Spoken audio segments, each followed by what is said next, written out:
Hello, good morning, everyone.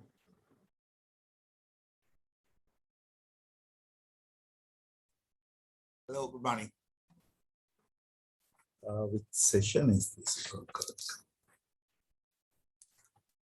is session B?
A very good morning to you, most venerable Mahasangha, distinguished academics, researchers, ladies and gentlemen. On behalf of the University Grants Commission of Sri Lanka, and especially the Standing Committee on Humanities and Social Sciences of the UGC, we warmly welcome you to the conference on the celebration of the centenary year of Humanities and Social Sciences education in Sri Lanka, the academic crux of the celebrations which marked its commencement yesterday. This juncture is indeed historic, for in 1921, when it all began, an online conference via technology of this nature would have been unfathomable. But today, the 21st of December 2021, 100 years later in Sri Lanka, stands as a testament to the prowess of the human mind.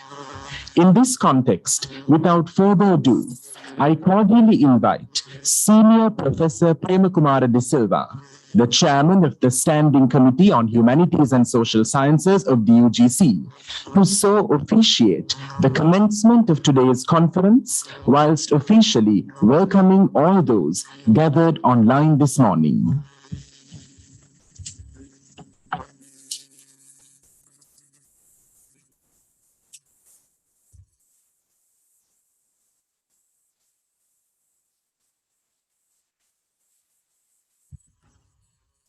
Hi, Bowen. Good morning to all of you. Venerable Professor Kotapitia Rahul and all other dear participants of this historical conference to mark 100th year of establishing higher education in Sri Lanka. So we had a very successful inauguration yesterday at the BMICH. So today is the technical sessions. So there are 27 papers spread over 11 themes, and we have in this 11 themes actually line up with 5 parallel sessions followed by plenary discussions, and of course we have a session to reflect and comments and basically think about our future. As far as social science and humanities is concerned, Sri Lanka basically challenging. We are in a kind of a very challenging situations as a body of knowledge. Social science and humanities are in a bit of a, you see, as we know, because people are really talking about not really very positive way, but they are thinking about bit of a very negative way. So as a group of academics and as the standing committee of humanities and social science, how we are going to actually sort of respond to those critiques of, so-called what we call the liberal arts or arts education in this country. So I thought that as a chairman of the standing committee, we must actually academically respond to all these things. So that is why we have a conference actually very much line up with the current issues. Also, there is a kind of historical perspective. So we have actually theme like line up pre-colonial humanities and social sciences education in Sri Lanka. Then, of course, the development of university education, kind of historical perspective, and employability issues of humanities and social science graduates. So that's a very, very pertaining issue that we had to really tackle. And we have actually present status of social science and humanities studies in the country, spread over 17 universities, and learning and teaching environment. Particularly, we are thinking about creating very, very positive environment for our students and the staff and the non-academic staff in our university system. So then, of course, we will also talk about language competency of humanities and social science graduates. That's another very important area where this developing language skill of our graduates. And also, we have been thinking about basically industry and university collaboration. So to actually provide employability and disseminate that knowledge basically into the industry as well. So industry and the basically university collaborations, we have recognized it as a very, very important area.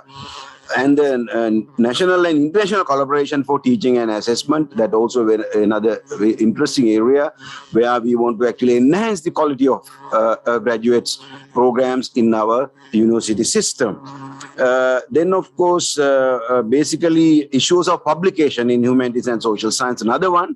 Now you see, now we are encouraging our academics to do research, and when it comes to publication, there are so many issues that has to be discussed, and there are so many bottlenecks where our academics have no space for actually showcase their academic work around the world. So therefore, that's another interesting area where we need to be bit of a talk about. I'm sure the panelists basically will focus on that. Then we have carried out a survey that under plenary sessions, we have carried out a survey, that group of academics, and that the survey results will be also discussed as a actually plenary session. Then we have a plan for the future. Because having identified all these issues, then of course we should have a plan. We don't want to just talk about the issues, but that how we are going to actually address those issues also very, very, very important. So therefore, we thought that we must come up the policy document plan to address those issues discussed in this historical conference. I just I just want to thank all the contributors. Actually, without your support, without your commitment, without your submission of abstract, we won't be able to actually conduct this historical national conference. So therefore, I basically pay my humble tribute to all these paper presenters today. As the chairman of Humanities and Social Science Standing Committee, UGC, I want to also actually mention this. After the conference, these papers will be definitely published. So therefore, I urge you to finish all these full papers after the conference, and we will send you a deadline. So then, of course, after that deadline, we will edit it out, basically volume, where of course this will be useful for anybody actually in the higher education sector.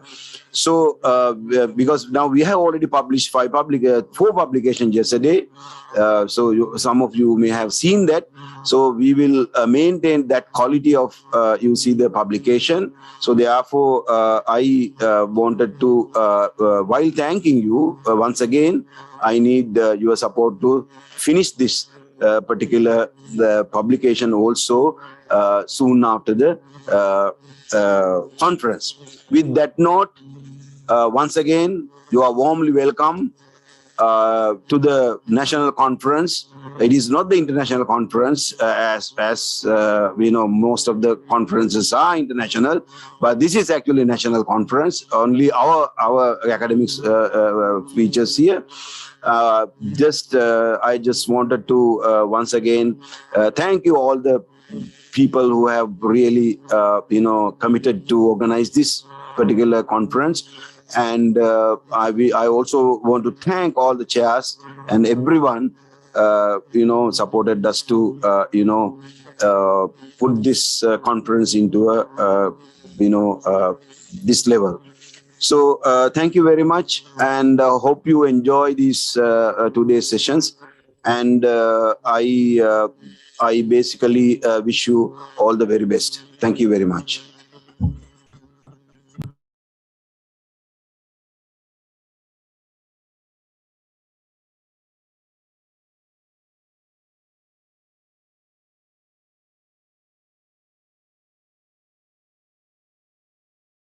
A and B, after which the other sessions will follow as per the agenda. This historic online celebratory conference concludes with an academically stimulating plenary session at 2:45 p.m. And we cordially invite you to join us for the plenary session via the designated link. We wish all the presenters all the very best, and here's looking forward to an enthralling plenary session at 2:45 p.m. Thank you.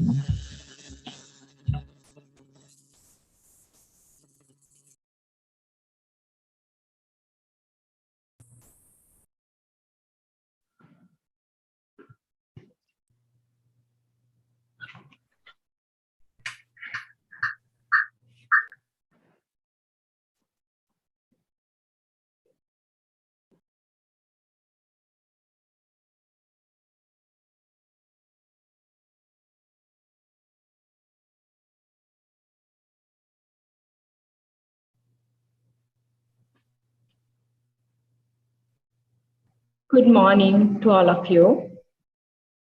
Reverend Sirs,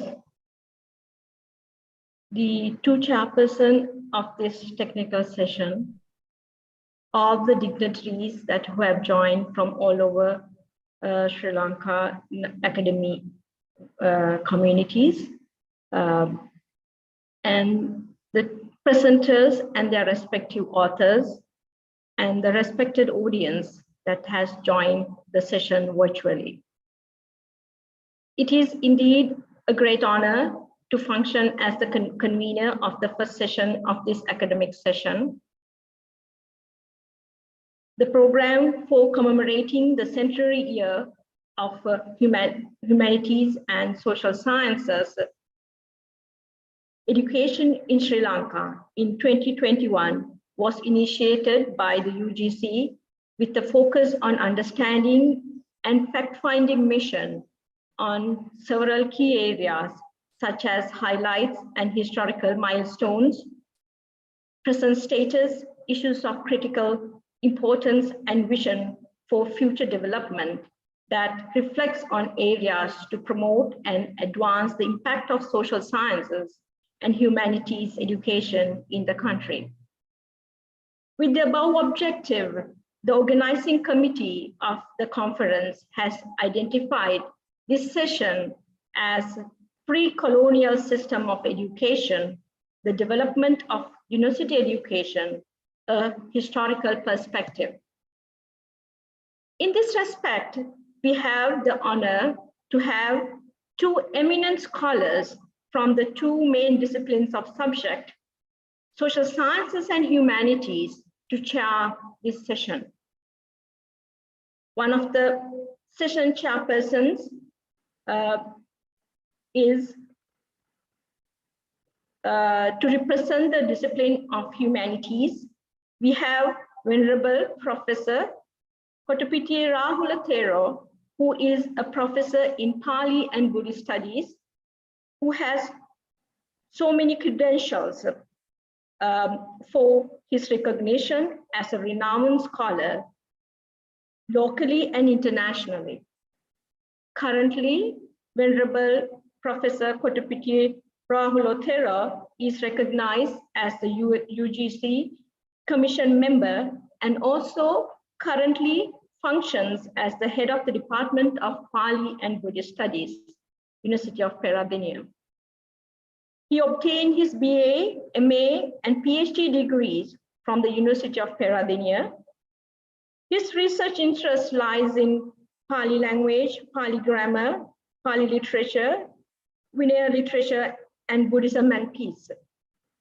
He has an enormous list of scholarly work and research publications to his credit. And the other chairperson from the subject area of social sciences, we have Professor Suresh Dhimal. Professor Suresh Dhimal is a professor in economics in the Department of Economics and Statistics of the University of Peradeniya, where he has been teaching for the past 20 years. He is currently on release from this departmental position and serves as the director of the Postgraduate Institute of Humanities and Social Sciences of the University of Peradeniya. His research work has been primarily focused on microenterprise sector using randomized control trial methodology. This initiative work has been published in highly impact journals and has received a high degree of academic and policy credibility. His research publications have generated over 4,000 citations.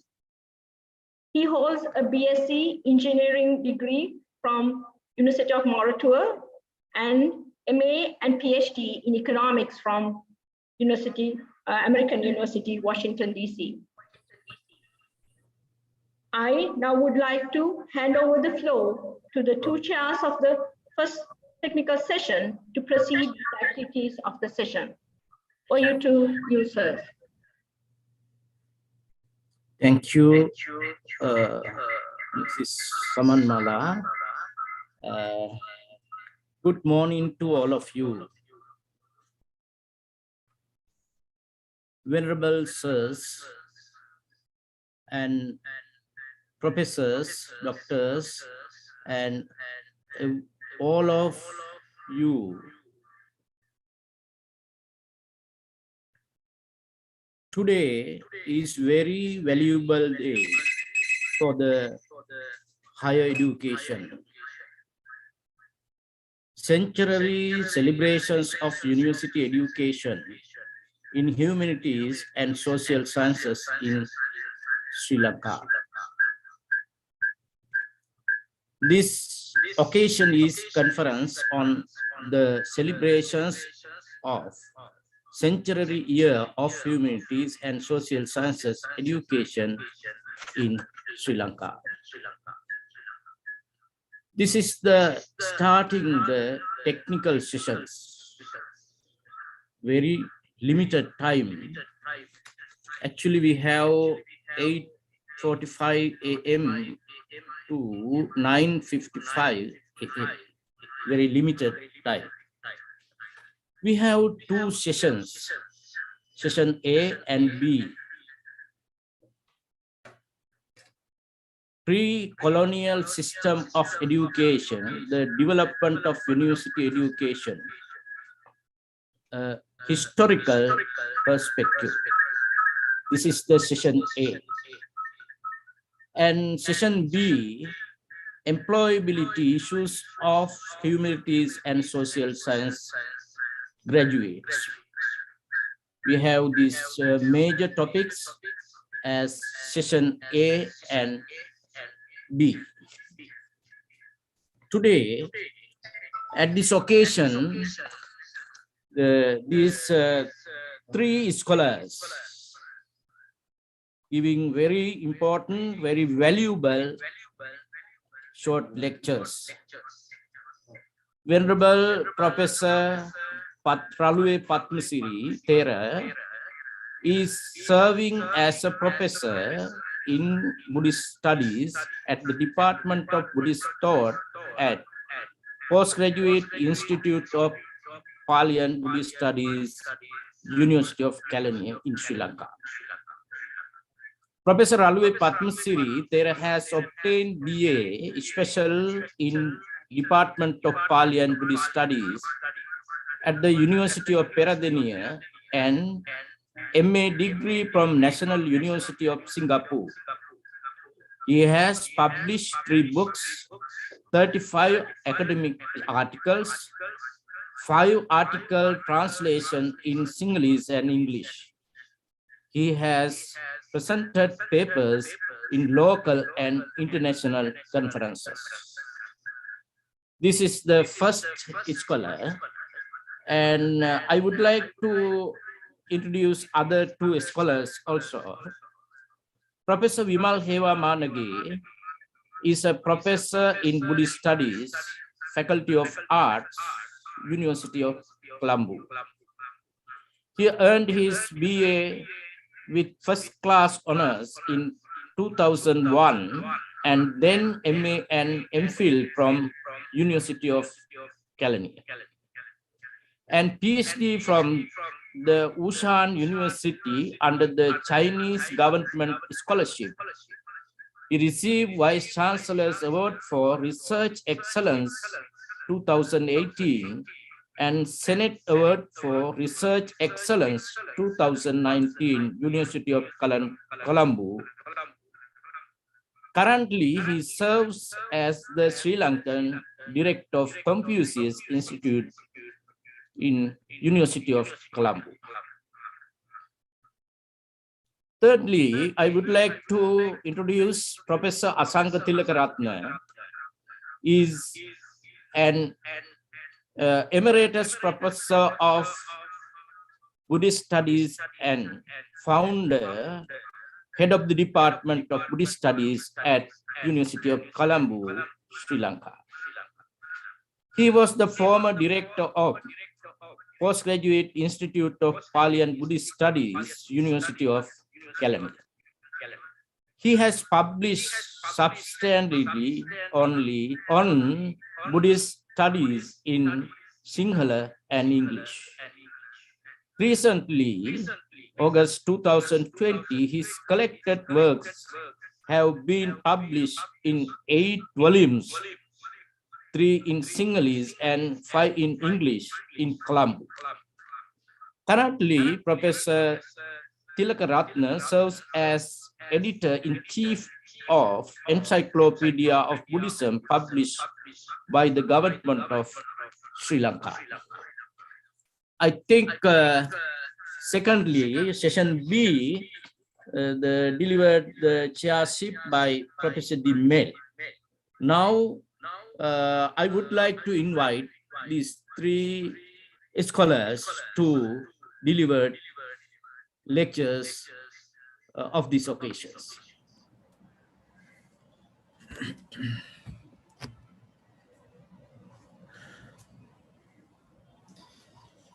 Ayubowan, good morning. Can you hear me, Professor? Yes, I can hear. Good morning again for everyone. And it's a great pleasure for me and for Professor Asanga and Professor Vimal to be with you today as a part of this conference. And dear 2 chairpersons, Venerable Professor Kotapilliya Rahulathera and Professor Suresh D. Mill, and Professor Premakumara, the chairperson of the steering committee, and Dr. Asa Fernando, and Professor Asanga Tilakaratne, and Professor Vimal, and all the other professors, scholars. So without taking much time, I would like to start the paper that we are given to present today. And I will share my slide first, and then we move to the presentation.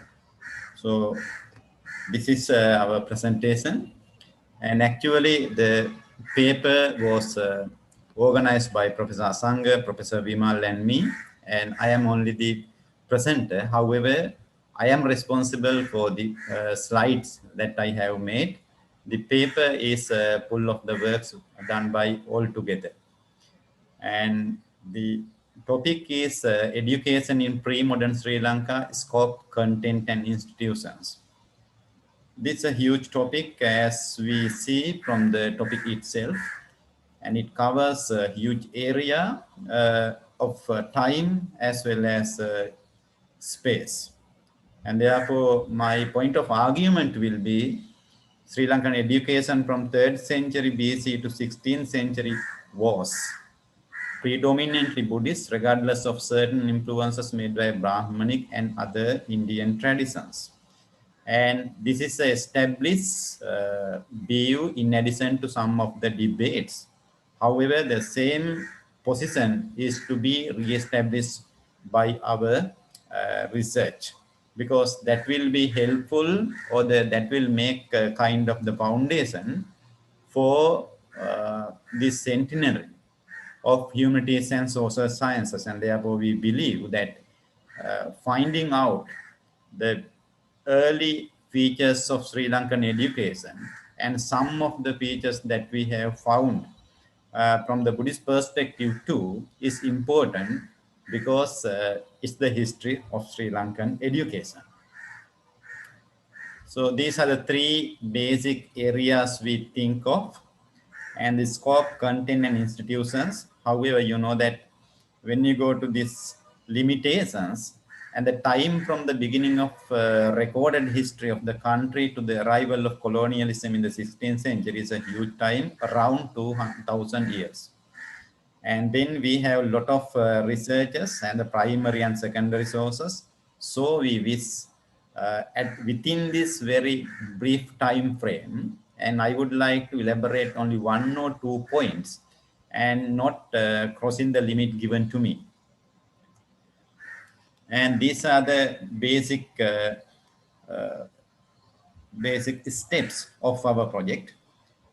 We have studied the parallel Indian learning, which was the sole influence on the early ancient system of learning in Sri Lanka. And the education in Anuradhapura is basically Buddhist and monastic. And the shift of education from Anuradhapura to Polonnaru, a different form of Indian influence again. And the shift of education from Polonnaruwa to Kotte, even though there are different type of names for the to name like Kurunagala, Dambadeniya, Kotte, and we take them as one category because from the perspective of the education, we can put this time as a kind of one particular category. So without, I do not read all the slide, and I will just explain the basic idea. When you go to the pre-Buddhist education, and we know that, and it is according to canonical and archaeological findings too, then it was influenced by India, as we generally know. And then we can see that Buddhism is not much highlighted there, and all other traditions as well as the knowledge that have reached from India, as well as local knowledge also considered to be existed in Sri Lanka. And therefore the Indian influence of all aspects of Lankan lifestyle, including the education, is clearly seen. And then we know that several band of Indian people have come to Sri Lanka, and they have brought culture, religion, knowledge, and education, everything. And that is what we find before the arrival of the Buddhism. And the religious belief also, we know they were imported. For example, Indian religions influence as well as local indigenous tradition influence. And therefore, when we come to the religious influence of the education, and these are the two areas. And education in this context is defined as the knowledge of different strata of society, from the level of administration to very general layman. Therefore, our project is more elaborating not only the monastic education and how what kind of education was there, and in addition to the monastic education, how it was impact or the influence for the society as a whole. And the year of Anuradhapura, and I highlight some of the point, and only the points are highlighted in addition to explaining major things. And then when you come to the arrival of Buddhist missionary in the 3rd century, and we know a lot of things about that, the culture, the knowledge, and other impacts that had been made by this. And then the language of communication, we know that it is more supported like Sinhala and some of the practice languages, and therefore this language itself here is important matter of education. It is already accepted by many scholars. Venerable Mahinda and the Sri Lankan people could communicate well. That means the language of the communication was not bar for them. And then the level of understanding of the royal and the commoners by the time of the Venerable Mahinda's arrival can be seen by looking at the discourses those missionary group taught and the content of those discourses. And therefore, this is also important. Venerable Mahinda has selected some specific discourses. Some are special for the royals and some are for the common people. And then it explained, okay, how what kind of knowledge or the intellectual level was there with the royal or the administrative people, what kind of knowledge can be inferred by from the commoners. And the establishment of Mahavihar in Anuradhapura, and this is a very huge step.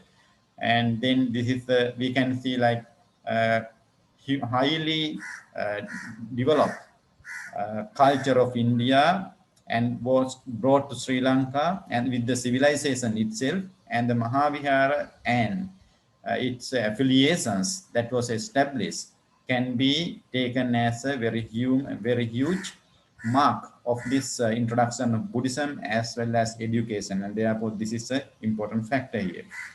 And Mahinda Thera's emphasis on localizing the knowledge abroad, and the ordination of Banduka and the high ordination of the novice Sumana, and recitation of the Vinaya at Tuparama by local monk Arit.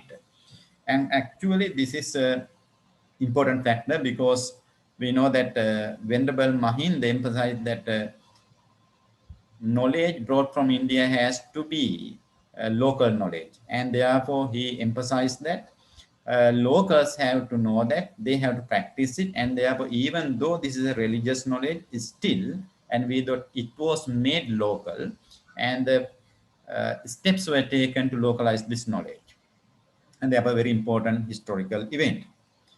And then we know that when you come to education, the Pirivinas are the most famous word that we know that. And then scholars have found a lot of reasons and evidence to show that the early monastic themselves turned into Pirivinas, and then they were developed rapidly all over the island. And then they were gradually developed into huge centers of learning. And nunneries, for example, this special case, and the Mihinavara turned into education centers as it was bhikkhu monasteries. And these are the education most basic features of the Mahavihara as the center of education, the beginning, and the Istavira tradition brought, and it was established, and the education tradition of the Istavira tradition was promoted. And the geographical expansion and the rapid expansion with the royal patronage can be seen. And priority of monastic education, both bhikkhu and bhikkhuni, is seen here. And teacher-student relationship, and as well as the nature of the education, the aims of the education, and we know that more like moral and spiritual in general. And the knowledge brought was centered around the three baskets, we know, the Sutta, Vinaya, and Abhidhamma. On the other hand, the knowledge was transferred mnemonically by the reciters, and art of writing became the dominant in the first century, and new channels of education opened up with this art of writing. And the fourth and fifth century chronicles and the commentaries were written, and they were in Pali language. And then we see a kind of shift of a language, and Sinhalese commentaries and other books were translated into Pali, and therefore we see the change of the medium of the language. And the social structure, when we see the structure of the society, the contemporary Indian Brahmanic social stratification seems to have existed prior to sorry. Okay. The fourfold members of the society is established, and this is another point. And the curriculum is studied, and these are the curriculum is studied, and the generalities established that many of the subjects that were taught in the monastic educations were limited to some sort of ecclesiastical teachings, and on the other hand, some mundane and some sort of we can say worldly subject also were taught, and the cultural vocational subjects, and I have given here, you can just see them. And the customary laws, the knowledge of skill and fine art also can be seen. And however, training of craft was handed down from father to son, that means from generation to generation. And this monastic education is highlighted there. And since we are running behind the time, I move to the next part of the lecture, Polonnaru period. And from this part, Anuradhapura period, then we can see the basic subjects that were taught. The nature of the education was more monastic. The language, and we see language shift of the language from Sinhala to Pali. As well Excuse me, Professor. We have limited time. Please, okay. can you give brief? Okay. So I will take 2 minutes, Venerable Professor. Okay. Okay. Then I'll move to this last part and summarize. I will summarize the lecture. So when we come to the first part of the lecture, Anuradhapura period, and we highlighted the first point. Second part, when you go to the Polonnaru period, and we see huge development or the kind of shift again regarding the language. And then again, this we see the because of this unification of the three factions of Mahasangha, and the education also become flourished in a different way. And after the Polonnaru period, we find again another kind of development. Again, the emergence of Sinhala language is highlighted. And this is the conclusion, and we will Professor Asanga and Professor Vimal will contribute further. And that is why we say this education was more Buddhist, and this part of education can be named as Buddhist. Person and places of this education was more on Buddhist. And the Buddhist impact on aims and goals of education is very clear. And the most of the literary works, arts and crafts, and related are also related to Buddhism. And contents of education are also more Buddhism. And however, influence of Sanskrit, other Indian and non-Indian knowledges cannot be denied in all aspects of pre-colonial Sri Lankan education. And thank you very much, Professor, and I'm sorry for taking much time.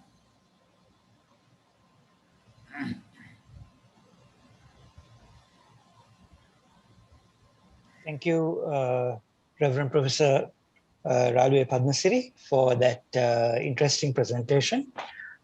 So we will now move to our second presentation for this session. So our first paper was looking at pre-colonial development of university education. And what we are now moving into is actually looking at since the British colonial period, how university education has evolved. And Professor Suresh Demel, yes, now we have Reverend? another 2 lectures for the pre-colonial system of education, the development of university education. Excuse me, then I would like to invite other 2 scholars to deliver their lectures. So Okay, please, sorry, I would very like sorry. to invite Professor Hewa Manage and Professor Asanga Tilakaratne. Sorry for.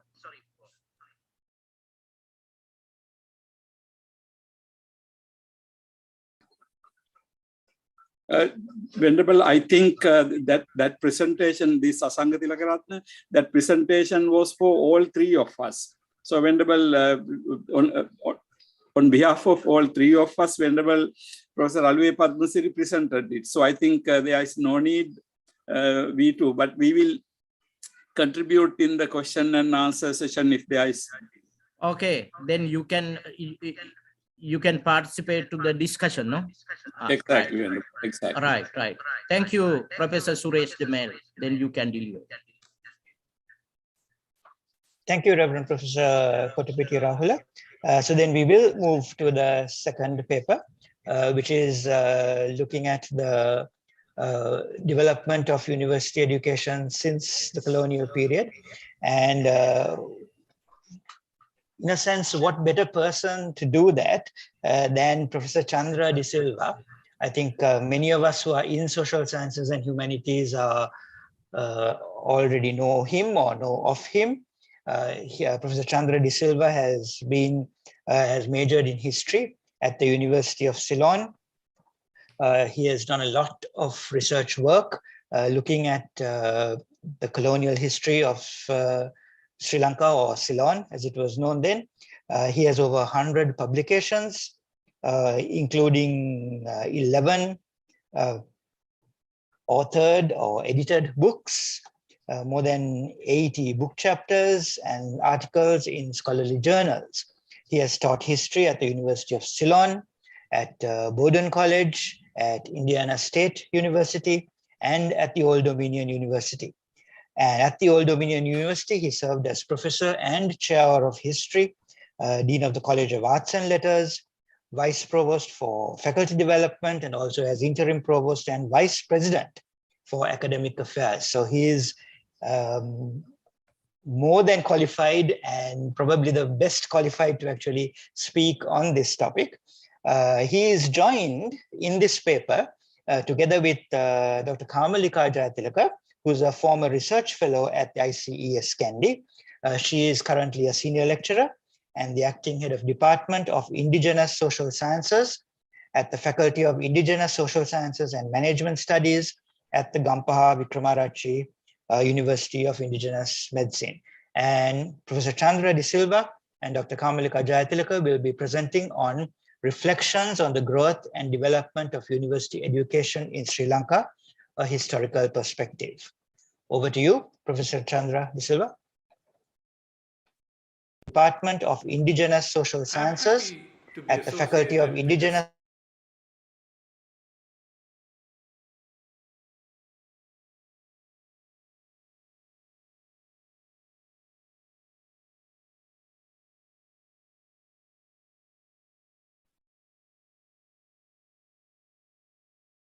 perspective.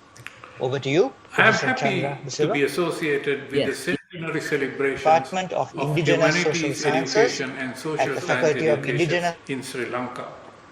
Particularly because I have been in touch with Sri Lankan universities for more than 60 of the last 100 years. First, 30 years as a student and teacher at a university in Sri Lanka. And then another 30 years as an academic living in a foreign country. Over to you, But I am Professor happy Chandra De to Silva. be associated with development in Sri Lankan Department of Indigenous Social my Sciences co-author and at social the science, Faculty of Kamalika Indigenous Jayatilakan in Sri Lanka, who is an active academic, particularly because I have been in touch with Sri Lankan universities for more than 60 of the last 100 and information that greatly strengthened our 30 years as a student and teacher at a university in Sri Lanka. That this presentation will be a starting point as an academic for some reflection on the broad history of higher education in Sri Lanka and the changes that lie ahead. My co-author in our paper, Kamalika Jayatilakan, who is an active academic, particularly because I have been in touch with Sri Lankan in the last 160 of the last student enrollment at state universities strengthened our journey as a student and teacher at a university. We hope from the very presentation another university college was set for some reflection 20 from the broad history of higher education in Sri Lanka to only 9 and the changes that lie ahead. First of July 1940, the date of this is an active academic because I have been in touch with 15 years later, by 1957, student enrollment had only reached the total of 2,700. However, it has been growing swiftly since that time, rising fivefold within the 10 years from 1957 to 1967 to come up to almost 15,000. And then, after a brief slowdown in the early 1970s, the enrollment of internal students at state universities continued to quickly grow for the next 45 years, rising eightfold from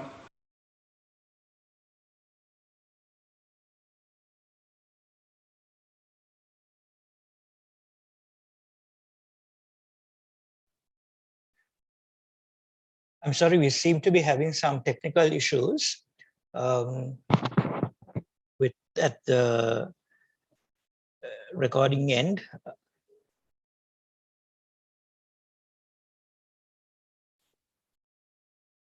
Please bear with us while it gets sorted out at the UGC end. Academics, we apologize for the technical issue. It is being rectified at the moment at the headquarters here, and we will replay the video that you just heard. These are inevitable in the online space, so once again, we sincerely apologize for any inconvenience caused. And it will be rectified now. Yes, our tech team says it's okay, so we will have this video once again, and sincere apologies once again. To be associated with the centenary celebrations of humanities education and social science education in Sri Lanka, particularly because I have been in touch with Sri Lankan universities for more than 60 of the last 100 years. First, 30 years as a student and teacher at a university in Sri Lanka, and then another 30 years as an academic living in a foreign country but always keeping in touch with developments in Sri Lankan universities. My co-author, Kamalika Jayatilakan, who is an active academic and administrator in one of the new universities, provided perspectives and information that greatly strengthened our joint contribution. We hope that this presentation would be a starting point for some reflection on the broad history of higher education in Sri Lanka and the changes that lie ahead. In our paper, we point to the substantial expansion of university education in the last 100 years. Student enrollment at state universities grew very slowly at first. From the very small number when the University College was set up on 24th January 1921 to only 904 on 1st of July 1942, the date of the establishment of the University of Ceylon. 15 years later, by 1957, student enrollment had only reached the total of 2,700. However, it has been growing swiftly since that time, rising fivefold within the 10 years from 1957 to 1967 to come up to almost 15,000. And then, after a brief slowdown in the early 1970s, the enrollment of internal students at state universities continued to quickly grow for the next 45 years, rising eightfold from the mid-1970s to 2019 to total over 100,000. If we include external students enrolled in state universities, the total undergraduate enrollment today exceeds 380,000. This is a huge expansion. Similarly, the number of state institutions rose rapidly from 3 in 1958 to 6 in 1983 and 13 in 1999, partly as a result of the effort to set up at least one university in each of the 9 provinces in Sri Lanka. As you know, 4 more new universities have been created between 2000 and 2021, and existing universities have continued to expand, creating new programs, departments, and occasionally new faculties. With this expansion has come some degree of central planning and supervision, particularly after the establishment of the University Grants Commission in 1978. In our paper, we emphasize the numerous challenges that university education has faced in the past and still face today. An important challenge is the funding of university education. The total funding provided by the state for university education today is about 2.5% of total government expenditure. This is less than 0.5% of Sri Lanka's GDP. In addition, the economic downturn precipitated by the spread of COVID-19 presents an obstacle to gaining new funds needed to provide additional services after the prolonged closure of universities in 2020-2021. Moreover, there is an evident demand for more capacity in higher education, in spite of the growth of the percentage of qualified students admitted to state universities in the last decade. Many high school graduates who are fully capable of completing tertiary education have not been able to enter universities due to the limited number of available places. One of the solutions advocated for securing more resources is a greater reliance on private higher education. We discuss this model of private education, especially the not-for-profit private institutions, such as the SLIIT, in our paper. But note that the greatest growth in private institutions in the last 2 decades have come through for-profit institutions. The University Grants Commission on its website currently lists 11 non-state institutions with degree granting status. In addition to this, a number of companies incorporated in Sri Lanka under the Companies Act of 2007 have also been authorized to teach for bachelor's and master's degree programs. There are also a number of unregistered providers who operate simply by securing affiliation with foreign universities. We need to discuss how to achieve the best balance between public and private institutions in providing higher education. State higher education institutions also need to be encouraged to generate their own revenues for their development. Possible revenue generating services could include income generated through research and consultancy services, including linkages with industry. 15 state universities have already set up university business linkage units. Some state universities have had success in developing extension and short courses, and in getting substantial fees from postgraduate degree offerings, from diplomas and certificate courses. A discussion on the obstacles to raising revenues, particularly in regionally based universities and conflict-affected state universities, might be useful to have a balanced view of this question. A related challenge is the improvement of the quality and employability of graduates produced by all institutions, both public and private.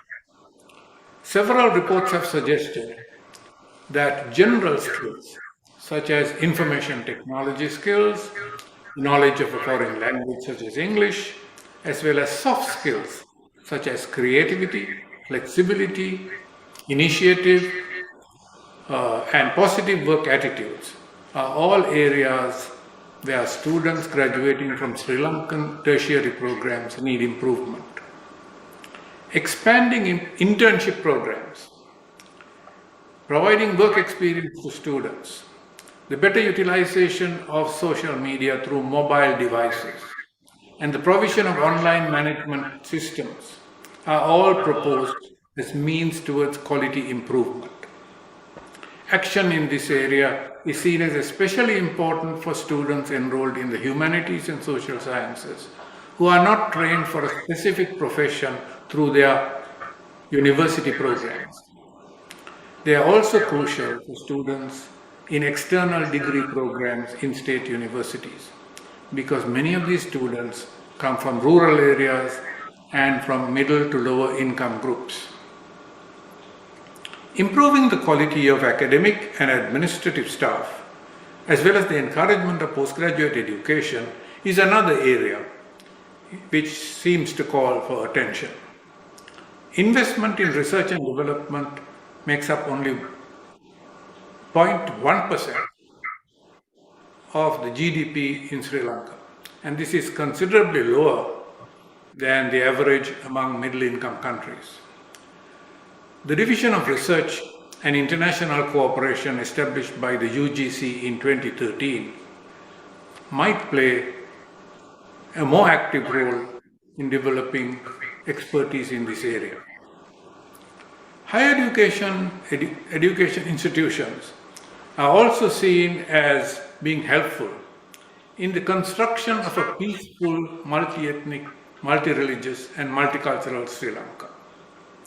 This activity is often seen as particularly related to instruction and research activities in the areas of humanities and social sciences. In this respect, it is noteworthy that some 42% of internal undergraduate students, some 43,332 individuals, and also some 92% Excuse me, of Professor. external and distance learning students, 257,649 persons in 2019, are students Please, in humanities, can you social conclude, sciences, management and commerce, and law. And the impact of this student body on the university as a whole needs to be recognized as significant.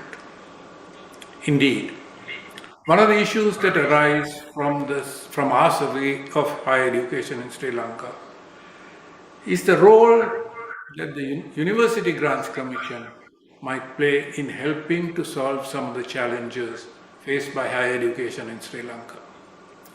The UGC currently plays an important role in undergraduate admissions, academic and administrative staff development, and the approval of new programs.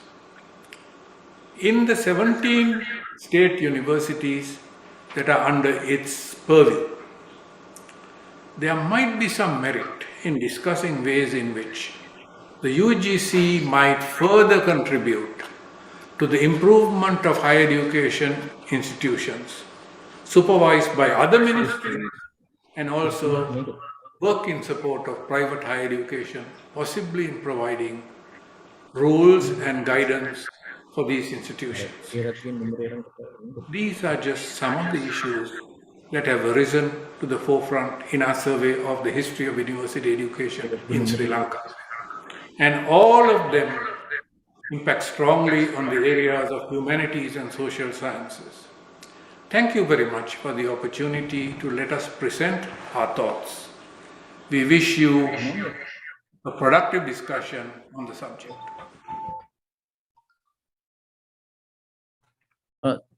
Thank you very much, Professor. I think now we can open the discussion. Professor Suresh Demal, can you deliver this occasion, please?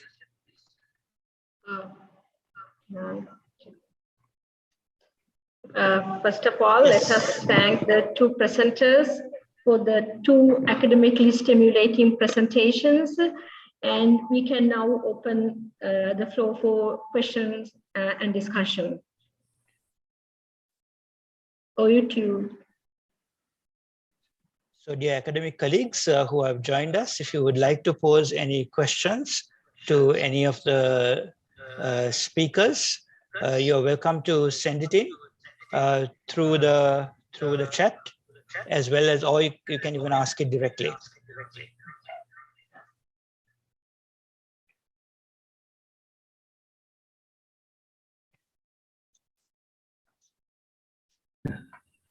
Maybe I will begin with a question to Professor Chandra De Silva while we wait for other questions to come.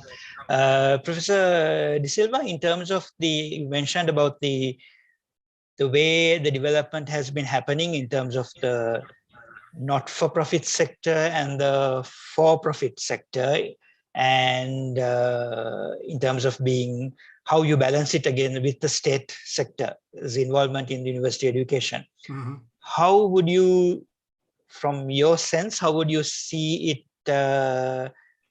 developing? In what direction do you think it might, and how should that process be managed? Well, this is a very, can you hear me? Yes, we can. Okay. Yes. Now, this is one of the most difficult questions. And I brought up this question. I know it will be discussed later on, but it's an important issue that has arisen throughout the history of the development of university education in Sri Lanka. Ideally, for Sri Lankan students, it would be best if we had institutions which are not for profit, which devote their attention to giving skills and training to Sri Lankan students. On the other hand, when you see the demand for education, not only in humanities and social sciences, but in other areas, it might be very difficult to just talk only about that, because, as you know, it is very difficult for any government to finance higher education for very, very large numbers of students, knowing that Sri Lanka is at the moment behind many of the other middle-income countries. So the ideal is one thing. The reality might force us to look at for-profit institutions. Not that I like them, but it's an issue. Can I just give one more, make one more comment? Sure. One of the things that impressed me with in relation to the first presentation was the linkage that was exhibited between culture, the culture in the country, and the higher education institutions. Now, one of the things that has happened in colonial and early times of early independence is that universities have not necessarily linked closely with the cultures and the people of Sri Lanka, but have also, perhaps in some ways, adopted models from outside. And this may be an issue that you have to deal with in terms of the future of humanities and social science education in Sri Lanka.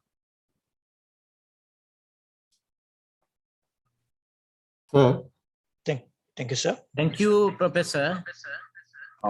Then I would like to invite Professor Asanga Tilakaratne. Do you have any extra thing to add this occasion, please?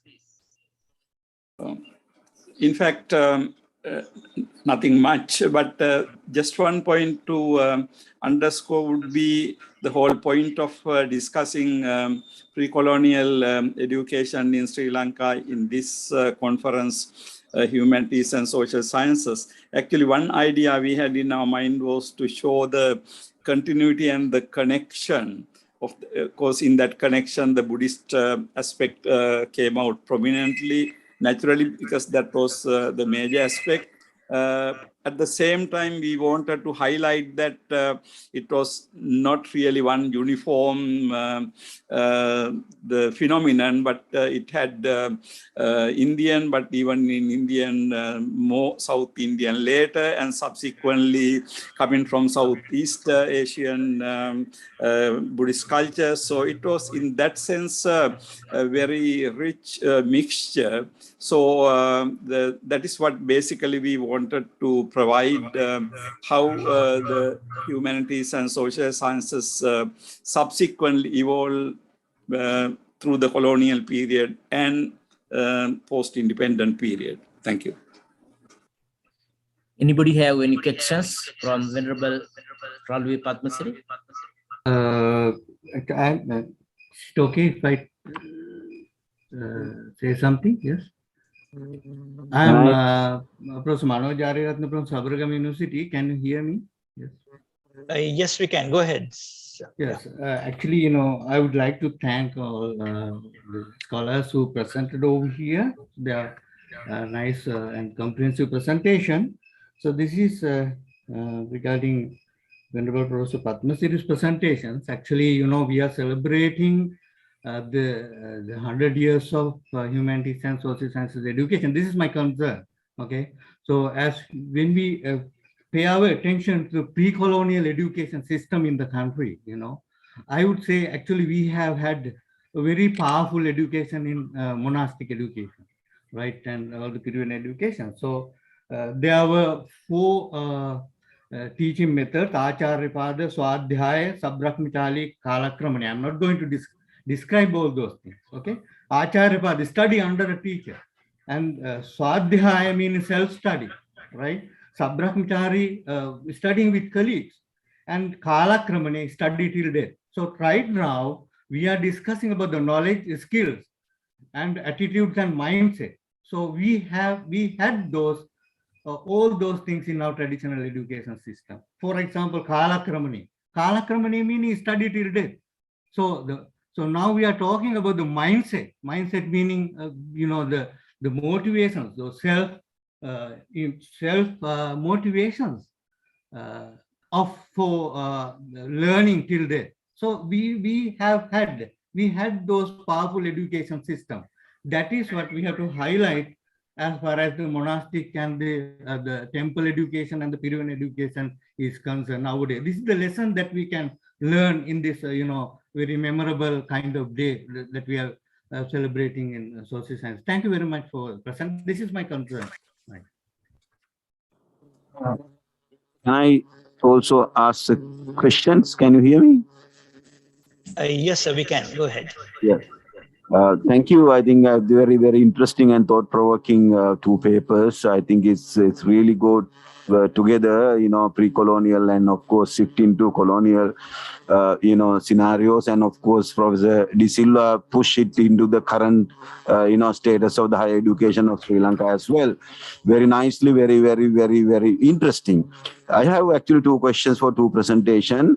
One is very much connected to what Manoj was talking about, because now pre-colonial actually education, if you see there is, I'm talking about in terms of, teaching and teaching technique and so on. There is two actually, the skills and the knowledge, Shilpa and Shastra. So how these actually sort of worked on Shilpa Shastra, our education was very much connected with the Shilpa and Shastra, the skills and the knowledge, right? So what has happened to that, and why it basically fade away from our even actually the monastic education, period education at the moment. You see now that's I am sure Professor Chandra De Silva would be very qualified, because I know he has done a lot of work on period education as well. So my second question actually goes to Chandra De Silva and the paper. You see now, because of the liberalization of, the education, higher education in Sri Lanka, and which is actually printed into the neoliberal markets, right? So what get actually sort of reforming and rearranging of that particular, higher education in Sri Lanka with the experience of Professor Chandra De Silva from your well experience. I know that you have illustrious career in the United States. So there, how do you really kind of a lesson learned from actually Americans? So how they have really fixed into that new emerging scenarios of liberalization or new liberalization of higher education in the world. Thank you. Thank you. Professor Suresh Themen, please. Venerable Professor Ralwe, would you like to answer the first question? Professor in about a minute, please. Yeah, or Professor Asanga. Yes. Professor Asanga, Professor Vimal, if I'm not ready, I would like, but if Venerable, I can just say one or two ideas. It is a very, very interesting question about these two aspects of Shilpa and Shastra. In fact, we cannot deny that Sri Lanka had a really very sophisticated technological tradition and knowledge. I think, but unfortunately, in our written literature, we have more to this almost entirely about the Shastra or the monastic education which was imparted to the Buddhist monks. Even for the Buddhist monks, there were certain Shilpa aspects like how to write palm leaf manuscripts and how to manage monastic affairs, and the Buddhist monks were good painters, sculpturists, and so those things were even with the monastics. But if you take our very highly developed hydraulic technology and the culture, we can see that those things had gone presumably from guild to guild, teacher to pupil, through their manual work rather than teaching technology in a technical college like we do today.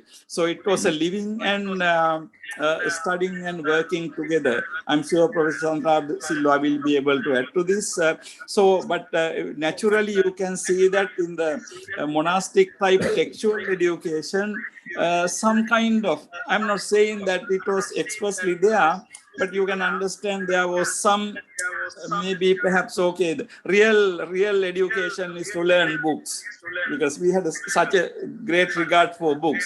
But on the other hand, you could be a person who is making Weber or some kind of very important technical creation. But in our written history, we did not have records, but the absence of records is compensated by the presence of huge reservoirs and the road systems and the canal system. So I think this is a matter of recording. So I would like to submit. Thank you. Okay. Thank you very much, Professor Asanga. Professor Chandra, you have anything to add? Very quickly. We are already actually over time, but if you have anything to add, please. Yes. I agree. I agree with the comments made by Asanga. And if I may elaborate, the distinctions that we are making are not only between the practical and the theoretical, but they are also essentially what the contributions of humanities and social sciences could be to the whole of education. If you go back to ancient and medieval times in Sri Lanka, skills were imparted in the context of the culture. So you did not have medical knowledge which was separated from cultural training. But now, because we have copied from 20th century Europe, we have, for example, doctors who may not be very much aware of Sri Lankan culture, the Sri Lankan economy, or the lives of Sri Lankan poor people. It might be, now in the United States, for example, where I have taught, even an engineer has to learn the history of America in the university. In Sri Lanka, this does not happen. Now, I know I'm suggesting something fairly radical, but it may be something we need to think about, because the importance of social sciences and humanities is not only for the students who are learning social sciences and humanities, it is for all university students. Thank you. I think that's with that comment, I think we should close. Professor Rahula, you have any closing comments? Oh.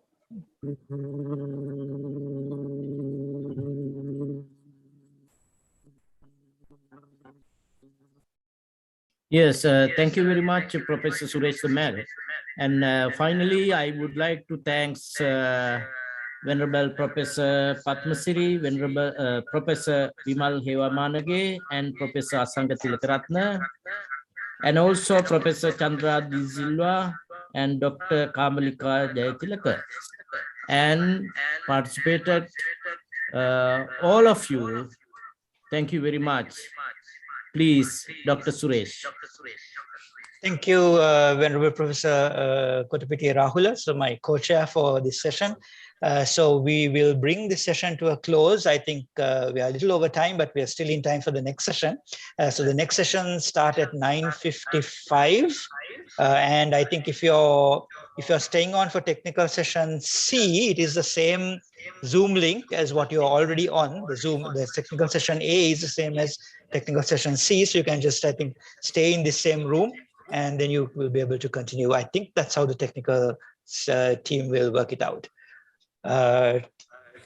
Thank you. And with that, we will close this session. Yeah, thank you.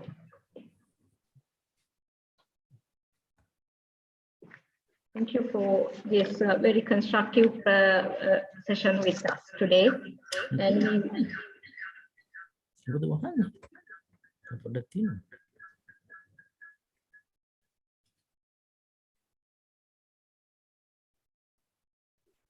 Dr. Samal Mali on mute.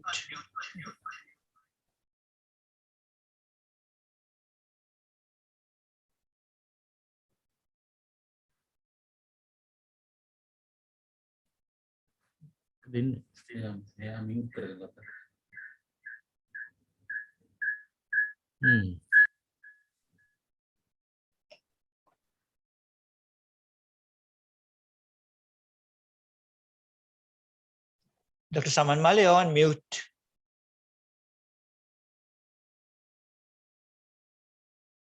not okay. Now it's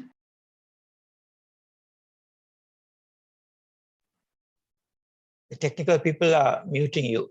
Okay, I think the session they've closed the session. Yeah, they have muted me. I think that's Yeah. right. Okay, it's working. Okay, so Okay, so we're moving on to technical session C now. thank you. We could move now. Then I would. Thank you. We are now going to commence technical session C. And we cordially invite the distinguished academics to commence that session. And please do log into the session via the designated links. And our tech team is here to assist you with any tech aspects as well. Over to you, Professor. Thank you very much. Good morning to everyone.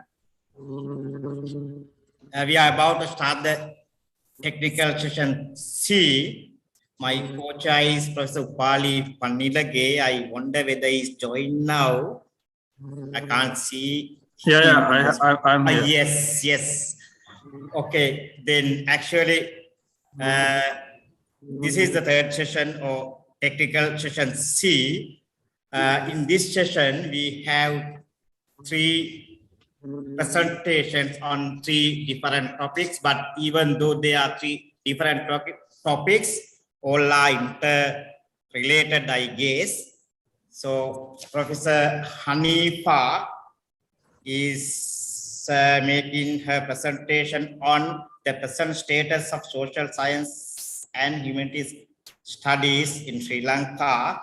The second paper is on present status of humanities education in Sri Lanka. It will be presented by Professor Mari Pereira. Then there is another one. The third one is determinants of employability of humanities and social sciences graduate in Sri Lanka. It will be presented by Professor Ujit Dayaratna Banda and Dr. PDCS Dharmadasa. So we will be able to listen to very interesting presentation on 3 different topics. So I think it is better to open the presentation now. We can begin with the first one, Professor Sana Hanifa. Hanifa. Am I correct? Yes. Yes, Professor Hanifa, you'll be given 15 minutes for your presentation. So you can start now. Good morning. Thank you very much for the invitation to participate in this very important event. I will go straight to my discussion. So I recently attended a training workshop entitled How to Incorporate Employability Skills into Teaching and Learning in University Education using the SLQF framework. We at the Sociology Department at Colombo are in the process of carrying out a review of our entire curriculum, and my presence at the workshop was to familiarize myself with what was being demanded of us by the administration. So I want to make my first point regarding the current status of humanities and social science studies through a brief analysis of the language that the experts used during their presentation. The first 15 minutes or so of the workshop was devoted to describing to us what outcome-based education was. Now, the trainer attempted to convey that the outcome that was anticipated needed to be programmed into our activities at the outset. And if we don't do that, we will be disappointed in what we produce. The final product that we were to envisage using the SLQF framework was to be, and I quote, a good citizen who could contribute to society. First, we were told to imagine the production of a building or of a car. We were told that such a product needs plans and a blueprint, and that when we are planning a human product too, we should think about planning for the production process in a similar way. We were then told that the production of a human product was more complicated than any other kind of product because we have to take individuality into consideration. Every individual is different, we were told, and we have less control over the process. We were also told that regardless of how difficult it was, if we have a blueprint for the process, we can be assured of at least some broad similarities in our product. Now, we learn in our humanities and social science programs that language matters. Therefore, all of us sitting in on the Zoom workshop about employability were struggling to come to terms with the fact that we were supposed to think of our students as objects, as products, as human products, and not individuals that we nurture and watch grow and with whom we have lifelong connections. Now, while there is arguably very little to be found fault with in asking that we plan our curricula with some outcomes in mind, it is regrettable that we can imagine this process only as an assembly line, that the language that we use to imagine and plan for our future generations is that of the production flow in the factory. If we look at the level descriptors of the SLQF framework, we see more evidence of the problem. Almost all of the level descriptors beyond the generic first four have within them a particularly repetitive corporate language of networking, entrepreneurship, and professionalism, emphasizing an individualized ethic of flexibility, a personal vision for life, and a commitment to lifelong personal growth. The SLQF framework language says nothing about the burning issues we are facing within the country. We are not emphasizing teaching students about the importance of giving back, the value of community. We are not talking about conflict mitigation, about accountability and responsibility other than at the managerial level. We have no language about civic responsibility, how to address inequality or marginalization by structures of power. We have no emphasis on critical thinking, the ability to analyze and critique the injustices within the status quo. We are in the middle of a global crisis and sure to be at the receiving end of many more. Further ecological disasters are looming, and we are faced with the unsustainability of the economic model that we are engaged in. It is unclear if the SLQF language reflects what we need to do to prepare students for these eventualities. Now, what I have described so far is a standard social science critique of a corporatized approach to education. The reason that I framed my introduction in this manner is to point out that there seems to have been little of this input into the formulation of the SLQF level descriptors. So my first point then is to bring to our attention that there is actually very little interest in the perspective that the social sciences and humanities bring to a discussion on policy or a national level vision for the future. The SLQF framework itself is indicative of this lack of interest. Now, in the second section of my paper, I would like to explore the present status of humanities and social science studies from the perspective of university lecturers, both relatively senior and somewhat junior. Through an analysis of their responses, I will argue that the lack of a social science and humanities perspective in the reform process is having no positive impact on the disciplines that the reform aims to support and improve, the social sciences and the humanities particularly. Now, the academics that I spoke to for this section of the paper were from Colombo, the Open University, Kelaniya, Peradeniya, Southeastern University, Jaffna, and Sabaragamuwa. They were all from the senior lecturer grade and above, and one of them was a professor. My interview rubric was organized around 3 issues: student preparation for and experience of the social science and humanities degree program, educators' research output, and the history and politics of social science and humanities education in Sri Lanka. Now, I am not able to present all of my findings given the limitations of time, so I have been very selective, but the paper covers a much broader range of issues. Now, the lecturers that I spoke to were clear on the following, and this is my analysis. The current state of arts and humanities studies requires improvement and reform.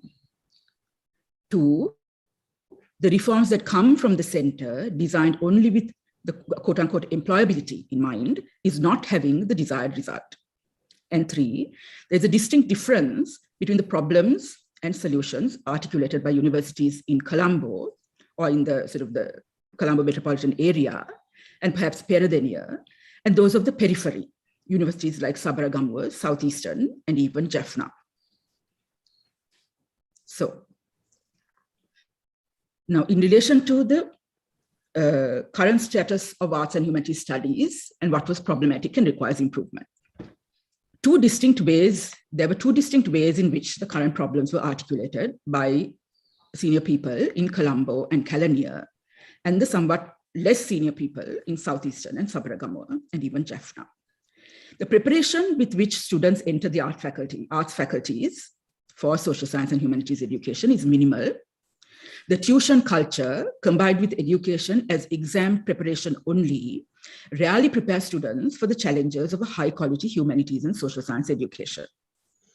Therefore, students require a significant amount of time to transition into a way of thinking that is suited for such a program, and by the time such a transition takes place, they are ready to graduate. While teachers' qualifications and exposure was not spoken of as a significant issue by the lecturers from Colombo and the vicinity, it was emphasized as crucial by the lecturers from the universities in the periphery. Lecturers' competencies with regards to writing a literature review or how a research problem was formulated was not uniform, I was told, and therefore the standards of teaching about how to carry out research were also not uniform. Teachers' accountability was also presented as an issue, together with the issue of the overburdening of lecturers with teaching and administrative duties far beyond their capacity. In the universities in the periphery, departments were carrying out both graduate and undergraduate teaching with a significant reliance on very junior staff. In the case of the Colombo universities, the issues was much more with the conservatism of the old guard and the problems faced when attempting to adhere to the neoliberal frames that were being pushed by the administration. The hierarchical nature of relationships between students and lecturers, the fact that junior staff are generally students of the senior staff, continue a tradition where bringing about changes that disturb the status quo too much are discouraged. The research output of academics in the disciplines was tied to promotions, and therefore the writing was in many instances done solely for that purpose. There's no interest in cultivating a research community or even in having one's research cited. Therefore, no significant academic debates are being entered into, and there is no substantial impact of the research on the wider society. Similarly, there is very little of this research included in the curricula. Some lecturers were writing textbooks that their students are then compelled to purchase and use, and there aren't sufficient checks on such practices. So, next point, the manner in which the reforms that come from the center are addressing the problems is not having the desired result. So the changes that many of our faculties are compelled to carry out in recent years have been overdetermined by the employability discourse. All the lecturers that I spoke to mentioned the manner in which each program attempts to negotiate the strictures of the discourse that many felt were not adequately sensitive to the emphases of a humanities and social science education. Those in the metropolitan universities are able to negotiate this discourse and use the frameworks and rubrics to enhance what many feel are essential elements of their own disciplines and programs. One professor mentioned that he deliberately avoids the employability workshops and uses the various frameworks in the way he sees fit to enhance the programs that he heads. He said that there was space within how the instructions were given to various departments to be able to do this. Others, though, were less convinced that the frameworks could be negotiated.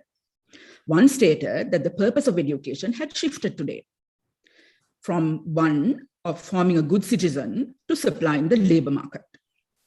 This lecturer stated that since the world is changing, this cannot be avoided, that it would be irresponsible of us to attempt to do so. This was not a common position, but it was one that was troubling coming from a lecturer in the social sciences and spoke to the impact of the employability discourse. Another lecturer from a university in the periphery stated that in their isolated context, the directives are much more difficult to avoid and that the attempt to match up with the directives were causing great harm to the programs. Some programs emphasize the employability aspect to such an extent that the insights of disciplines like anthropology, presented through the study of religion, for instance, is considered to not contribute usefully to a student's employability in the future. The undervaluing of a social phenomenon, such as religion, in a context such as Sri Lanka, where our everyday lives, our social relations, and our politics are inflected with the religious, is problematic to say the least. The contributions of the social sciences and humanities is reduced in some of these programs just to introductory courses on social work, media, and counseling. The emphasis, therefore, is on, and I quote, practical knowledge. According to the lecturer, these courses were also delivered only at the introductory level, with no emphasis on discussing the philosophical basis of these practical activities. The lecturer was concerned that further academic work will be difficult for students who follow these practical courses. As the lecturer said, social work is not the answer to everything. Another interesting development of a regional university was that students and lecturers were prioritizing the social sciences over the humanities as having greater job prospects. Therefore, there were attempts to differentiate between the two sets of disciplines in order to maximize on the demand for social science education. Therefore, there was a proposal for separate social science and humanities faculties, separate social science faculties and separate humanities faculties. The issue of English was also discussed thoroughly. The manner in which the delivery of English was done across the universities was not uniform. There was a concern that it was also superficial and that the desired result was not being achieved. In one university in the periphery, there was great resentment that the class ranking was decided using the English grades as well. And while there was no assistance provided to students who came from backgrounds without any prior English knowledge. Some students lost out on first classes due to their inability to successfully complete the English program or to get a higher grade in it. While the intention was salutary, it was not serving the student population, and it was in fact damaging their future prospects. Another point was made about how students who have very little English ability can absorb and express complex ideas in English. The push to speak and write in English is not adequately sensitive to what is spoken and written by the students. The push to English is therefore further dumbing down the social sciences and humanities. There is some emphasis on staff development in the most recent AHEAD grant, the World Bank funded AHEAD grant related work that is being actually the AHEAD, it shouldn't be called a grant, it is a loan, of course. So the AHEAD related work that is being carried out at the University of Colombo has some staff development within it. However, there is inadequate quality control of the publication process. Okay, sorry.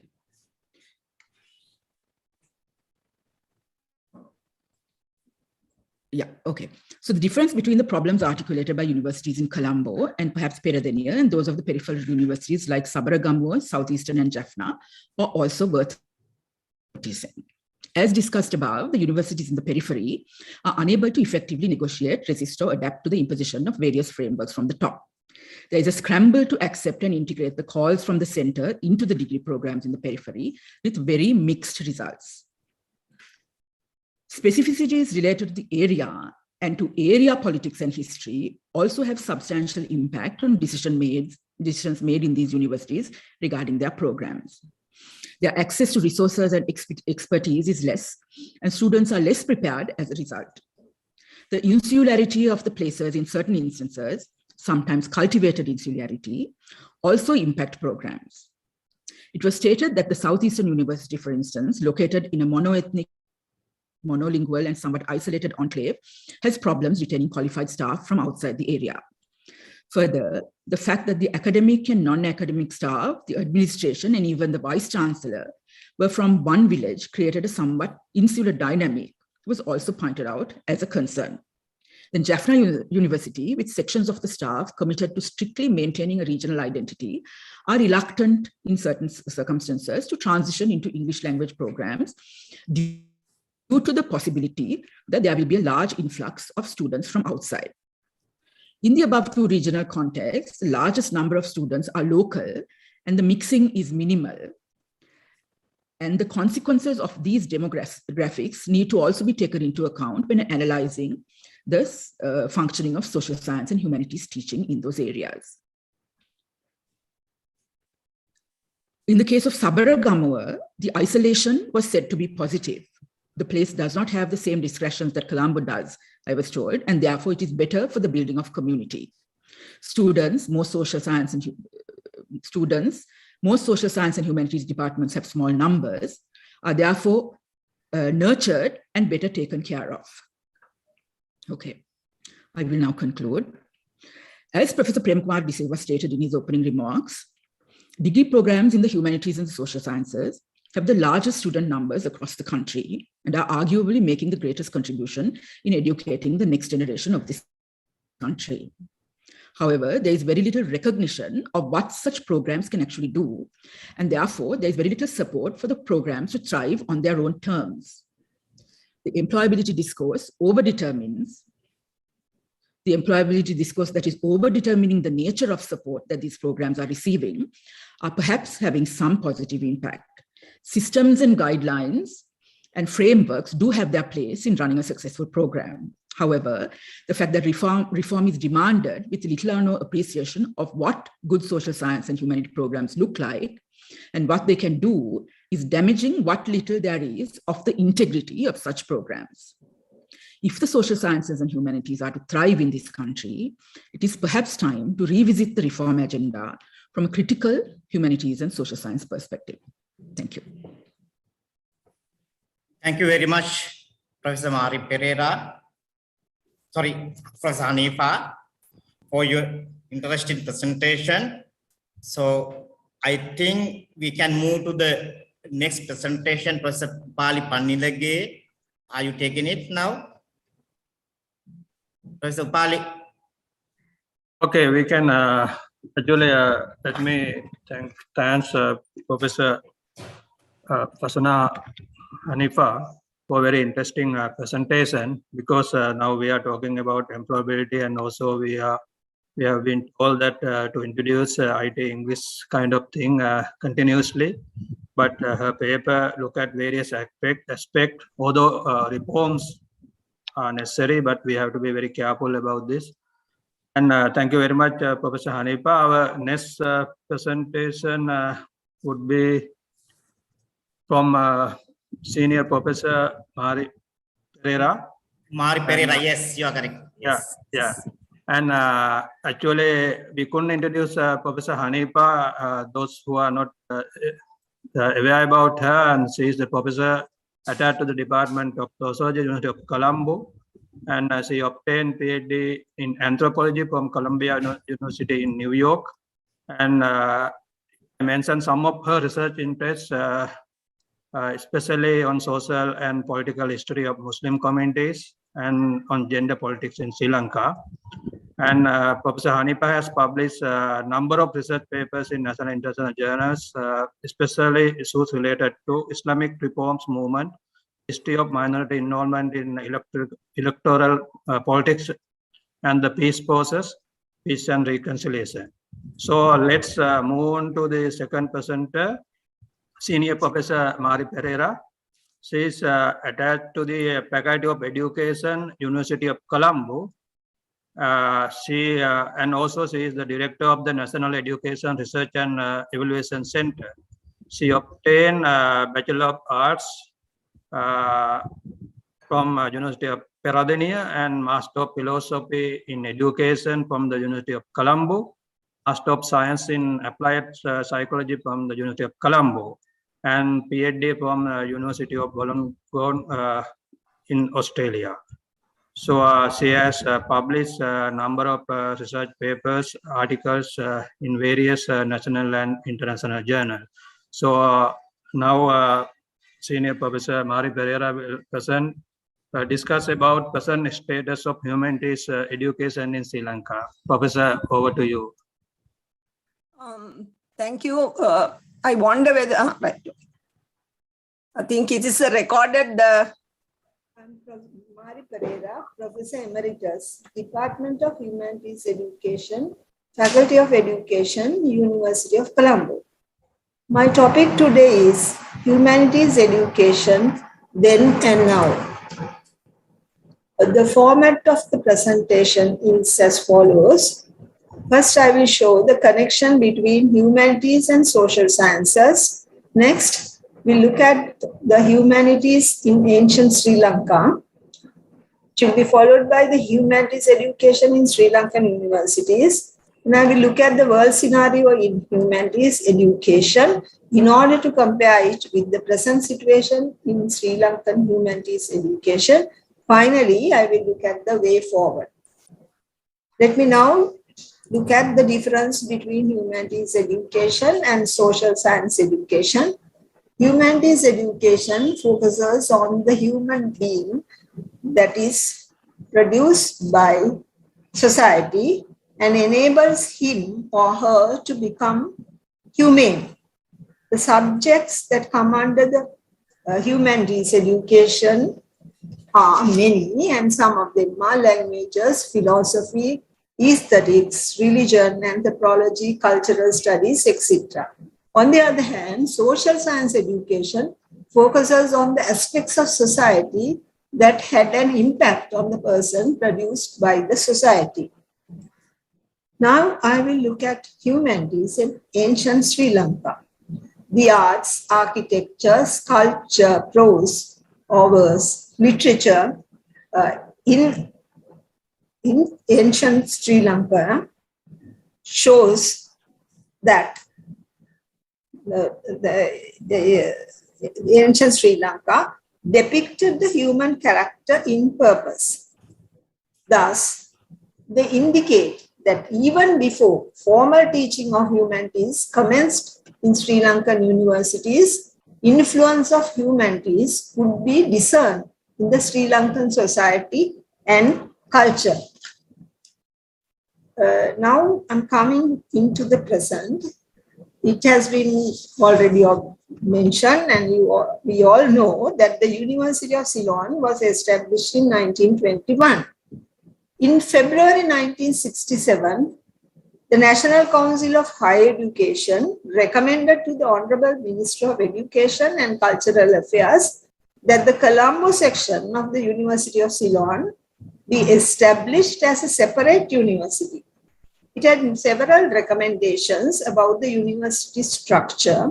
Among them, A, studies in arts be regrouped under two faculties, social sciences and humanities.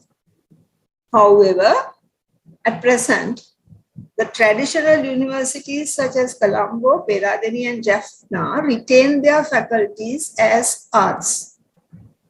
University of Kelaniya has both a faculty of social science and a faculty of humanities. Other universities mostly refer to these faculties as humanities and social sciences. In addition to these faculties, recently, a postgraduate institute of humanities and social sciences was established in the University of Peradeniya, and also a National Center for Advanced Studies in Humanities and Social Sciences was established. Now let us look at the world scenario in order to compare with the Sri Lanka situation. He said that the humanities are in crisis. Why is that? Students prefer to study subjects that they think will lead to better job prospects. So they are turning to disciplines that are more vocational than scholarly. So therefore, humanities comes under the scholarly disciplines. So the graduates are turning towards vocational subjects. Further, there's a global focus shifted towards the STEM subjects, that is science, technology, engineering, and mathematics. Therefore, there is a need to reimagine the humanities.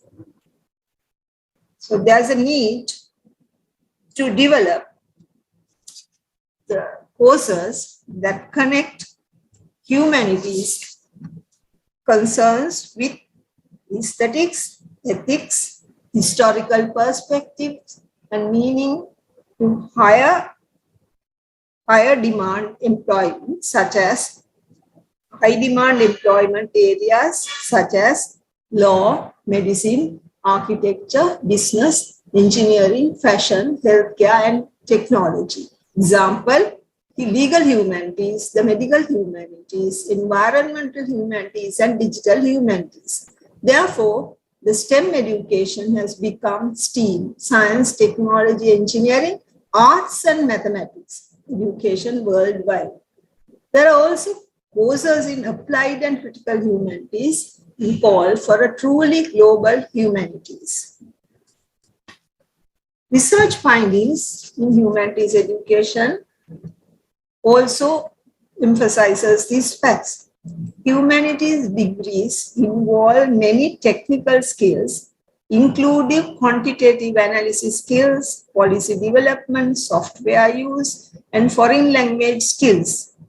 A report by the Macquarie University 2018 identifies over 13 technical skills that may be acquired in a humanities degree.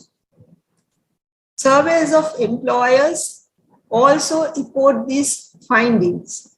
These employers claim that the good humanities degree provides these technical skills and they are happy with the humanities degrees.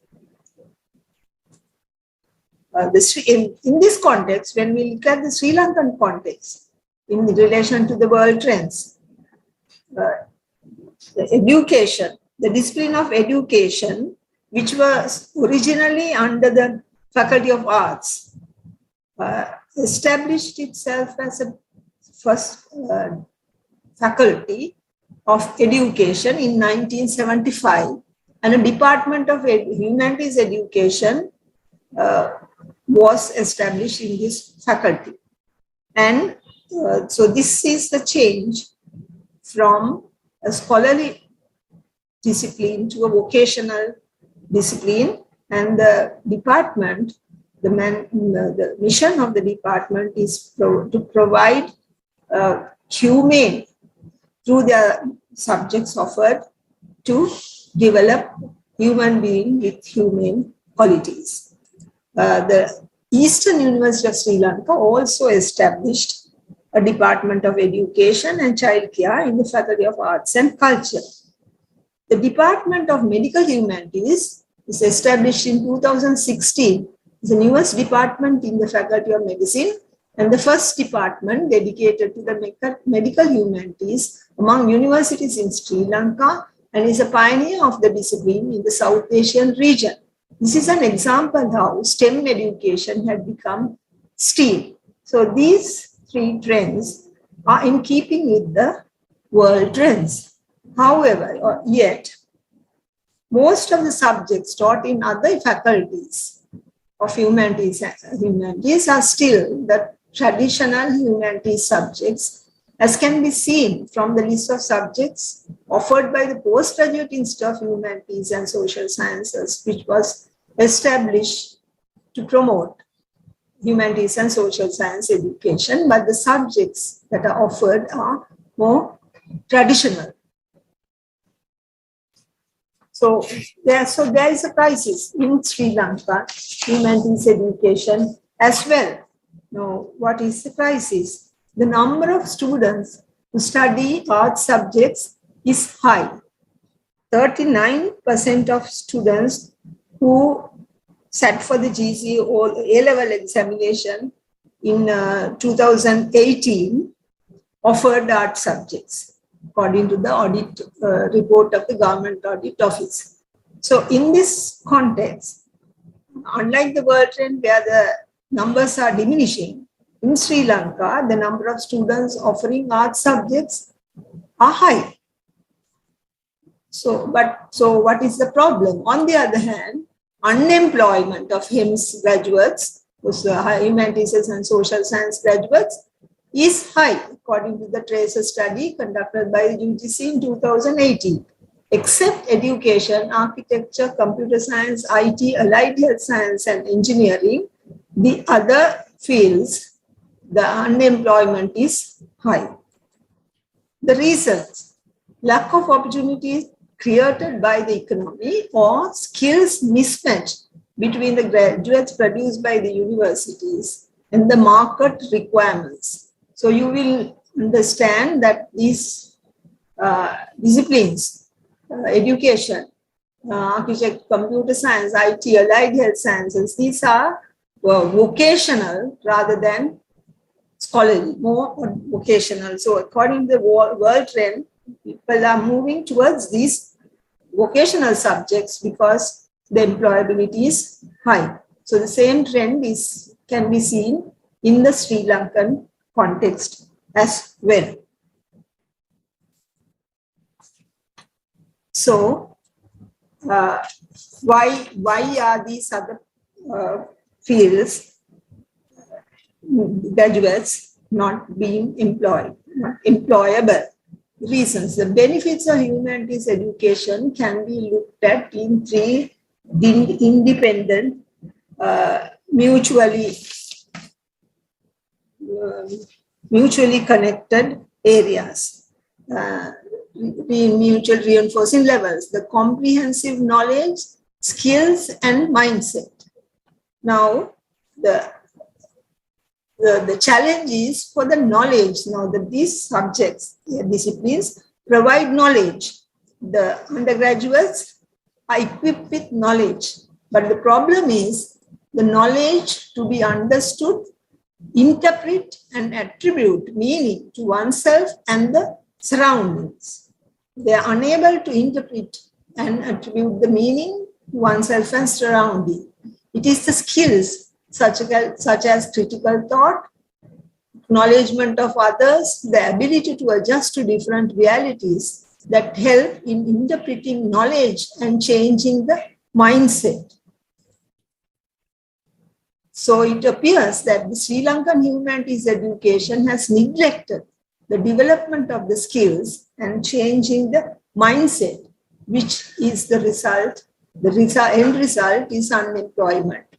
Whereas in the world trend, we saw where the employees saying that the humanities disciplines can provide these skills and that they are happy with the humanities graduates because they have the skills. But we found that it is not so in the Sri Lankan education system. So what is the way forward? What should we do to change the focus in humanities curriculum in universities? Reimagining and rethinking of the humanities in Sri Lankan universities is necessary, but it is also the greatest challenge. STEM HEMS research and promoting innovation and commercialization research for combination of STEM HEMS research through AHEAD grants is happening right now. This appears to be a step in the right direction and should be promoted. So STEM has to be STEAM. It is technology married with liberal arts, married with the humanities that yield us the result that make our hearts sing, as Steve Jobs in 2011 said. So the universities need to take note of this fact and change the humanities curriculum and make it more from HEMS to STEAM and combination of STEM, HEMS through the curriculum, like in medical education and in education. So that is the way forward to avert this crisis. Thank you, and these are my references.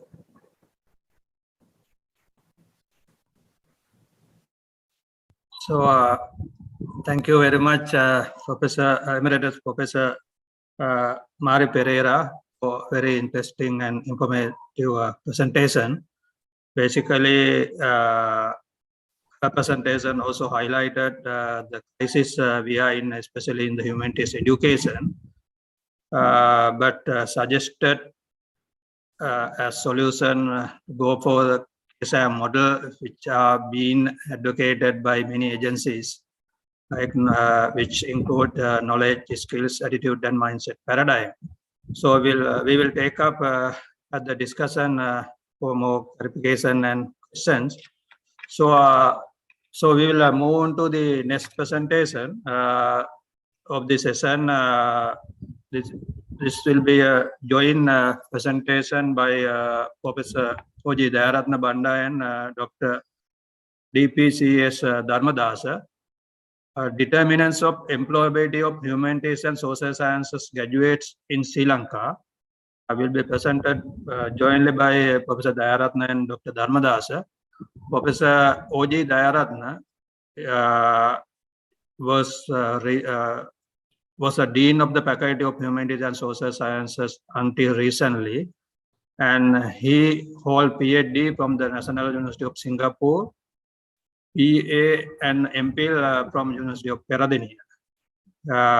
Currently is attached to the Department of Economics at the University of Peradeniya. Some of his research interests include empirical topics in economic growth, trade openness, free trade agreements, microfinance institution and growth, and informal sector. And Professor Dayaratna authored several articles published in a number of national and international journals. Actually, Professor Dayaratna, as I mentioned, was Dean of the Faculty of Arts, University of Peradeniya until recently. And I must mention, he actively contributed for the planning and execution of the celebration of this event. And he will present jointly with Dr. Dharmadasa. Dr. DPCS Dharmadasa, attached to the Department of Economics, University of Kelaniya. She obtained both PhD and MSc from the Saga University in Japan and BA from Peradeniya University. Some of her research interests include monetary policy, fiscal policy, international trade and finance, economic growth. She has published many research articles, books and book chapters in various fields, including public debt, population, aging and fiscal sustainability, opportunities and challenges for economic growth in Sri Lanka. So the paper, as mentioned, determinants of employability of humanities and social sciences graduates in Sri Lanka. So it's over to you, Professor Dayaratna and Dr. Dharmadasa. Dharmadasa. Thank you very much, Professor Sanilakhe. Dr. Dharmadasa will present. Okay. Good morning, everyone. Thank you very much for giving us the opportunity to present our work at this conference. This presentation is on the issue of employability and unemployment of humanities and social sciences graduates in Sri Lanka. This is the content of my presentation. As you can see, the graduate unemployment status in Sri Lanka at present is quite worse. The art degree stream graduates unemployment is at 46.3%, while the other degrees is at 53.7%. But when we compare it to the rest of the world, we can see that unemployment among graduates in Sri Lanka is quite high. When considering unemployment, the concept of employability is very important. Employability explains individual's ability to obtain and maintain employment throughout his whole career. So actually it is a set of achievements including skills, understanding and personal attributes that makes a graduate to gain an employment and be successful in the chosen field, and ability to gain a new employment if required. So this employability relates to the attributes of graduates that comes from learning and experience, and lack of attributes leads to unemployment. Those are the opinions of researchers about employability. So based on these opinions, there are two theoretical perspectives can be found in the literature. One is employability skill model that explain the skills that graduates should have in addition to basic subject knowledge. The career age model explain that basic subject knowledge and higher order skills, as well as capabilities and beliefs and all the employability skills should have in graduates. So these two theories actually provide a strong conceptual basis for higher education policymakers to plan and implement higher education programs incorporating core curricular and extracurricular activities. And considering the empirical evidence on the issue of unemployment in Sri Lankan scenario, we have found two important studies. One of the studies explained that graduate unemployment is a structural issue. So according to that study, they suggest that to solve that problem, demand side factors such as high economic growth through institutional and policy support is required. At the same time, supply side factors such as universities need to be more dynamic and market oriented is required to solve the problem of unemployment. At the same time, the other study explains that graduate unemployment is due to educational mismatch. They have found that higher education in Sri Lanka does not comply with the job market. So this theoretical perspective as well as empirical evidence stress that there is a structural issue and a skill mismatch. So the skill mismatch and a structural problem in the higher education institute and what employers are looking for need to be examined. In addition, the structural issues in the economy and the labor market need to be understood. The issue of jobless growth and lack of job creation need to be understood as the demand side of the labor market is crucial to understand the graduate employability issue. Therefore, these areas are the focus of our study. Based on that we form two objectives. First is to examine the issue of the demand for graduates by the employers, specifically focusing on the ability of the economy to create jobs for graduates by identifying the labor absorption capacity of the economy and jobs growth.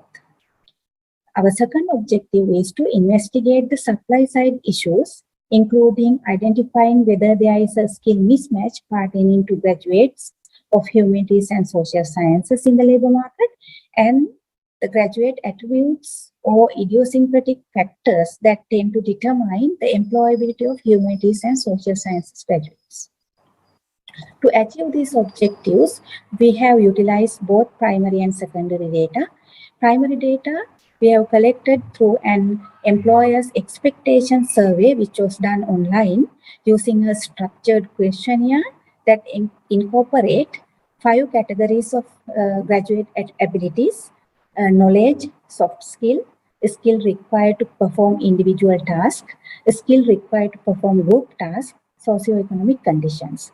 So we distributed this structured questionnaire to 200 employers and we got more than 28% response rate.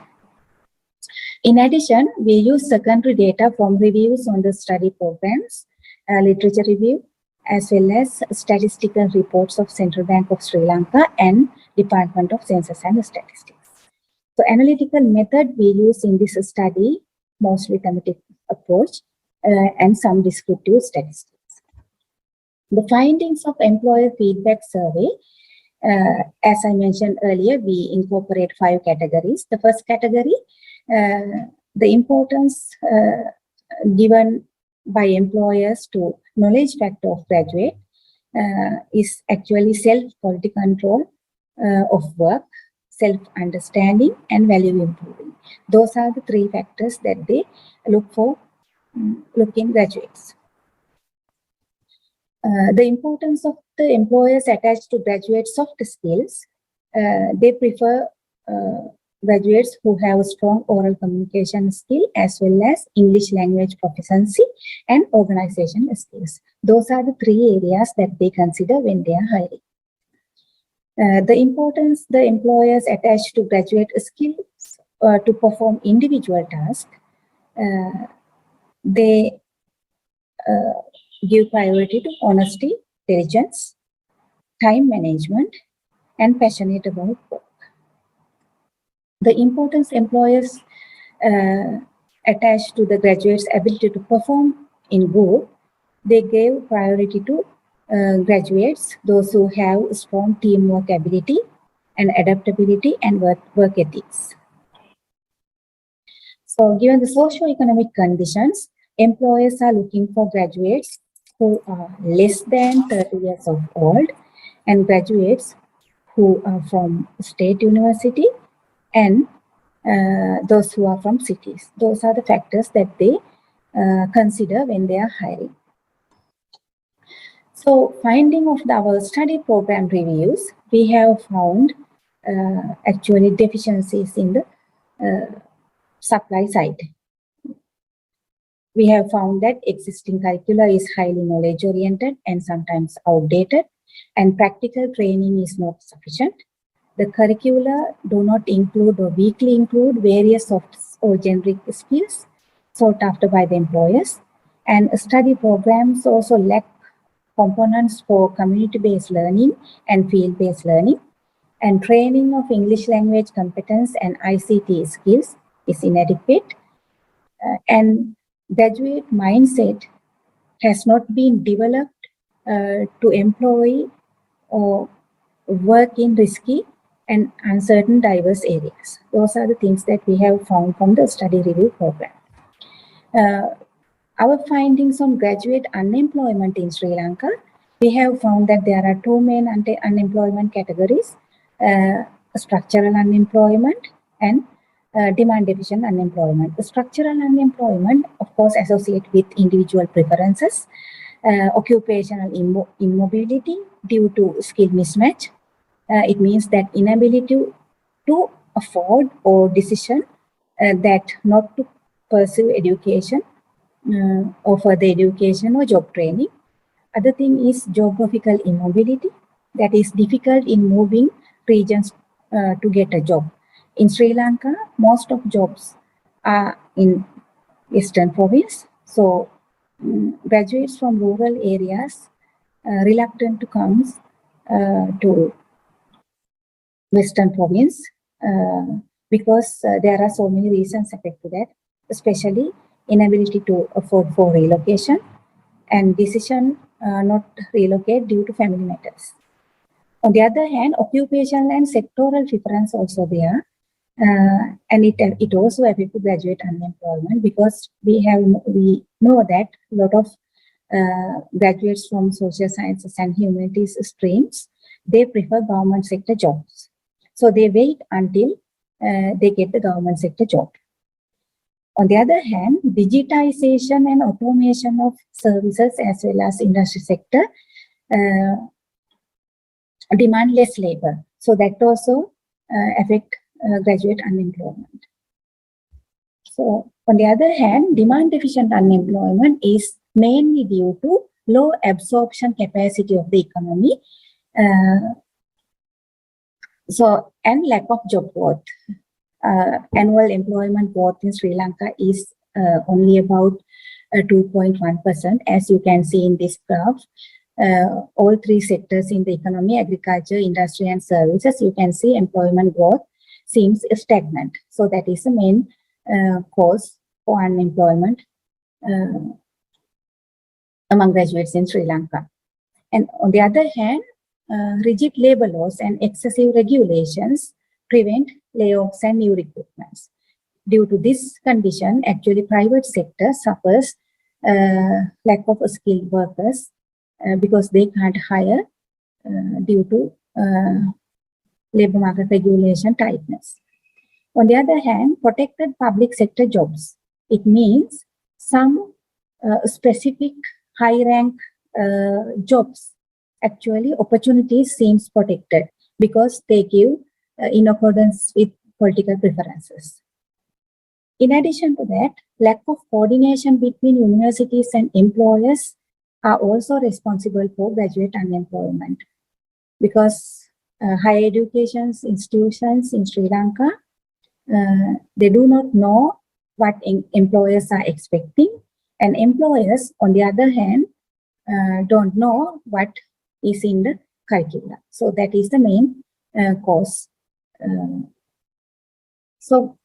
Based on these findings, we have concluded that employers expect a complex set of soft skills and qualities rather than having an in-depth and wide knowledge of subject matter. And existing study programs do not adequately produce skills that employers looking for. On the other hand, deficiencies in the undergraduate study program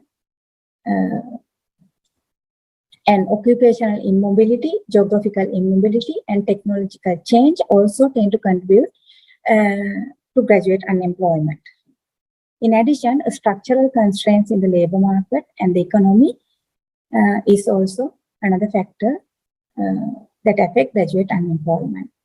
We have found that in addition to employment and unemployment among graduates, underemployment, misemployment, and malemployment also a chronic characteristic in Sri Lankan labor market. So based on these findings, there are some policy implications that we have drawn from this study. For the demand side policies, we can suggest that economy should expand to the extent that it has a capacity to absorb graduates, and both policies should target of the areas of the economy that is able to attract educated labor.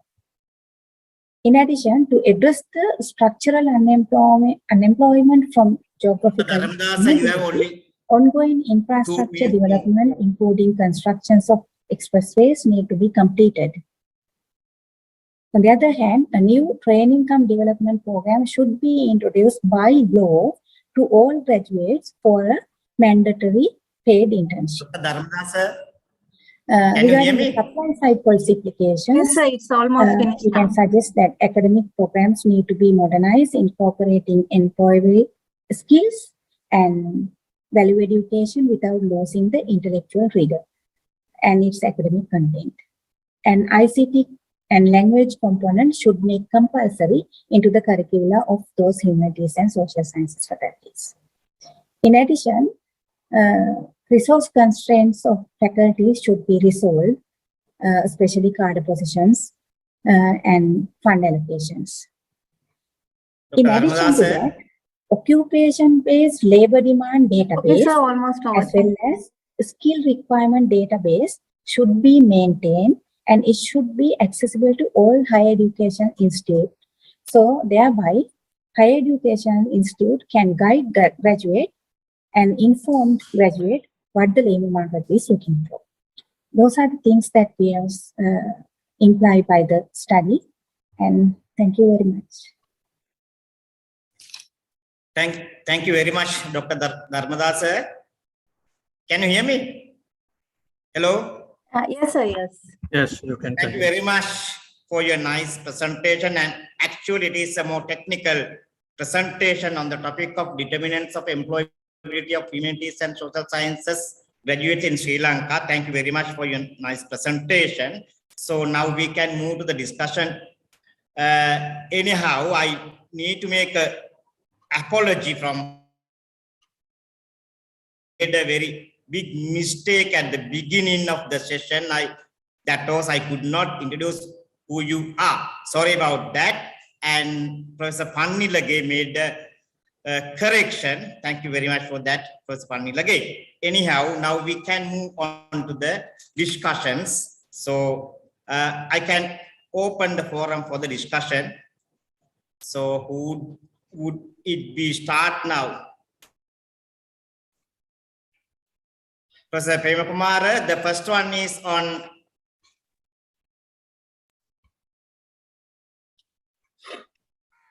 Professor Hanifa. Her presentation was on the present status of social science and humanities studies in Sri Lanka.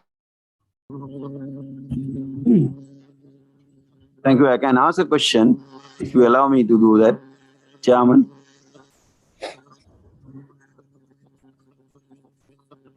Yes, Professor Premakumar, you can go ahead. I think Professor Gunatilaga's experience on technical issues. Right. I think this is very, very wonderful, engagement in the current status of social science and humanities in Sri Lanka. I think basically I have actually a couple of questions to Professor Hanifa and as well as Professor Mari Pereira. Basically, I think Professor Para is very much, you see, the bringing out of ethnographical, basically empirical kind of evidence to actually make her point quite strongly. So that I appreciate that. And basically now, because while largely agree with your, the point, basically, the how current humanities and social science discourse largely dominated by the employability actually discourse is something you basically highlighted. And also I think I would say technologizing of humanities and social science education also, at the expense of critical thinking. That is a whole argument, you see.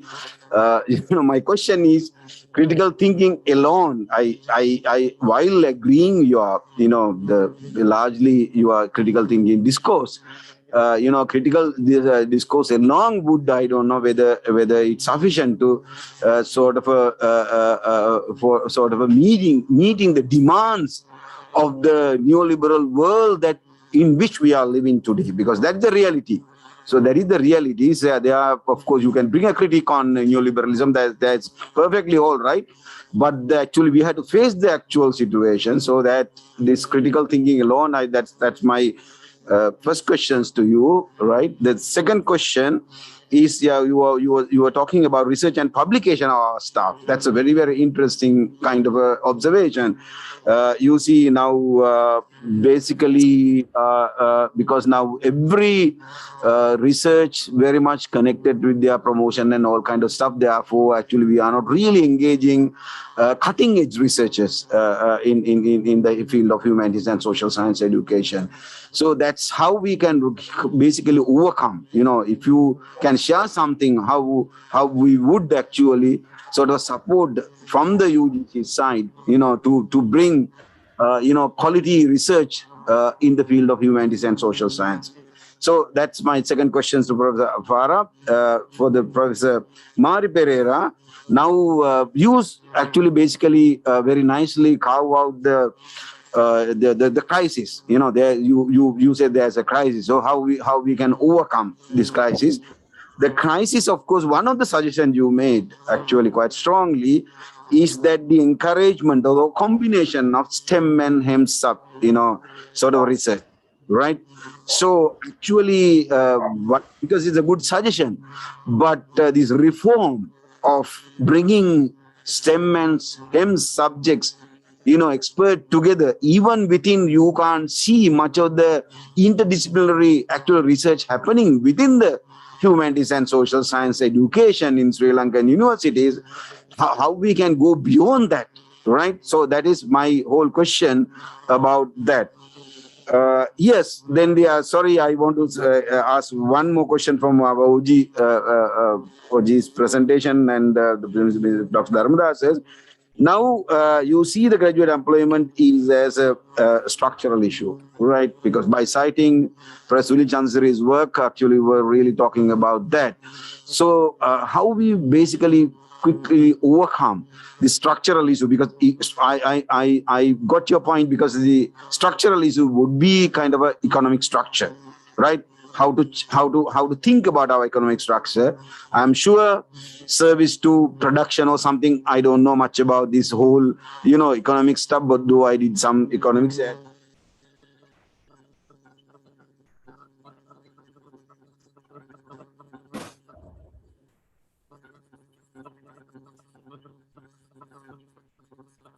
Sir, I can't hear what you are telling. Yes, Professor Premakumar, we can't hear you properly. Professor Premakumar, can you give an opportunity to Professor Hanifa to answer the question posed by you.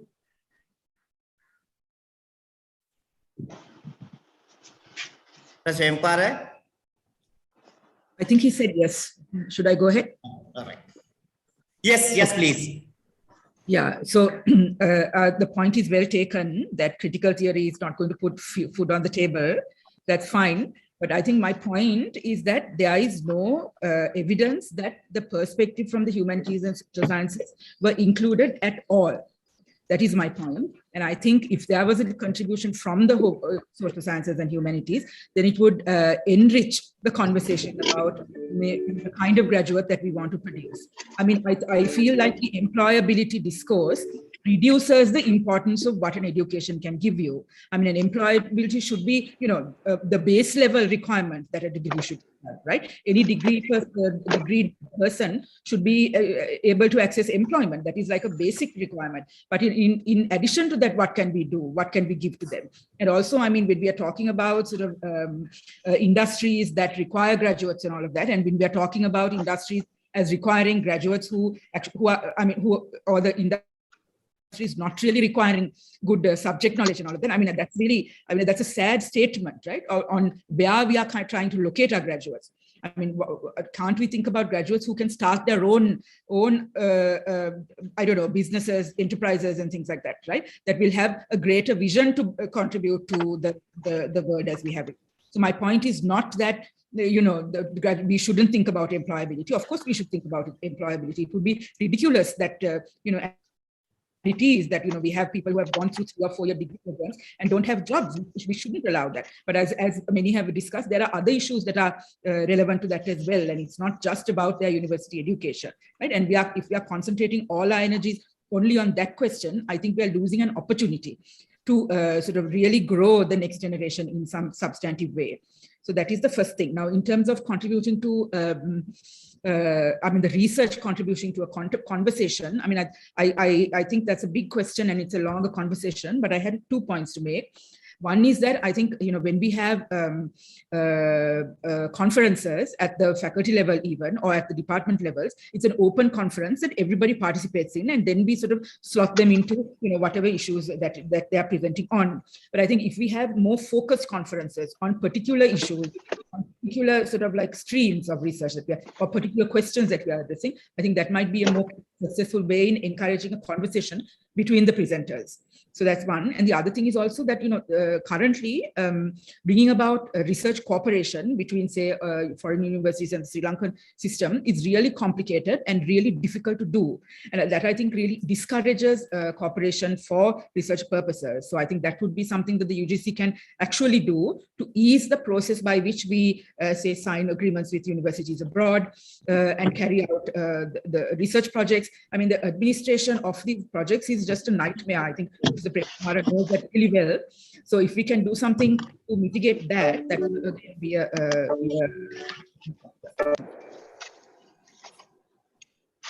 Thank you very much, Dr. Hanifa. Since we are running out of the time, we can move to the next presenter, Professor Pereira. Yeah. Can you hear me? Yes, I can. Villa directed the question to you. Would you be able to answer for that question? Yes. Now, Professor Pema Kumar asked me 2 questions.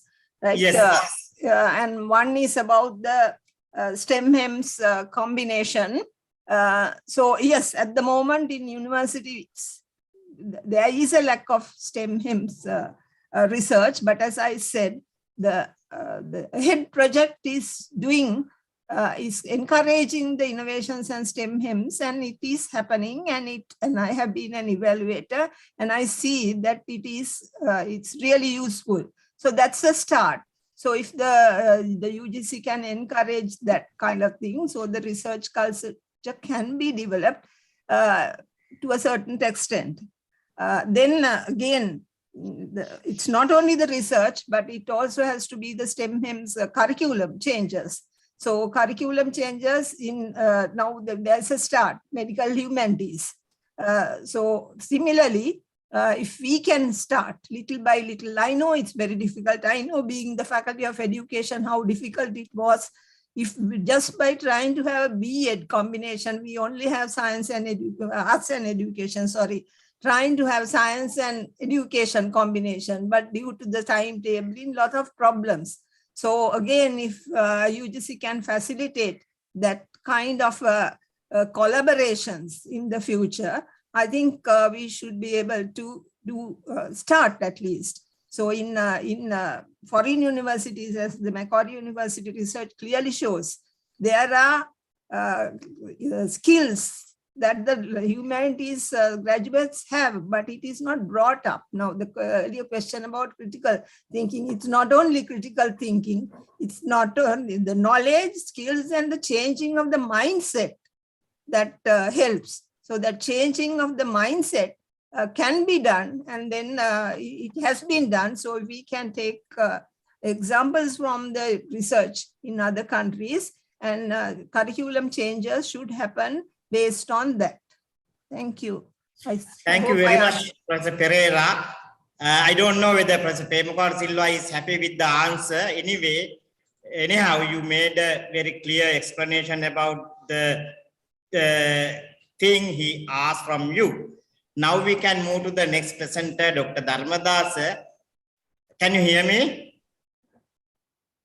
Dr. Yes, Dharmadas, can you hear me? Yes, sir. Yes. Yes. Okay. Gunatilaka, I will explain actually the okay, okay, Professor. I would like to come. Okay. Okay. Yes. I think Professor Pemukara's question is very, very valid. In our entire paper, if you read our paper, it's a very comprehensive analysis. What we were able to present is a very, very small thing here. What we are bringing in is that, as Professor Panipa very correctly said, you should not overly concern about the university's curriculum and quality of graduates and all. As economists, we know that it is the economy that is actually employing any person, whether graduate or non-graduate. Yes, absolutely. You are correct, Professor Oji. I do agree. So wait, Professor Gunatilaka, wait. I just want to explain. So just wait. I want to explain my point. So therefore, structural problem that we are talking about is that if you talk about post-independent entire development process, how many of you think that our economy produce private sector jobs for humanities and social science graduates? It is not. If you look at the entire agricultural development programs in Sri Lanka, it's mainly focused on actually basically low skill or uneducated people, to farmers and others. So therefore, if you look at the industrial development for the last 50, 60 years, basically if you look at export processing zones or any other industrial sector, do you think that we have been able to produce jobs for educated labor? No. So therefore, our point is that, yes, definitely, as Professor Pemukara and others say, that we have to transform the higher education sector. But our point is that analytically, we have shown that universities cannot single-handedly solve the unemployment problems of the graduates. For that, you need to actually reform the entire economic policy, development agenda, and growth policy should target educated labor. For example, if you look at in our Sri Lanka private sector, we do have some jobs for humanities and social sciences. But if you look at the industrial sector, if I go and analyze, decompose the entire industrial sector and agricultural sector, which is actually more than 60%, let me give you an example. I think you are ignorant of the fact that 60% of engineering graduates produced in Sri Lanka cannot find jobs in Sri Lanka. You are not actually aware of that. Actually, 60% of engineering graduates are fully employed because they are going out of the country. It is not that our economy is absorbing them. Our economy is not able to absorb 60% of engineering graduates. From 1960 to present, if you look at 60% of pre-education engineering graduates are not working in this country. So therefore, my point is that policymakers, politicians should understand the holistic problem, this problem. One, that they have to do their job. I have always been saying that you do your job. What is your job? Do the right policies, develop the economy, create jobs for the educated labor. And on the other hand, Brother Kumar is very correct that we should not be saying that what we are teaching is right and our curriculum has no problem and we don't need the skills and that they should not be employed. That is fully nonsense. I think as Professor Mari Pereira and Professor Parashana correctly said, we need knowledge, skills, attributes, and hence and all incorporated into that. But in the policy making level, our entire economic policy, growth policy, should be redesigned to actually absorb educated labor. I think in the present government, I am not politically talking, but this entire new development perspective of coming up with services sector development, including Colombo Port City and Hambantota Port City, these industries are basically targeting educated labor. So therefore, our point is that in our paper, if you read, we have presented that you have to handle it in two ways. Demand side has to be handled by the national policy level, development policy, growth policy. But supply side policy, UGC, universities has to handle how to actually produce, train our graduates. So overall, what in our Professor Premkumar, our paper, what we are saying is that the graduate employability and unemployment is both the demand side and supply side problem. It's not just a supply side problem. Supply side means supply of graduates to the economy. It's not that. It's both. So that if you want to solve this problem, we all have to put this together. For example, if you look at Singapore, what they did was they were developing the growth policy and universities together, so that economy was able to absorb educated labor gradually. But in our system, I don't think so. It is not a failure or anything, but I would say that our entire development policy from 1970s to present was mainly focusing on the agricultural policy. Even agricultural graduates cannot be absorbed into the agricultural sector. They are finding jobs in the bank and other sectors because you see there is no agricultural agribusiness industries. There is no technology-based high-tech agricultural sector in Sri Lanka. So we are not developing. So if you want to absorb agricultural sciences and technologies into the agricultural sector, you need high-tech services and industries in that sector. So that you need to transform the agricultural sector in order to absorb even agricultural graduates. So therefore, now this problem you have to understand. At the beginning I said that agriculture, even science graduates are not, chemistry graduates are finding jobs in banks. This is called misemployment. This is not employment. This is misemployment. The person is wrongly employed somewhere. You see, 4 years of chemistry degree, spending money to the laboratories and other things, the person is trained to work in a chemistry related industry. That is the purpose of that. Agriculture graduates also same, they are spending so much money. So I would actually be happy that chalk and board graduates, we are using chalk and board now, simply. They are able to find jobs in banks. We are just using chalk and boards only. But therefore, this entire dialogue, as I say always, yes, these graduates should not be employable is nonsense. Our academics have misunderstood this completely. Our graduates should be employable. For that, they should have skills, they should have the right mindset, they should be able to work in any challenging, risky environment, and they should be able to create jobs also through entrepreneurship and others. That is one side. On the other side, what we are saying is that the demand side problem should be solved by the national level policymakers, politicians, governments, not by us. The economic growth should be created. So that is actually Professor Premkumar. I think this is what I wanted to explain.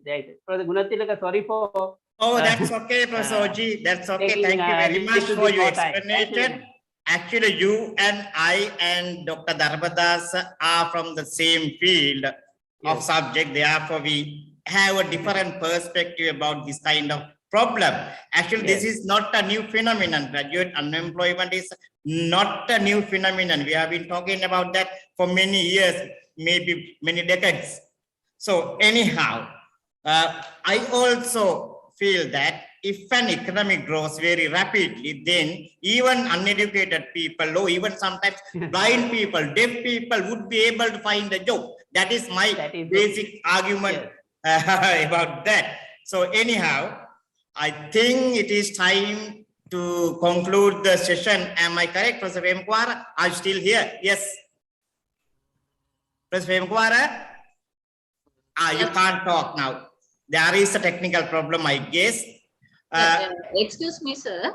Yes. I'm now I'm going to finish this session, no?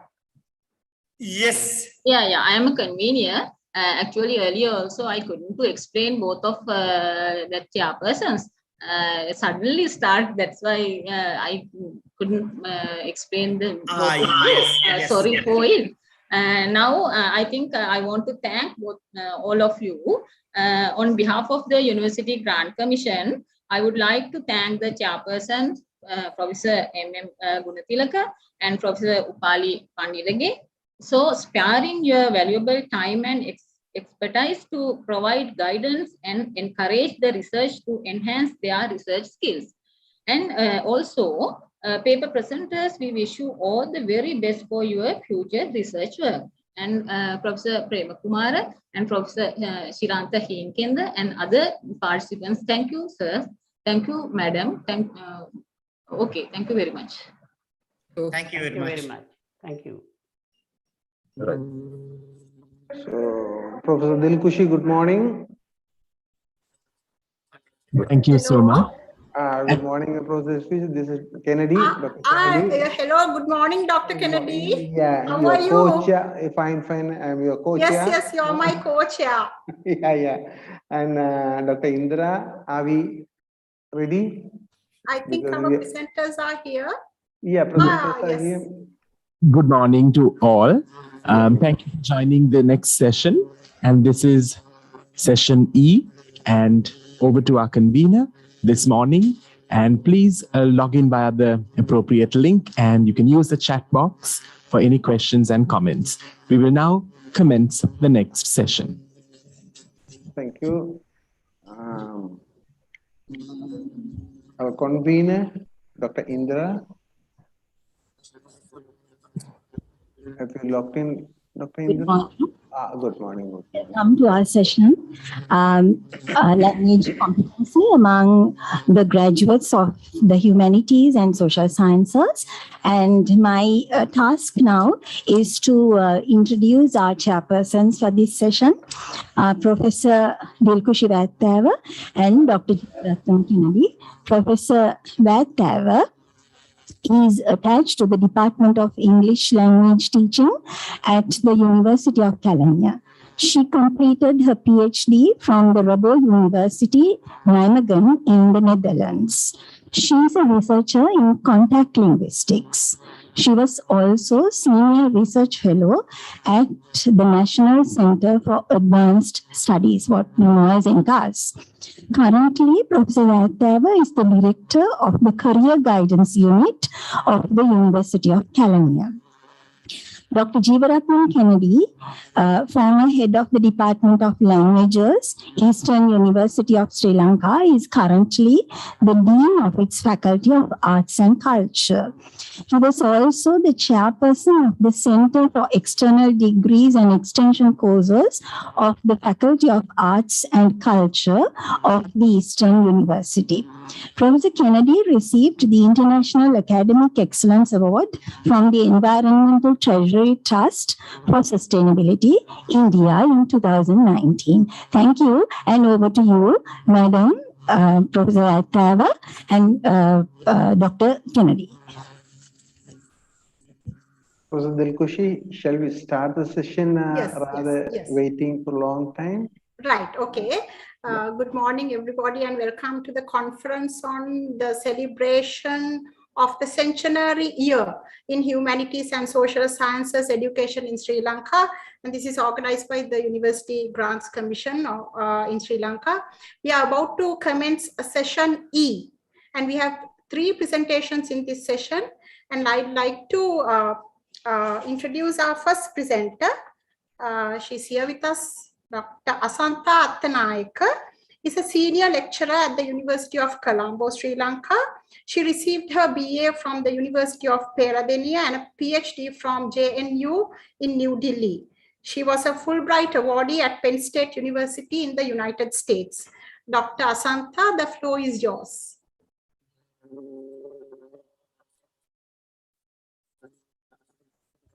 Asantha? Yes, thank you, Professor Dilkhushi. Yeah, here I am, right.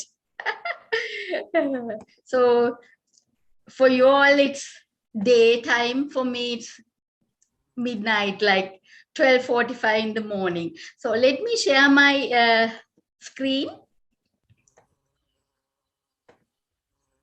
Can you all see the screen? Yeah, we can. Okay, right.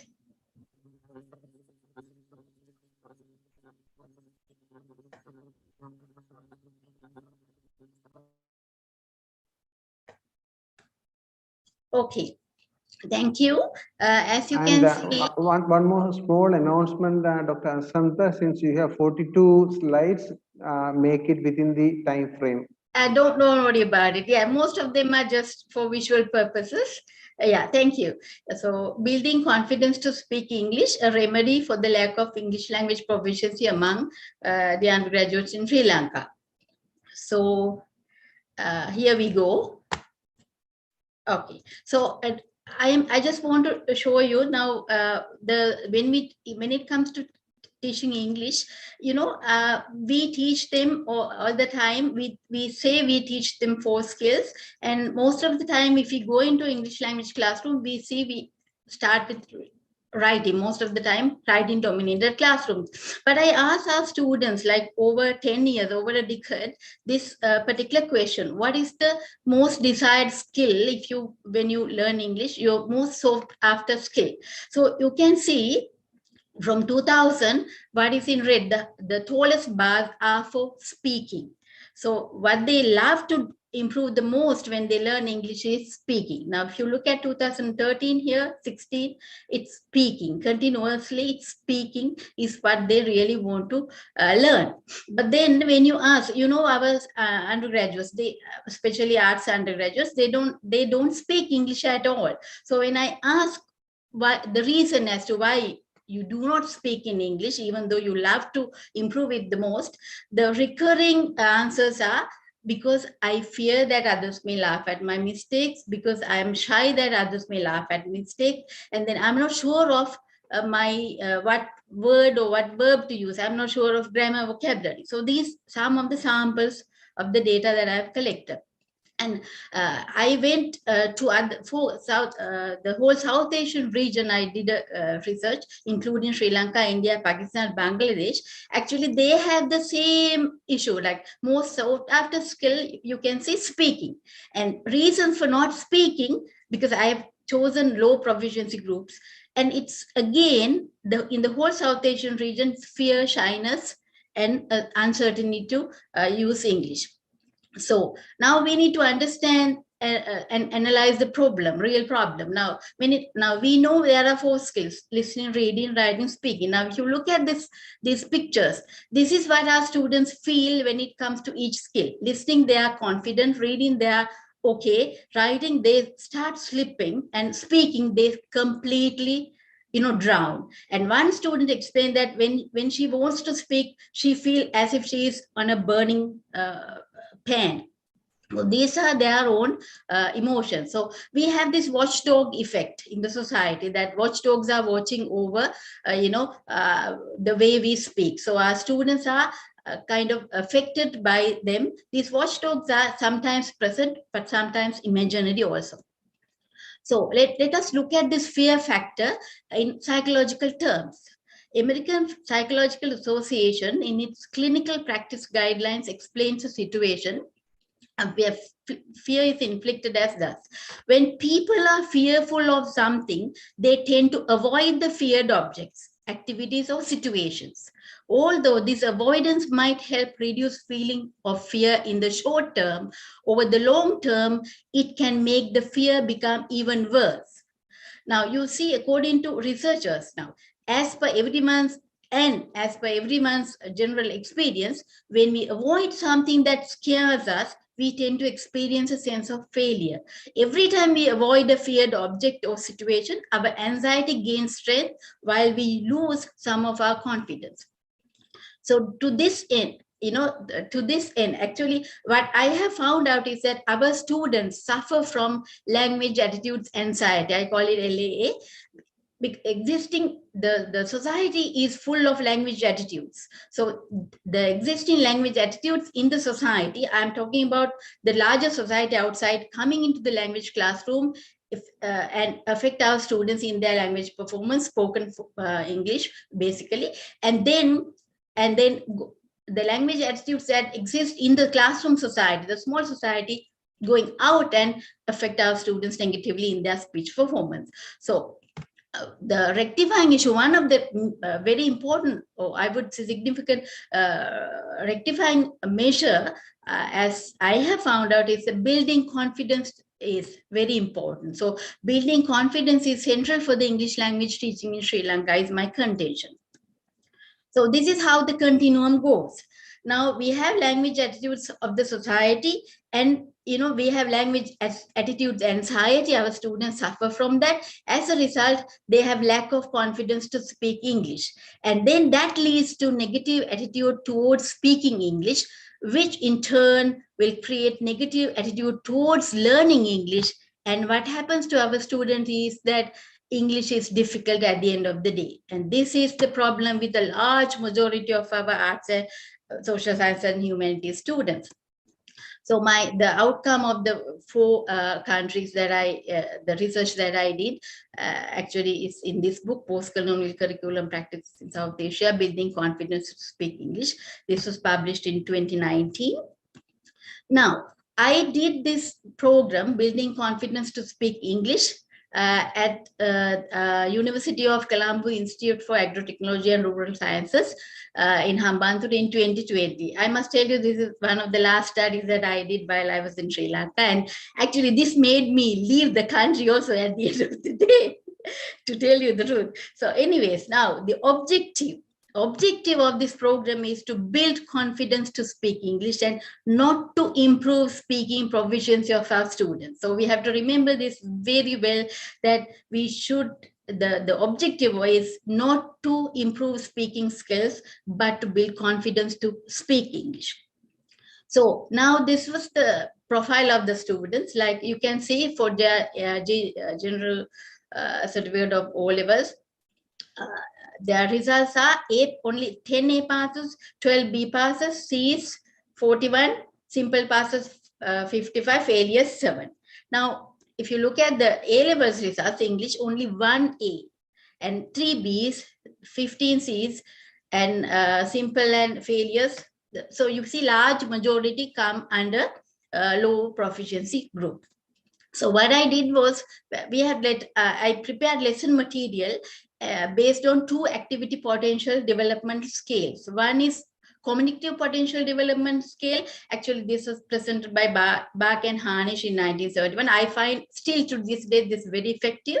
So the activities were prepared, designed, and arranged, sequenced according to this scale, like from least interactive to most interactive, starting from pair work or individual work, but no actual performance is required, but it goes from pair work, then small group activities, and the whole group involvement. So that's how it is, from least interactive to most interactive.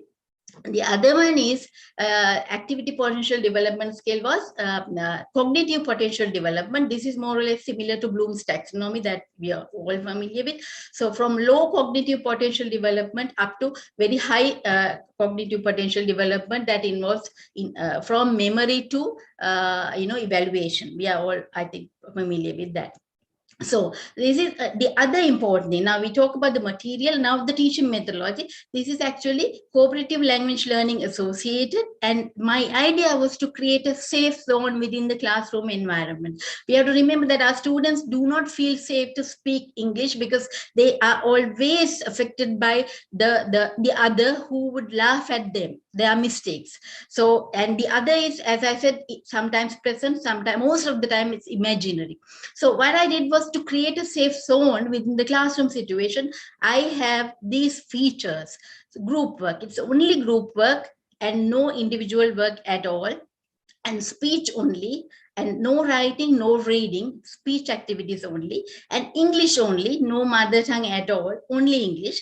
And a phrase every day was given to our students, and teachers were actually asked to give one phrase every day to use then and there in the classroom, like, can you please move your chair? Can I see your answer, please? Is this correct? Kind of, you know, so that teachers were given every day when teachers were asked to give the phrase for the day, they had to write it on the board, and students had to repeat it over and over again until it becomes a second nature to them. We use simple English, and every time when groups perform, you applaud and acknowledge. And volunteers only. The other thing is that the activities they do in small groups, and only volunteers can come in front of the class, and teachers cannot make them feel that, okay, now it's your turn, you have to come. No. So if they like only.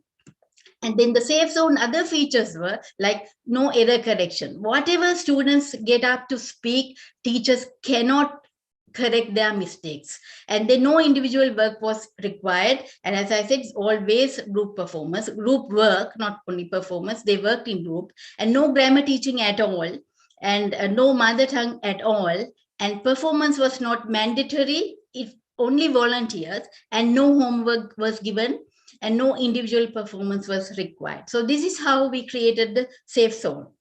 And I trained the teachers every day for the next module, next day teaching. So I asked, what we did was simulation. Teachers were acting like students, and I was their teacher. And then we did all these activities with teachers, simulating them as students so that they could teach their students with a lot of confidence. And the theoretical perspectives behind learning in groups, because I said this is a group activity. So, and small group, as in like not more than 20 students were allowed in a class. So there are motivational perspectives because the individual goals can be achieved if the group is successful. Therefore, we students help each other because individual benefits that way. And so there are social cohesion perspectives because we help each other because we want everybody to win, and we are social animals. We care for the group. And then cognitive perspectives, because cooperative tasks involve a lot of discussion, argument, hear other views, and therefore cognitive elaboration happens there. So we had classes 3 hours a day for 4 weeks. And the last week of the course was 5 hours a day, and assessment was a stage play competition. So now we look at some of the pictures of the stage play competition. All the students had to take part in, stage plays, and each class had to have, characters for all the students. So some of the shots you see. So they were very confident in their performance. Now look at the student feedback, collected student feedback. So confidence to speak English. Actually, now we have to remember the objective. Objective was to build confidence to speak English. So what we have to check was whether our students have developed confidence to speak English, right? So at different situations. But, ironically, the director has collected data without telling me to see whether students have gained reading skills, writing abilities, all that. And, it showed that because we didn't teach reading or writing, our objective was different. So the report that he has submitted was a totally fake, false report. But this is what we had to do. Like we have to check the objective of the course, whether we have achieved the objective. So now here, confidence to speak English with friends inside the classroom increased. You can see the numbers, strongly agreed, 95 students said. And you can see nobody said nobody disagreed or strongly disagreed. And confidence to speak English with friends outside the classroom, that also has increased. Now you see significantly, and nobody, only one person strongly disagreed, everybody else agreed. And confidence to speak English with teachers inside the classroom, you can see 95 students said after 126 that it's increased. It increased. And the confidence to speak English with teachers outside also, you can see that also they strongly agreed, large majority. And confidence to speak English in front of the class, that also you could see they, it significantly increased. And confidence to speak English with anyone who speaks English also has increased. And these are, this is what I find as the nicest thing here, student feedback on the teacher and her teaching. Now, I am going to read some example expressions, and they really touch my heart.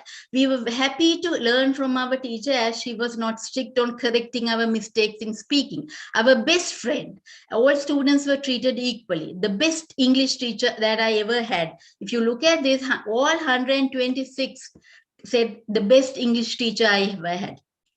I started loving English after this course, as the thing was practical. I'm quoting students. Said to Miss Sir, this my first started to my sunshine life. You see how heartening to see all that.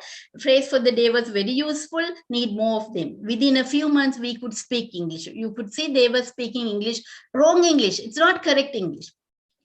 And then about the lesson material, very clearly, and I understand well, honestly. Some said these modules were like very, very simple, grade 3 line. Need grammar activities, they wanted, they did not know much about the rest of the program, because I had planned reading and writing in the later modules, but we were unable to do that. So time duration, actually, they said they had great time, more time to speak, 5 hours. Last week, as I was 5 hours, and that was too long for them, 3 hours. And 3 students said, we can't do anything, not freedom, very boring, disturbed to our semester studies. Now you see, these were those 3 who got one A and 2 Bs. And this is not for the higher proficiency groups. This is for the lower proficiency groups. Actually, most of our students are, yeah. Asantha, we have run out of your time slot.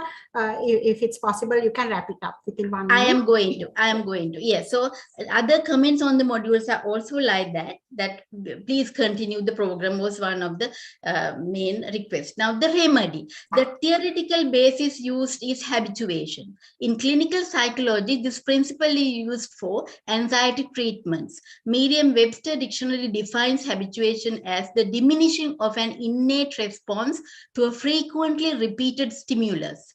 And as humans, we get used to things. Something that is new and incredibly exciting can become boring. This is very important. This tendency to have decreased responsiveness to something is habituation. Now, habituation refers to the fact that nervous system arousal decreases on repeated exposure to the same stimulus. In layman's terms, it means that familiar things get boring over time.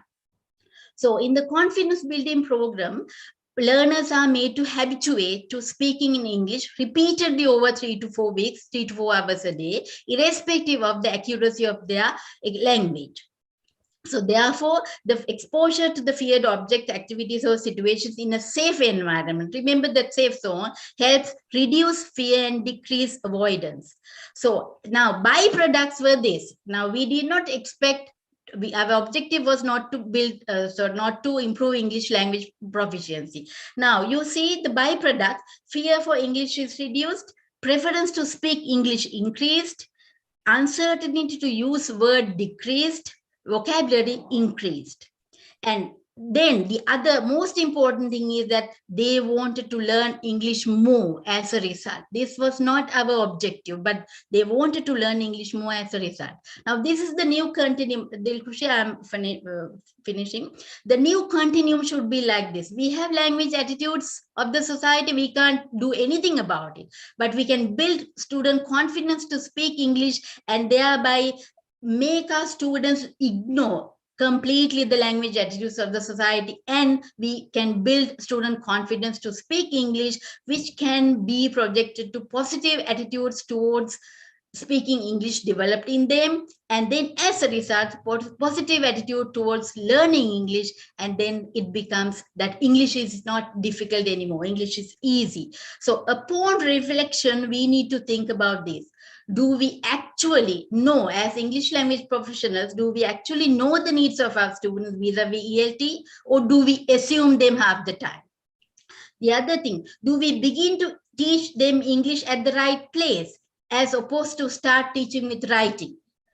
And are we aware of the root causes for their lack of proficiency in English, as opposed to many having a negative experience in the past projected to the present? My word, key word is here, projected, because we assume that students they didn't have facilities, they didn't have good teachers. No, my thing is that what I think is that most of the time it's negative attitudes, the negative experience that is coming from their English language learning history affecting their present English language learning as well. So do we understand the role of projection here?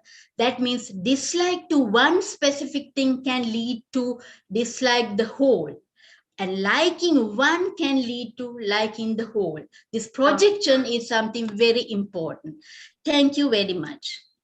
Yes. Thanks a lot, Asantha, for that informative and very informed study you have done on building confidence to speak in English. Can I move on with the next presentation? Dr. Kennedy? Yeah, we will go on to the next one. Right. So without delay, I would like to invite, before that, I would like to give an introduction to the next presenter, Dr. Sabaratnam Kanakaratna. I hope I pronounced the name correct. He's a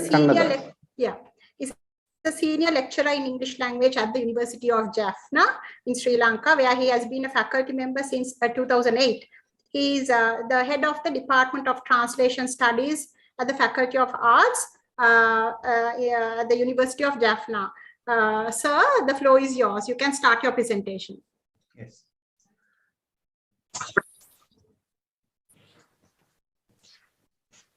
Yes, good time to all. I am Dr. S.K. Kannadas, attached to the University of Jaffna. I am very happy to present this paper today on developing reading and writing skills in English of humanities and social sciences undergraduates through content-based materials with SWOT analysis.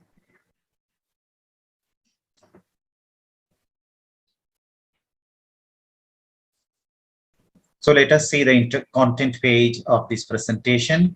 It starts with introduction and ends with the references.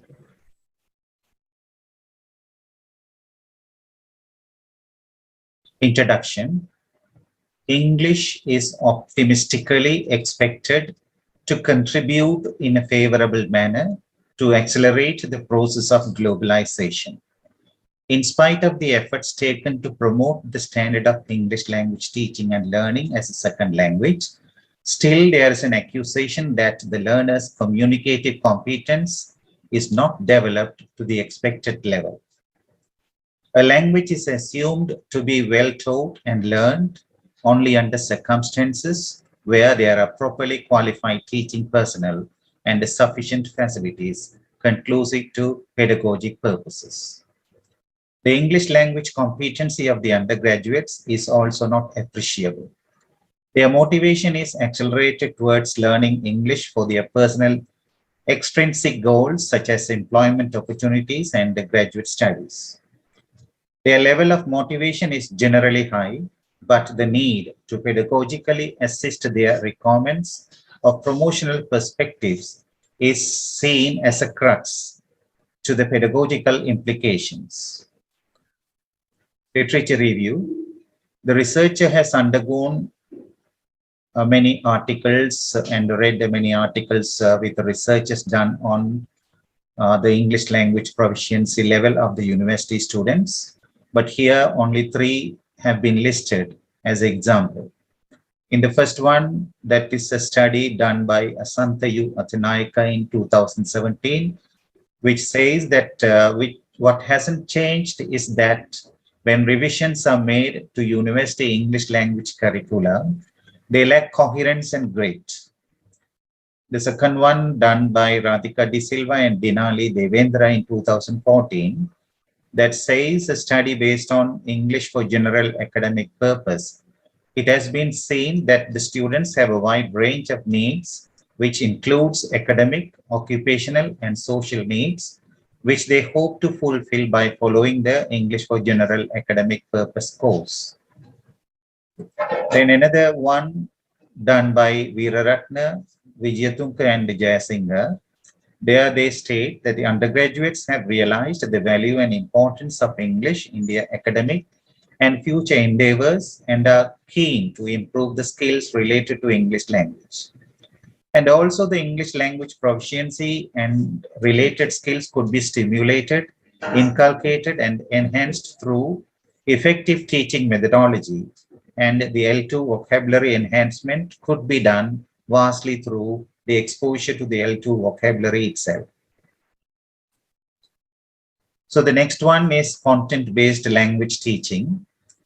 Content-based language teaching, known as content-based instruction, was introduced in 1989 by D.M. Brinton, M.S. Snow, and M.V. Wesch. Is a form of communicative language teaching in which language instruction is integrated with academic content instruction. Content-based approach to second language teaching has become increasingly well known and accepted at all levels of education. Content-based instruction is a vibrant approach to curriculum design that is able to flex to fit a wide variety of student populations, settings, and program goals. This was stated by Snow and Brinton, who are the pioneers of the CBLT approach. The action research conducted to find out the strengths and weaknesses of content-based instruction on teaching reading in Nepal states content-based instruction was found to be effective in teaching reading. This was done by Ramesh Adhikari in 2020. Learners can use the language to fulfill a real purpose, which can make students both more independent and confident. It can help learners to develop their communicative skills as it paves way for them to get involved keenly in classroom activities. The purpose of the research, this research is to find out whether CBLT motivate L2 learners' involvement in the classrooms, to find out whether using academic reading materials enrich L2 learners' motivation in improving their competency in English language, to propose suitability of academic reading materials to enhance the performance level of L2 learners. Research methodology. The data display of this study is in qualitative research method. The research instruments of this study are classroom observation and the final ESL examination results. Participants, to achieve the aim of this study, undergraduates of the University of Jaffna from economics to represent social sciences discipline and linguistics to represent humanities discipline were selected. Duration of the study, the selected undergraduates were taught ESL, integrating academic reading content and the language skills for 1 year, covering 2 semesters for their specialization in the 3rd year. Hypothesis of the study: the content-based academic reading material in CBLT holds the interest of L2 learners to be motivated to get involved keenly in ESL classroom activities for better performance. Theory involved in the study: motivation theory of Gardner supports this study, which includes motivational components such as attitudes towards learning the language, motivational intensity and desire to learn the language, and effort of the learners to learn the language to bring positive influence on performance in the language learning classroom. Limitations of the study: the researcher of this study thought of doing this research in the University of Jaffna and the Eastern University in Sri Lanka, but due to the present COVID-19 situation, the researcher is limited within the University of Jaffna. The difficulty in collecting the data from the examination branch in the pandemic situation barricaded the researcher to use only 3 years data for the study. The researcher could not include more undergraduates from other disciplines of social sciences and humanities because of the present situation. Experimental teaching. The undergraduates from the departments of economics and linguistics and English were taught ESL using the academic reading materials of their relevant subjects in CBLT approach during the 2 semesters of their specialization in the 3rd year. The exercises were given on skimming, scanning, transferring information to the tables, comprehension, guided writing, and oral WH questions. In the 1st semester, the assessments were done on speaking and listening skills. The learners did PowerPoint presentations on their relevant subjects chosen by them. The lecturers from the respective departments were also invited for feedback and suggestions for further improvement. In the 2nd semester, the assessments were done on reading and writing skills. The researcher in the 1st semester gave chances for the participants to perform and show their language competency through speaking and listening skills, because while doing the PowerPoint presentations, the students were expected to read a lot and write a lot. Their reading was observed and their writing were observed and corrected, and made a lot of suggestions by the researcher for improvement. Evaluation process. In the 3rd year 1st semester, evaluation was done in the following manner: 30% for presentation, 10% for listening, 20% for PowerPoint presentation and interaction, and 40% for final exam. In the 3rd year 2nd semester, evaluation was done in the following manner: 20% for reading assessments, 20% for writing assessments, and 60% for final exam. In the 1st semester, there are 2 kinds of presentations mentioned. One is the usual presentations done in the classroom level, and the other one is done at the final exam level, which was not done by the researcher. The evaluation was done by some other lecturers belong to the ELT department. Data analysis. Here, the data in the data analysis, the result shows the 2nd year and the 3rd year performance of the students. In the 2nd year also, the economics and linguistics students were taught by the researcher in the usual method, where the CBLT was not introduced or experimented. So here, the batch before the CBLT, that was the batch taken by the researcher, and the results shows in 3 categories, that is batch before CBLT and the batch during the experimental of CBLT method, and then batch after the CBLT experimentation.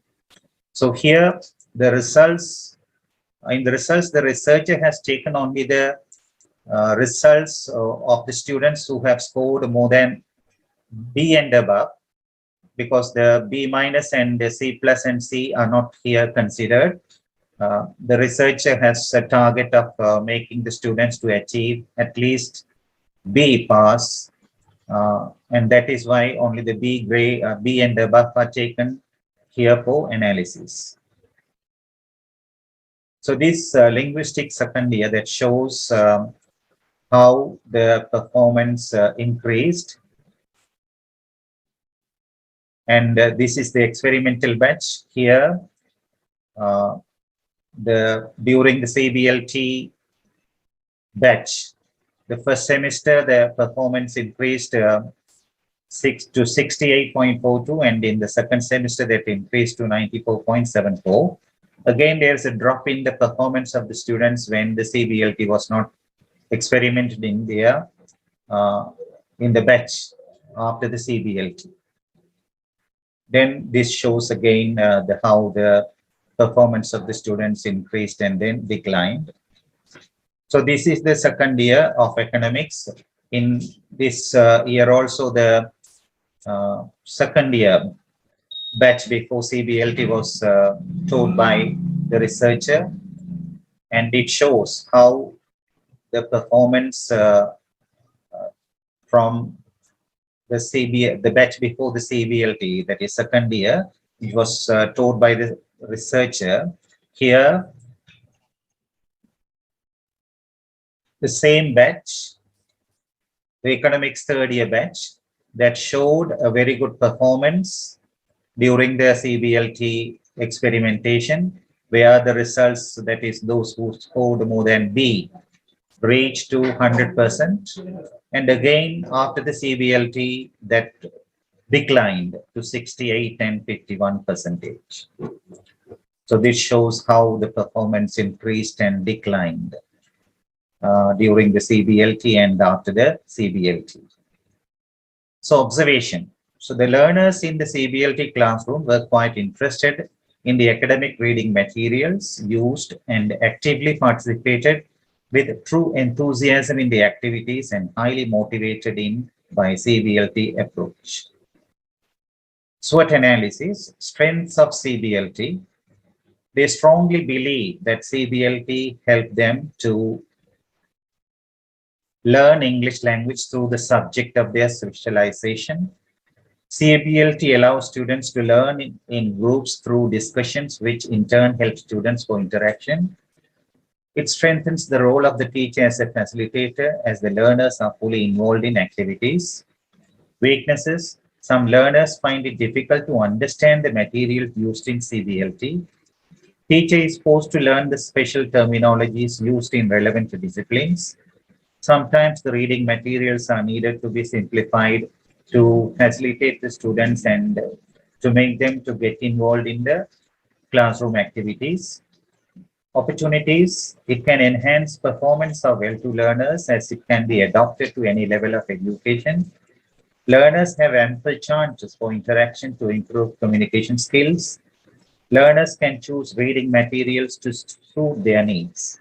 Threats, learners need to be from same discipline of study, as CBLT cannot be successful for a mixed group of learners.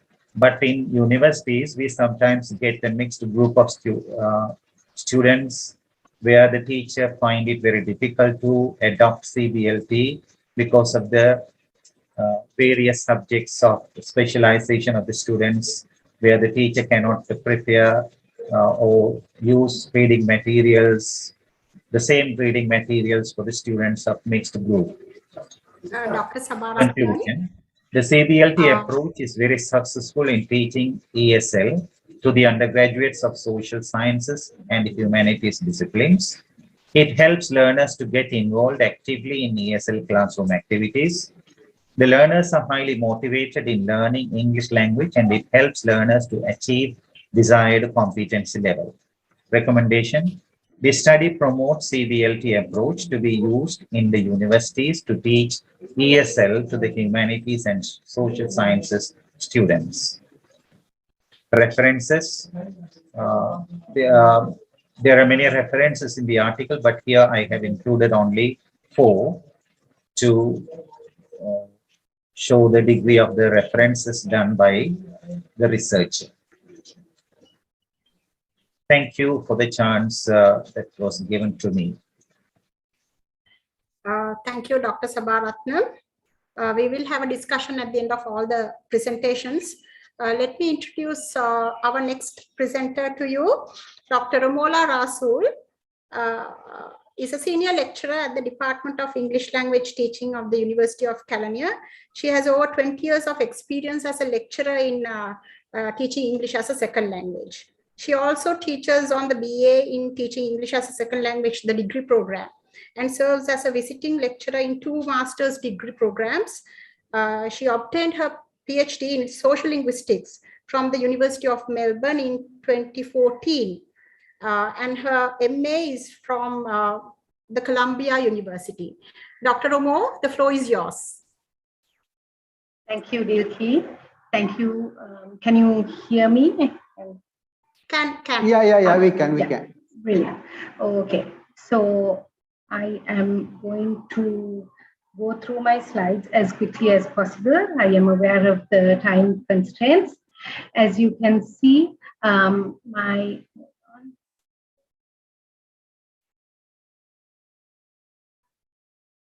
the title of my presentation today is Teaching English as a Second Language in Faculties of Arts, Challenges, Opportunities, and Renegotiating the Role of the ELT Professional.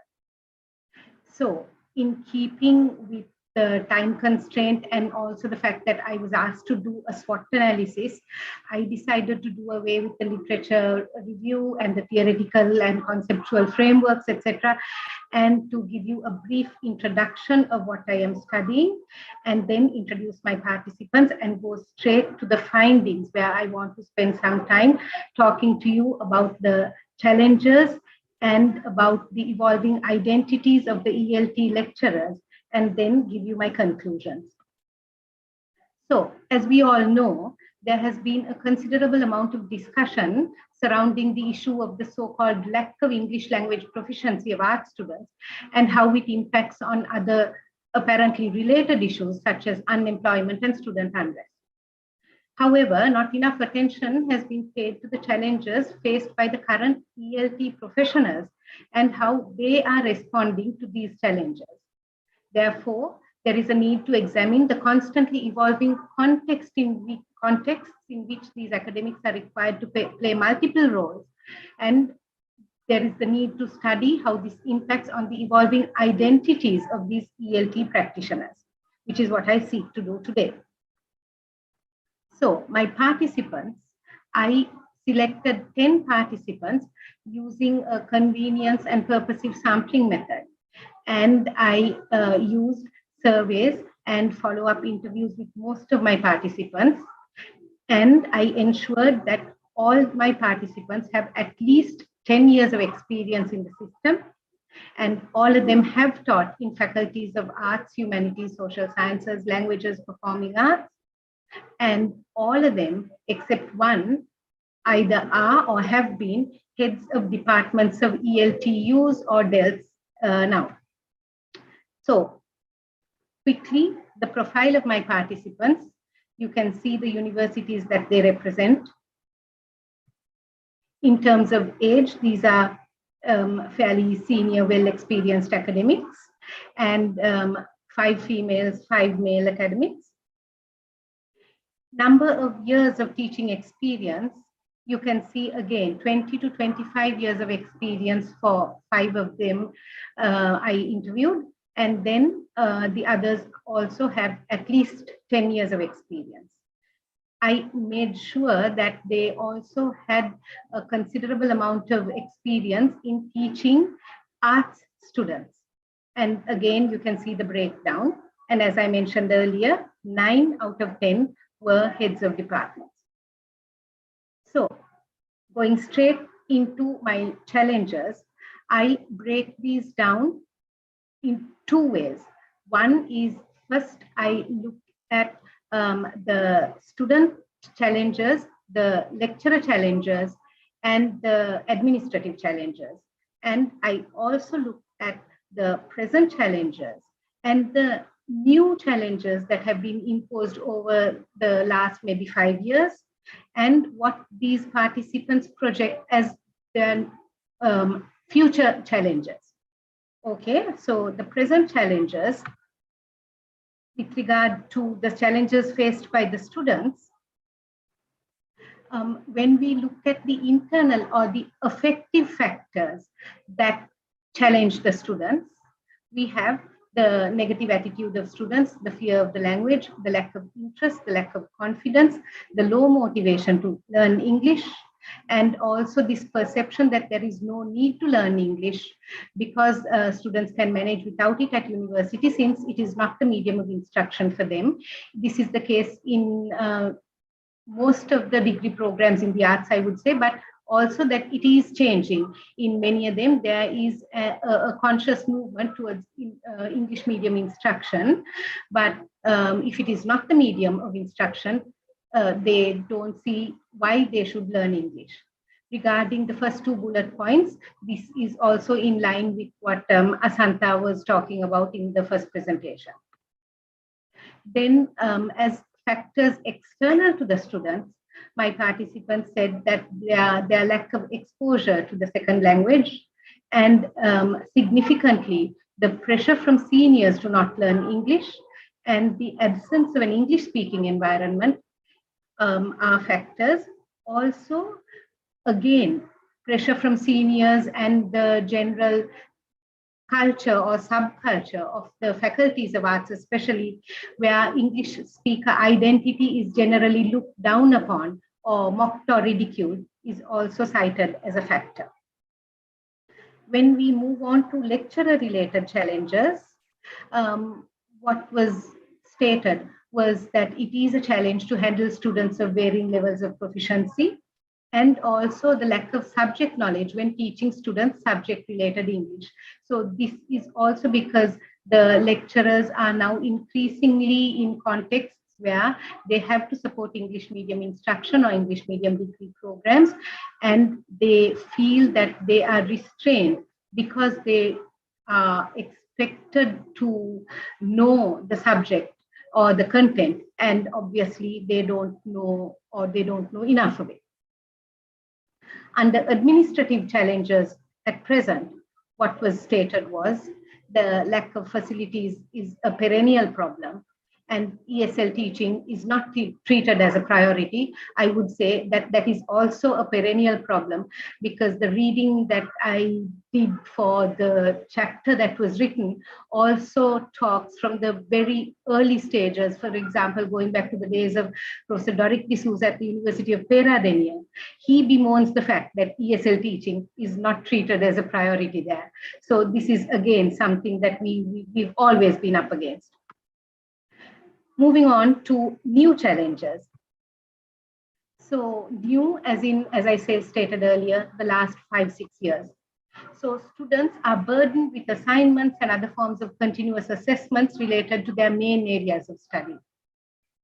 And the need for English in the world of work. So students feel that they need to know this so-called English, business English kind of thing that they think will magically open doors for them with regard to employment.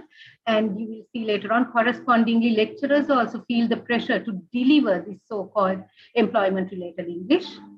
And of course, in today's context, the students are faced with the lack of IT facilities and awareness of IT-related knowledge to cope with the challenges of blended learning.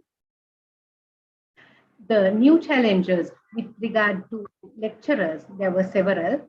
As I stated earlier, the need or almost the pressure to teach English for employment, to teach job-related skills such as presentation skills, business writing, and also that English speaking standards are determined by the private sector and those who acquire English at home.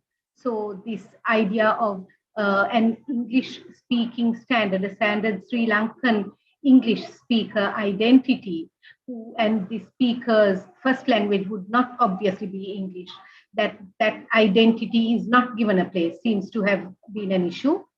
Then, as we all know, shifting from the physical mode to the virtual mode. And here, lecturers are hampered by lack of technology to adapt to the new mode of teaching, the lack of human resources to support the new mode of teaching, content developers, tech support, etc. Then also a challenge was teaching English to facilitate the achievement of UTEL bands. And several had mentioned that preparing students for English medium instruction is also perceived as a challenge.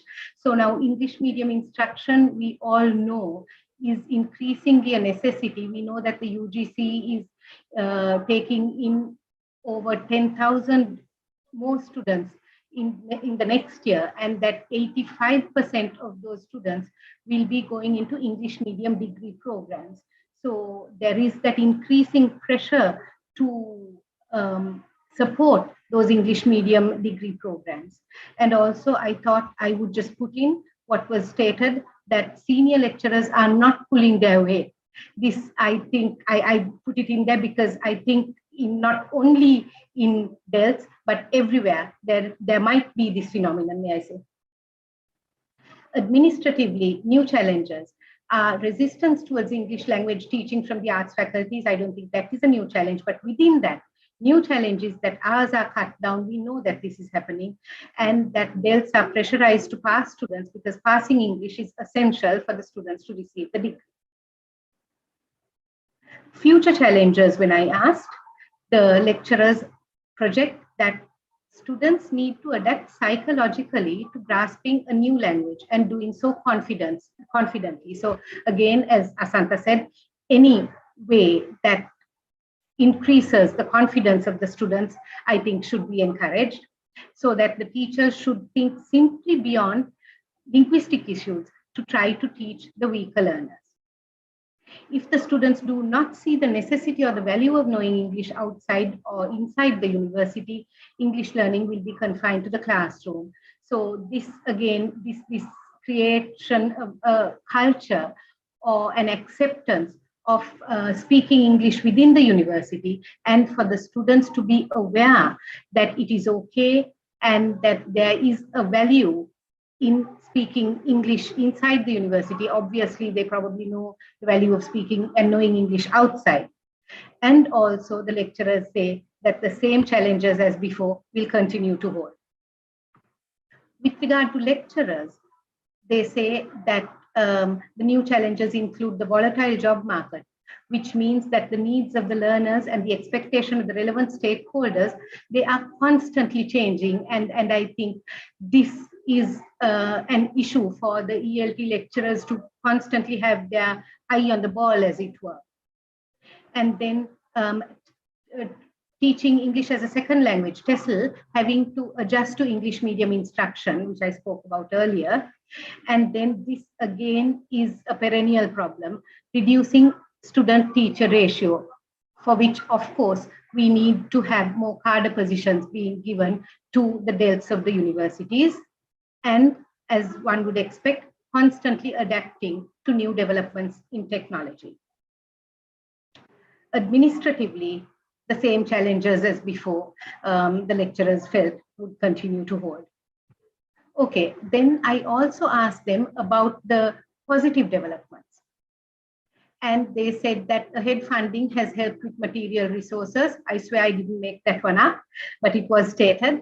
And more ESL courses being offered than before, and with more weight. By weight, I mean they are now more credited, or they might be compulsory, or there might be more of a value granted attached to these English courses than before. EMI is being taken more seriously. And I decided to mention by name some universities because these are positive developments, and I think it is worth recognizing these universities.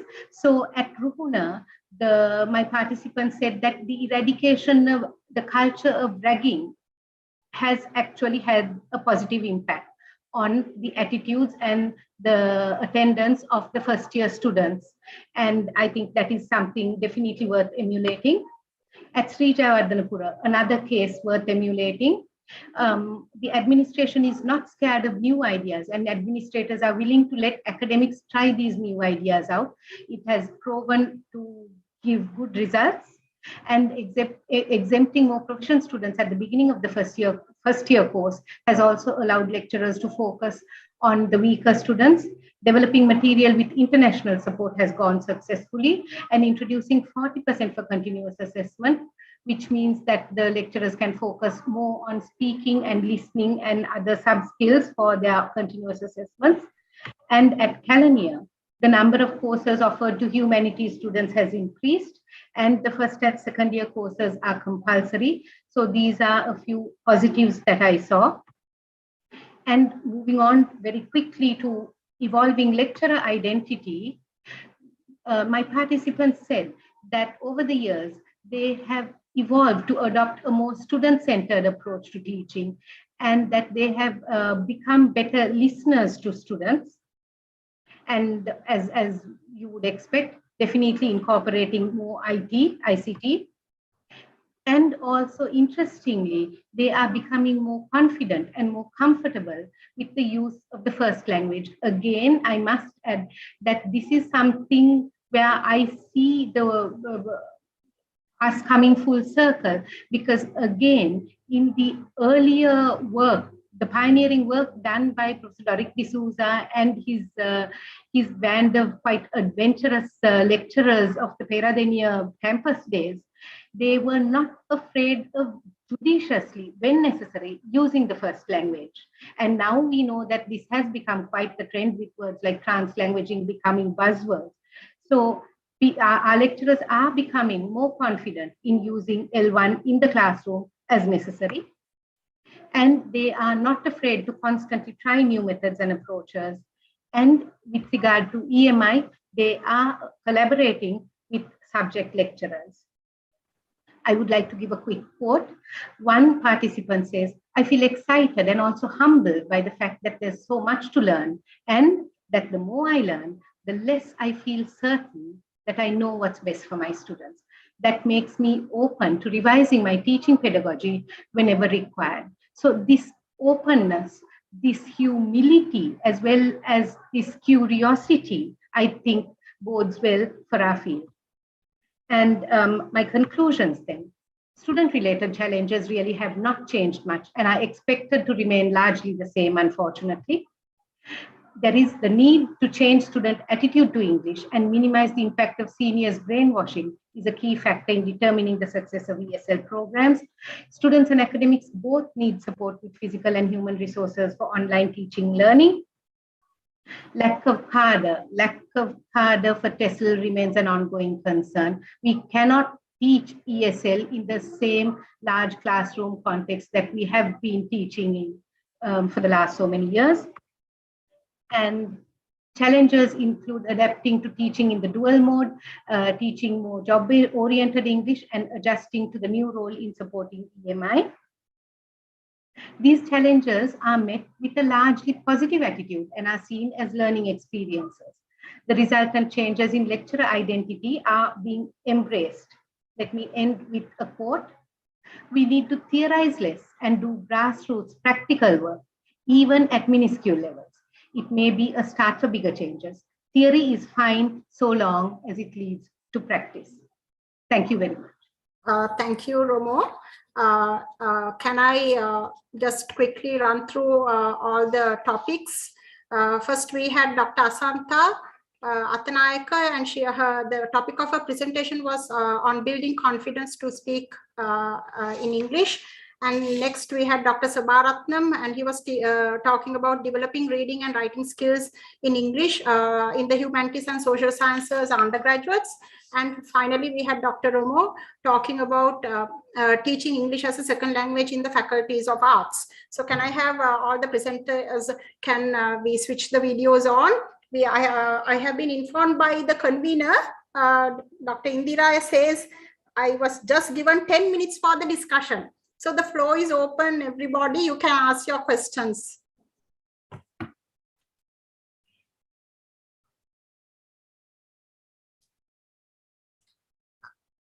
Professor Premakumara, Professor Premakumara. I'm Bimal Managi. Yes, sir.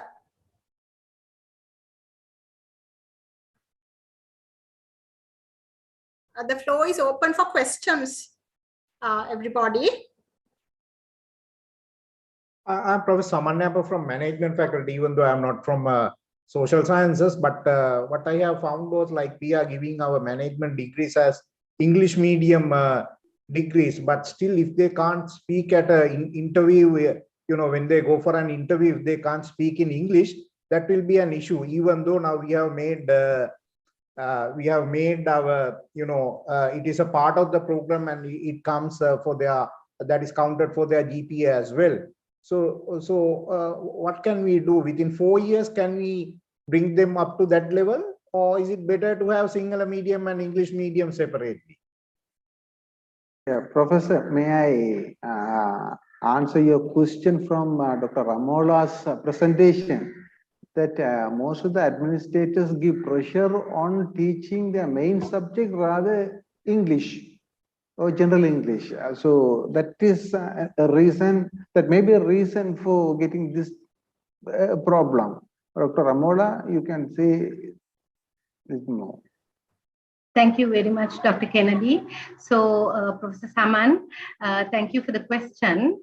And I would like to answer it from the perspective of academic literacy. Academic literacy is a theoretical perspective that has got a lot of traction in the recent past.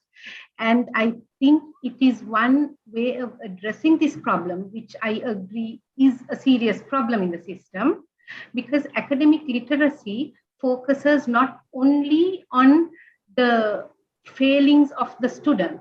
Academic literacy rests on 4 pillars, Professor. The first is working on the students and ensuring that their level of academic literacy, their critical thinking, critical reading skills increase, but also looking honestly and critically at 3 other pillars. Those 3 pillars are the proficiency and the willingness to collaborate and willingness to work together with content lecturers of the subject lecturers. So staff training is critical. The third pillar is institutional support is a must. We must give good facilities, prime time, and all the support that the institution can give in order to make sure that language academic literacy improves. And the fourth one is to work on the curriculum. So if we look at addressing the problem from a multi-pronged approach, I think that might be beneficial. Asantha, you also raised your hand. You're muted. Dr. Asantha, would you like to answer the question? Yes. Posed by Dr. Kennedy. Yeah, Dr. Yapas, actually, I am directly addressing the question. My approach is slightly different, in the sense that now they have studied in English. I believe, is it in English medium, Professor Yapa? They study all subjects in English medium, and they have 2 business communication units. They are co-courses. Yeah, and the problem is that they are unable to do presentations, or whatever related to their subject related work, they are unable to present. So that is the occasion. So what I think is that again is a problem with lack of confidence to speak English and present whatever they have learned in English. Now here what we need to actually find out is that what their exact reasons are as to why they cannot do their presentations and all in English, despite the fact that they have studied in English medium for 4 years. So what if you do a needs analysis as to, what is your problem? Why can't you do this kind? Then you would definitely find that they are scared whether they are correct or not, and then others may laugh at their mistakes, and they will say, I'm not sure which word, which verb, which vocabulary, all that to use, and all kinds, and then I have stage fright, all kinds of stuff will come out. So again, I'm going back to the beginning, that we need to build their confidence therein, not generally to speak English. Therein, we need to have a specific focus. Okay, if they can't do presentations with confidence, then we have to build their confidence to do presentations in English. So therein, we may have to adjust our teaching methodology that I was talking about slightly, right? So, but again, as per the need and as per the challenge that our students face, we need to cater to them by looking at what the exact problem is, rather than assuming that this could be their problems. This is what we have done all wrong all throughout our ELT, that we have assumed their problems, and then we okay. I need to pay your attention regarding the time. Yes, we are going to close. Yes, we have one. Can we have one more question from Professor Vimal? And after that, that will be the final question, and the floor is, I mean, any presenter can answer. Professor Vimal, are you here with us, sir? Thank you very much. So Yes. I would like to pay your attention regarding the time for undergraduates English learn. Because in general, they learn per week not more than 3 or 4 hours. So then how we can achieve their goals, because they have their main subject areas as well, maybe 1 or 2, 3 subjects. Therefore, how do you think to propose a hybrid system? It means they can follow the English language DELT courses or the as the subject. At the same time, we propose to learn something related to their major. Let's say we requested from each departments at least offer 1 or 2 courses in English medium. But they are single medium students, but they can follow English medium courses just for increasing their language ability with the support of the DELT and other English teachers as well. How do you think that kind of hybrid mood to improve the English? Because learning language is a challenge with the time, not just sitting with 2-3 hours with the teacher. We can't improve the language. You can check this issue with the other languages, other modern languages. Precisely, there are so many languages, Korean, Japanese, and other languages. How they are improving within 1 year? Why we can't? English language. What are the reasons? So my point is that how do you think regarding that the hybrid mode proposed to the universities to improve our undergraduates English? Who would like to answer? Yes. Yes, yes. This is Dr. Rajduri from Department of English Language Teaching. Is my voice clear? Yes, Dr. Rajduri, we have only time for one question. Is this a question that you want to ask? No, this is my observation really, which I would like to forward here. And so this may arouse also some kind of questions. Now, my point is here, now throughout my teaching career at DELT, now we have been practicing general English, that is proficiency in English. But what I want to point out here is now we have to introduce English for specific purposes. Now, because now we are DELT is, teaching different faculties, but we all practice general English, proficiency in English. Now, in my point of view, this system should be abolished. And, these are adult learners. The other thing is English for specific purposes would really suffice their needs. Then they attend their classes also confidently, and they learn English because they know this is the English we need. So we have to improve. So now, for example, English for business purposes and pointless teaching general English for proficiency. So they need, because all the language they learn, the grammar, vocabulary, and speaking, everything is involved in their respective language, in their relevant area. So there is a great motivation from their part. So this is Thank you. Thanks, Dr. Raj. Thank you so much for that observation. Since we are running out of time, can I ask Dr. Romo to answer, because she raised her hand? Would you like to answer, Romo? Give an answer to Professor Vimal? Yes, I can't see Professor Vimal, but I'm going to answer it anyway. Yes. One thing is that the case of Sri Jayawardhanapura, Faculty of Humanities and Social Sciences, is something worth emulating. And there they went beyond teaching English for 2 hours or 3 hours. You're absolutely right, Professor Vimal. Teaching English for 2-3 hours a week is simply not adequate. And there, the subject lecturers and the administrators of that faculty put their money where their mouth is, and they actually cleared the timetable from 8 to 10, Monday to Friday, every day. That is 10 hours of English every week. That is unprecedented in the system, Professor Vimal. And actually, Madhubhashini and her tireless team at SJP, they have the data to show you that language proficiency has increased. That is one thing. And another thing is any mode, any initiative that gives students more access to English is welcome. For example, the the GELT course, like early English support, is welcome, because that allows students even before they come to the university to get their confidence up, which is something very, very important, as Asantha pointed out. And the other thing is that, Dr. Rajaduri also pointed out, we are talking about students who are increasingly coming into programs where the expectation is that they will learn in the English medium.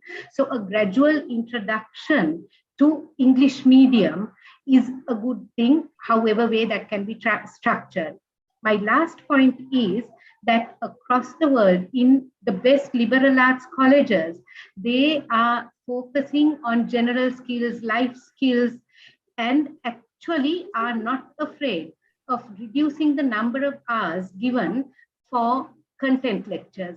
So in some cases, it is 50-50, 40-60, Professor. So we must re-investigate our assumption that 90% of the time has to be spent on Buddhist culture or philosophy or history. Thank That you is so much. my point. Thank you so much, Romo. I've been asked to wrap the session up. That brings to the close of this session. For today, I wish to thank Dr. Asantha, Dr. Sabaratnam, and Dr. Romola for their extremely informative, wonderful presentations. I also thank the audience for being very interactive and contributing in a meaningful way. Thanks a lot, ladies and gentlemen. Have a wonderful day. Thank you very much, and Thank you have very a much. wonderful day, and stay safe. Thank you both. Thank you, our chairpersons, for their valuable time, and the presenters for sharing your knowledge with us, the audience, and the organizing committee. Thank you very much. Have a nice day.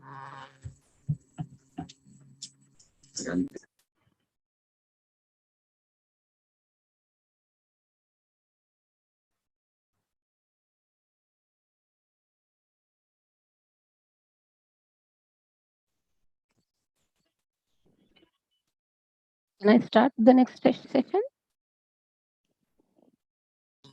Thank you once again for joining us via the new link. And it is time for us to begin the next session, as we are running short of time as well. It's a gentle reminder to stick to time, please. And you can use the chat option for any questions and comments. Thank you. Good afternoon. Welcome everyone to the technical session G. The theme of the session is National and International Collaborations for Teaching and Assessments. Dr. Prabhat Ekanaika, Dean, Faculty of Arts, University of Peradeniya, is chairing this session. Let me briefly introduce the session chair. Dr. Ekanaika has got his Bachelor of Arts Honours degree and postgraduate diploma in education from University of Peradeniya, Master of International Education degree from School of Education, University of Sussex, United Kingdom, MPhil in Education from Faculty of Education, University of Colombo. He obtained his Doctor of Education from School of Education, University of Leicester, United Kingdom in 2018. Dr. Ekanaika's some professional experiences include, he has commenced his profession as a school teacher in 1990 and has contributed to the education field as a project officer, National Institute of Education, Maharagama in 2000 to 2002, and lecturer in education, the Open University of Sri Lanka, Navla from 2005 to 2008. In 2008, Dr. Ekanaika has joined to the Department of Education, University of Peradeniya, as a lecturer in education. He has been working as a senior lecturer in education since 2011. He is a visiting lecturer for teaching comparative and international education at Buddha Shravaka Bhikkhu University, University of Colombo, University of Rajarata, and Open University of Sri Lanka. He was the head of the Department of Education, Faculty of Arts, University of Peradeniya from 2020 to 2021. From October 2021, Dr. Ekanaika serves as the Dean, Faculty of Arts, University of Peradeniya. I would cordially invite Dr. Prabhat Ekanaika to chair the session. Over to you, sir. Oh, thank you, Nelum, for a long introduction. So, good afternoon, all of you. So, I'm not going to explained in detail the why we organized this conference. You already know about that. I think you can hear me very clearly, right, Nelum? Yes, sir. Very clear. Okay, okay. There are 3 presentations. Actually, myself and Professor Lasantha Madavadu supposed to session this chair, but unfortunately, Professor Lasantha Madavadu not available due to his health condition. We wish him to recover as soon as possible. Our wish is like that. So there are 3 presentations. Professor Kalyani Pereira, very famous professor from Peradeniya. She is on teaching assessment, higher education, merit issues and quality assurance. The second presentation is opportunities and challenges in international collaboration in higher education, developing country perspective, Professor Saman Yapa. The third one is developing core values of humanities and social sciences with online teaching learning practices, sharing experiences of the University of Colombo. So there are 2 researchers, presenters, Dr. Tushari Veerasinghe and Professor Nirmali Pallevatta. So we will go first presentation, Professor Kalyani Pereira. I will give brief introduction about her. Professor Kalyani Pereira is a former senior professor of University of Peradeniya with nearly 40 years long academic career and 34 years postgraduate teaching and research experience. Thank you, madam. Welcome to the presentation. And she's published over 100 research articles, around 7 book chapters, 2 textbooks, and dictionary. She is a council member of University of Moratuwa, senior consultant, Matale City University, academic consultant, Gampaha Wickramarachchi University, and former acting director, Quality Assurance Council, UGC. National Quality Assurance Consultant, HETC project, Quality Assurance Consultant, USGP. There are a huge number of participation of that type of quality assurance things, and a council member, yes, Uva University, Uva Wellassa University. She has been involved in formulating manuals for institutional review, program review, external degree subject benchmark, statement and Sri Lankan qualification framework, and co-authored manual for postgraduate program review. Lot of experience. Thank you so much, madam. And I am privileged to introduce yourself.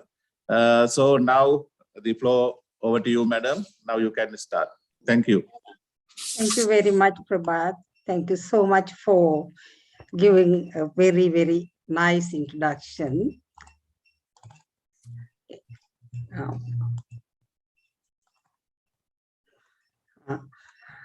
Chairperson, distinguished invitees, and ladies and gentlemen. First of all, I wish to thank the organizing committee and very especially Professor Asha Fernando for inviting me to contribute a paper and also to make this presentation at this very distinguished academic forum. At the same time, I wish to thank every one of you for listening to my presentation on collaboration for teaching and assessment in higher education, its merits, issues, and quality assurance. Can you hear me clearly? Hello? Can you hear me? Yes, madam. Yes, we can hear you very clearly. Okay, okay. Yes. So I have organized this presentation with a small introduction and giving my objectives, the method used, and the findings in the following order, and finally a conclusion. As academics, we are aware that teaching is a complex, multifaceted activity that is implemented to facilitate meaningful learning by the learners. And assessment is a systematic process of collecting and analyzing information from diverse sources to have an understanding about what the students know and what they can do with the knowledge and skills they obtained through the educational experiences. Assessment helps us to determine the degree of achievement of intended learning outcomes by the learners and also in maintaining the standard of awards. Quality in higher education has been defined as fitness for purpose with minimum cost to the society, while Sri Lanka higher education sector has adopted definition of quality assurance as the means by which the universities or higher education institutions can guarantee with confidence that the education provision and standard of awards meet the threshold expectations of the stakeholders. There can be no education provision without teaching in some mode, while it is not possible to guarantee the standard of awards without any assessment. In this regard, teaching and assessment are undoubtedly two very important determinants of quality assurance in education provision. The humanities and social sciences graduates at present account for about 47% of the total graduate output from the Sri Lankan state universities. A recent study has indicated only about 45% of them have become employed. And these authors have cited skills mismatch as one of the contributory factors. This situation may have changed by now. However, this indicates that there exists a real need to improve the quality of the education provision so these graduates would fit the needs of their skills or attributes would fit the needs of the stakeholders. Collaboration involves two or more people and joint activity for which they pool their competencies, resources, and efforts. It has commenced in schools in the 20th century to include differently abled students in normal classrooms. At present, there is increased interest in higher education arena to consider collaboration as a means for improving quality of education provision. In this context, it was my objective to explore the types of collaboration for teaching and assessment in higher education, its merits, and what are the challenges to collaboration, the potential impact on quality of higher education provision, the steps to be adopted in establishing collaborative partnerships, and measures that should be taken to assure the quality of higher education provided through collaborative partnerships. I conducted a literature search, a conceptual study in August 2021 on collaboration for teaching and assessment using these keywords and search engines and their combinations, and selected 100 articles based on their titles. Further scrutiny of the abstract and content of the selected manuscripts or reviewed articles, and subsequently the references as well, ended up in 36 review articles as well as manuscripts, of which the findings I am going to present now.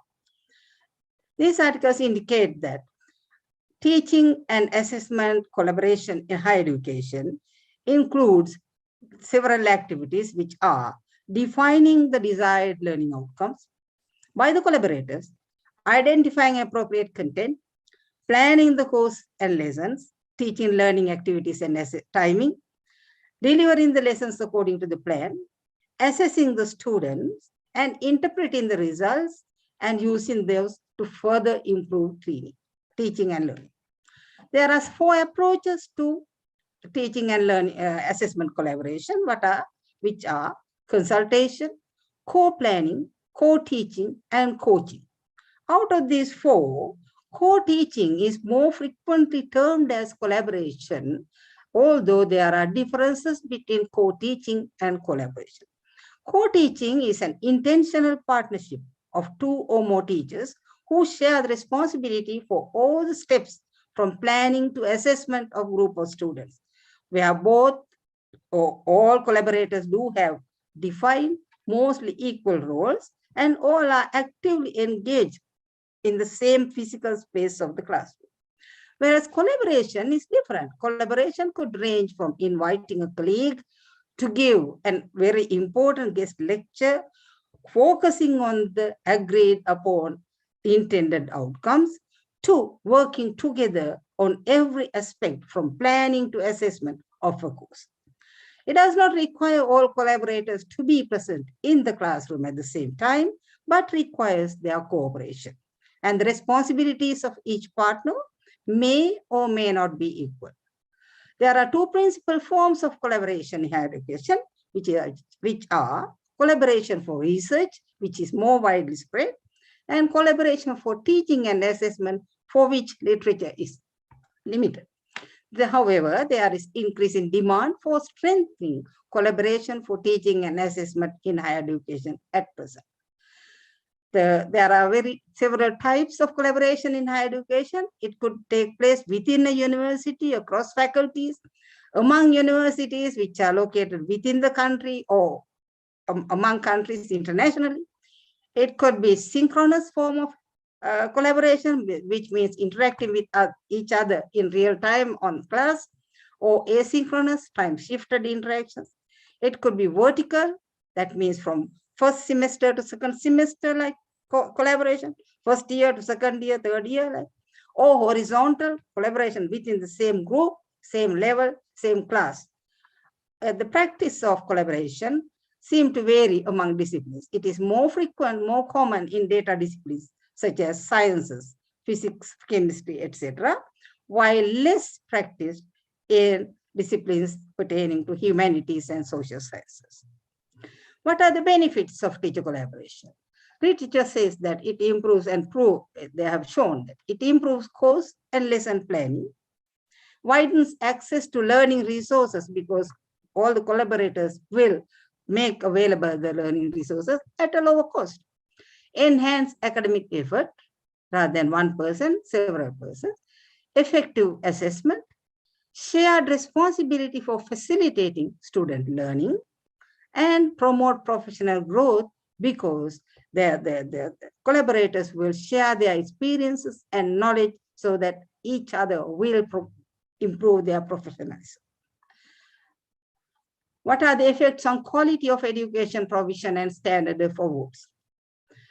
Collaboration for teaching and assessment improves quality of education provision by enabling joint course designing, planning of appropriate teaching, learning, and assessment activities, and timing of them, duration of those activities, implementing them according to the plan, and conducting assessments focusing on the desired outcomes.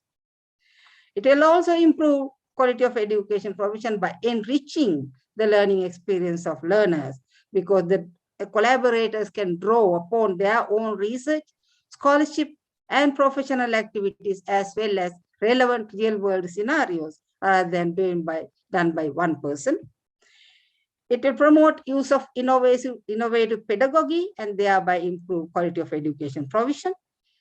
There will be increased academic effort and that will contribute to quality of education provision, and joint reflection on assessment outcomes by the collaborators leading to improving teaching, learning, and assessment methods would improve quality of education provision. And continuous professional development of collaborators, as I indicated previously, would indirectly improve quality of education provision. It will improve the standard of awards by ensuring achievement of ILOs through more accurate, constructive alignment of teaching, learning activities as well as assessment activities with the intended learning outcomes, and using appropriate timing of assessments, allocating appropriate weightages to different components of assessment because there will be discussion, and use of well-defined marking and grading schemes. If those benefits are there, what are the keys to successful collaboration for teaching and assessment? It is important that the collaborators share the vision and the purpose of collaboration and clear about their roles. They should focus on the common goals and plan activities jointly and hold responsibility for the outcomes jointly. They should be willing to work together and open to power sharing, aware of the methods of collaboration and communication, and commit to the collaboration. They should respect mutually for the knowledge and experience of each other and share the knowledge and experiences. They should allocate time for reflective dialogue and frequent communication, and make very structured, agreed upon ongoing inquiry. They should pay attention to the results and maintain reliable records. There should be ability to, there would be personality conflicts. In such a situation, if such things arise, they should be able to directly address conflicts. More importantly, the presence of a supportive administration and leadership should be there. These are the keys for successful collaboration in teaching and assessment. Any deficiency in any one of these keys would lead to challenges to successful teacher collaboration. This particular academy has divided these challenges into 3 categories: individual factors, institutional factors, and national factors. Basically, they are the opposite of the keys. For example, individual factors. Now, having a shared vision is the key to successful teaching collaboration, whereas lack of shared vision, lack of agreement, philosophical differences, power struggles, loss of autonomy, academic autonomy. This is my course, so like that, our professional identity, and mistrust or suspicion about partners, reluctance to share relevant information, personality conflicts, and inability to directly address those, inconsistent communication and greater communication demand because of collaboration, and lack of time. We are pressed with time to meet, prepare, work, and reflect together, and working with self-serving goals disregarding the rules of collaboration. That will challenge the success of collaboration. What are the institutional factors? Differences in culture of 2 institutions, absence of a supportive and administration and leadership, insufficient allocation of financial, technology, resources, and time, lack of proper planning, and authoritarian decision-making. These are self-explanatory, so I am not going to explain. Targeting unrealistic goals, as well as unclear instructions and communication. What are the national factors? These would threaten mostly the international collaboration. For example, lack of coherent and coordinated government strategy to promote international academic collaboration, and bureaucratic red tapes, which you and I have faced on once and for. Okay, occasionally maybe. What are the ways to overcome these challenges? The government should establish pro-collaboration strategies and directives, remove the red tapes as much as possible. The university should establish the policies and procedures on what are the criteria to select suitable partner institutions, what are the codes of conduct for the collaborators, what are the roles and responsibilities of collaborating partners, what are the mechanisms that should be established to safeguard the interest of students as well as reputation of the institute, the university. We are all aware that technology has evolved, very especially information and communication technology, which has enabled us to fast access to learning resources, efficient communication, and use of innovative teaching, learning, assessment methods. Recent emergence of the COVID pandemic has accelerated this digital transformation in higher education worldwide, which has led to enhanced communication, social networking, formation of digital hubs, online communities, use of learning management system, video technology, accessibility to information, etc., all of which have expanded opportunities or potential for collaboration. Humanities and social sciences faculties in Sri Lankan universities, I'm sure, have embraced this worldwide transformation and adapted digital technology, at least for teaching, if not for assessment. Therefore, with that experience, it is possible for them to find ways of using technology to initiate and enhance collaboration at different levels to formulate more relevant curricula, more efficient course plans, use innovative teaching, learning, assessment methods that would improve the quality of education provision and help in increasing the employability of graduates. However, Successful usage of technology for collaboration would require improvements in the existing technological infrastructure, technical support services, and modifications in curricula as well as regulations and training of academia and students. What are the steps that should be adopted in establishing collaborative partnerships? We need to determine whether there's a need and whether we are ready. Also, we have to, if we are ready, if there's a need, recruit the academics with relevant competencies and disposition, and also organizations that are pro-collaborative. Have to assess what are the required resources and appropriate structure of the partnership, and make the partners aware of and clear about the mission, values, and principles of partnership. And formulate a communication is very important. So we have to have an effective communication strategy, which has received consensus from all partners, and check the objectives and make sure that they are specific, measurable, achievable, not unrealistic, relevant and time-bound, and reach consensus and formulate an action plan to meet the goals. Identify the potential risks and challenges to the forming collaboration and develop strategies to overcome them by discussing with collaborative partners. Identify and promote factors that would build trust among partners, nurture and support equality and diversity to create an open environment.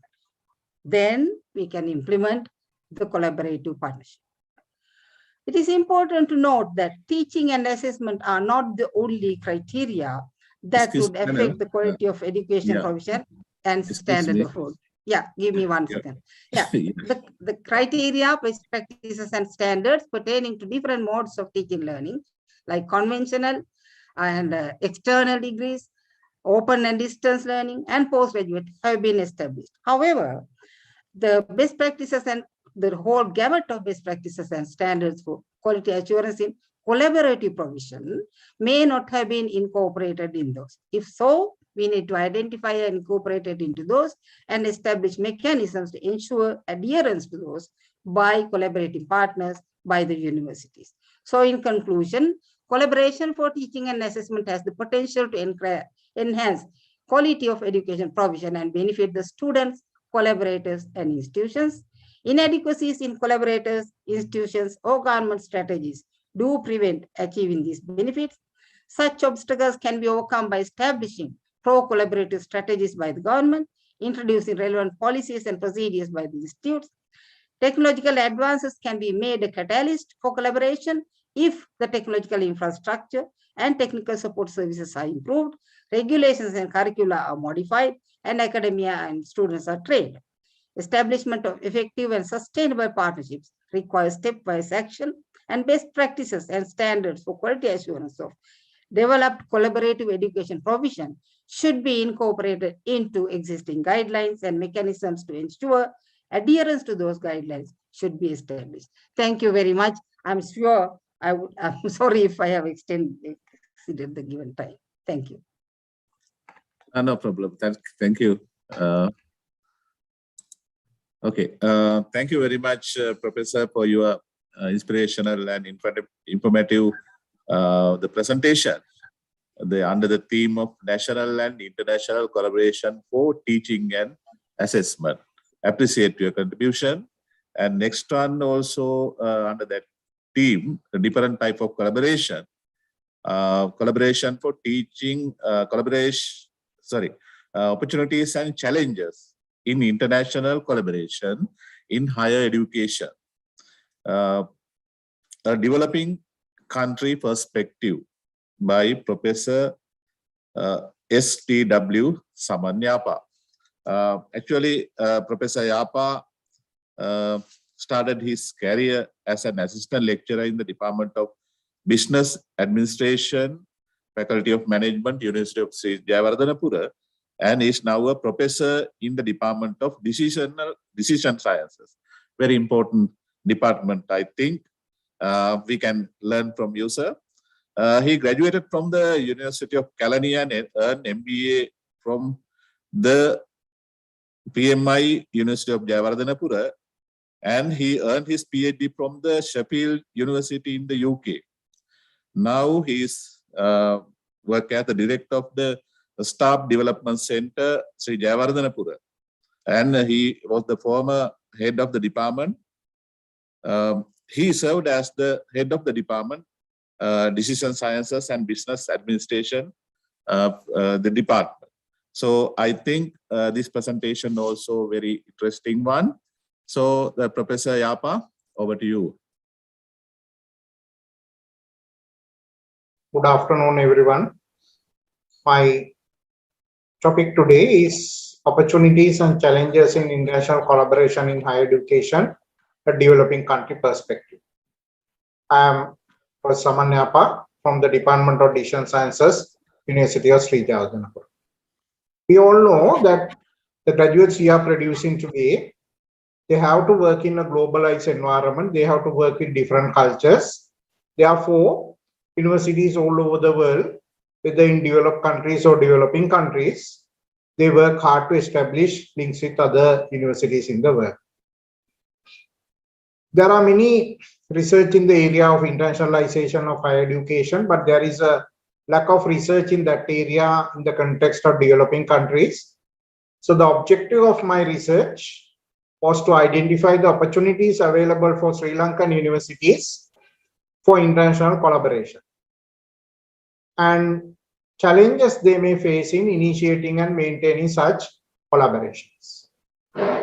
First, if we look at the literature on internationalization in higher education, there are many papers.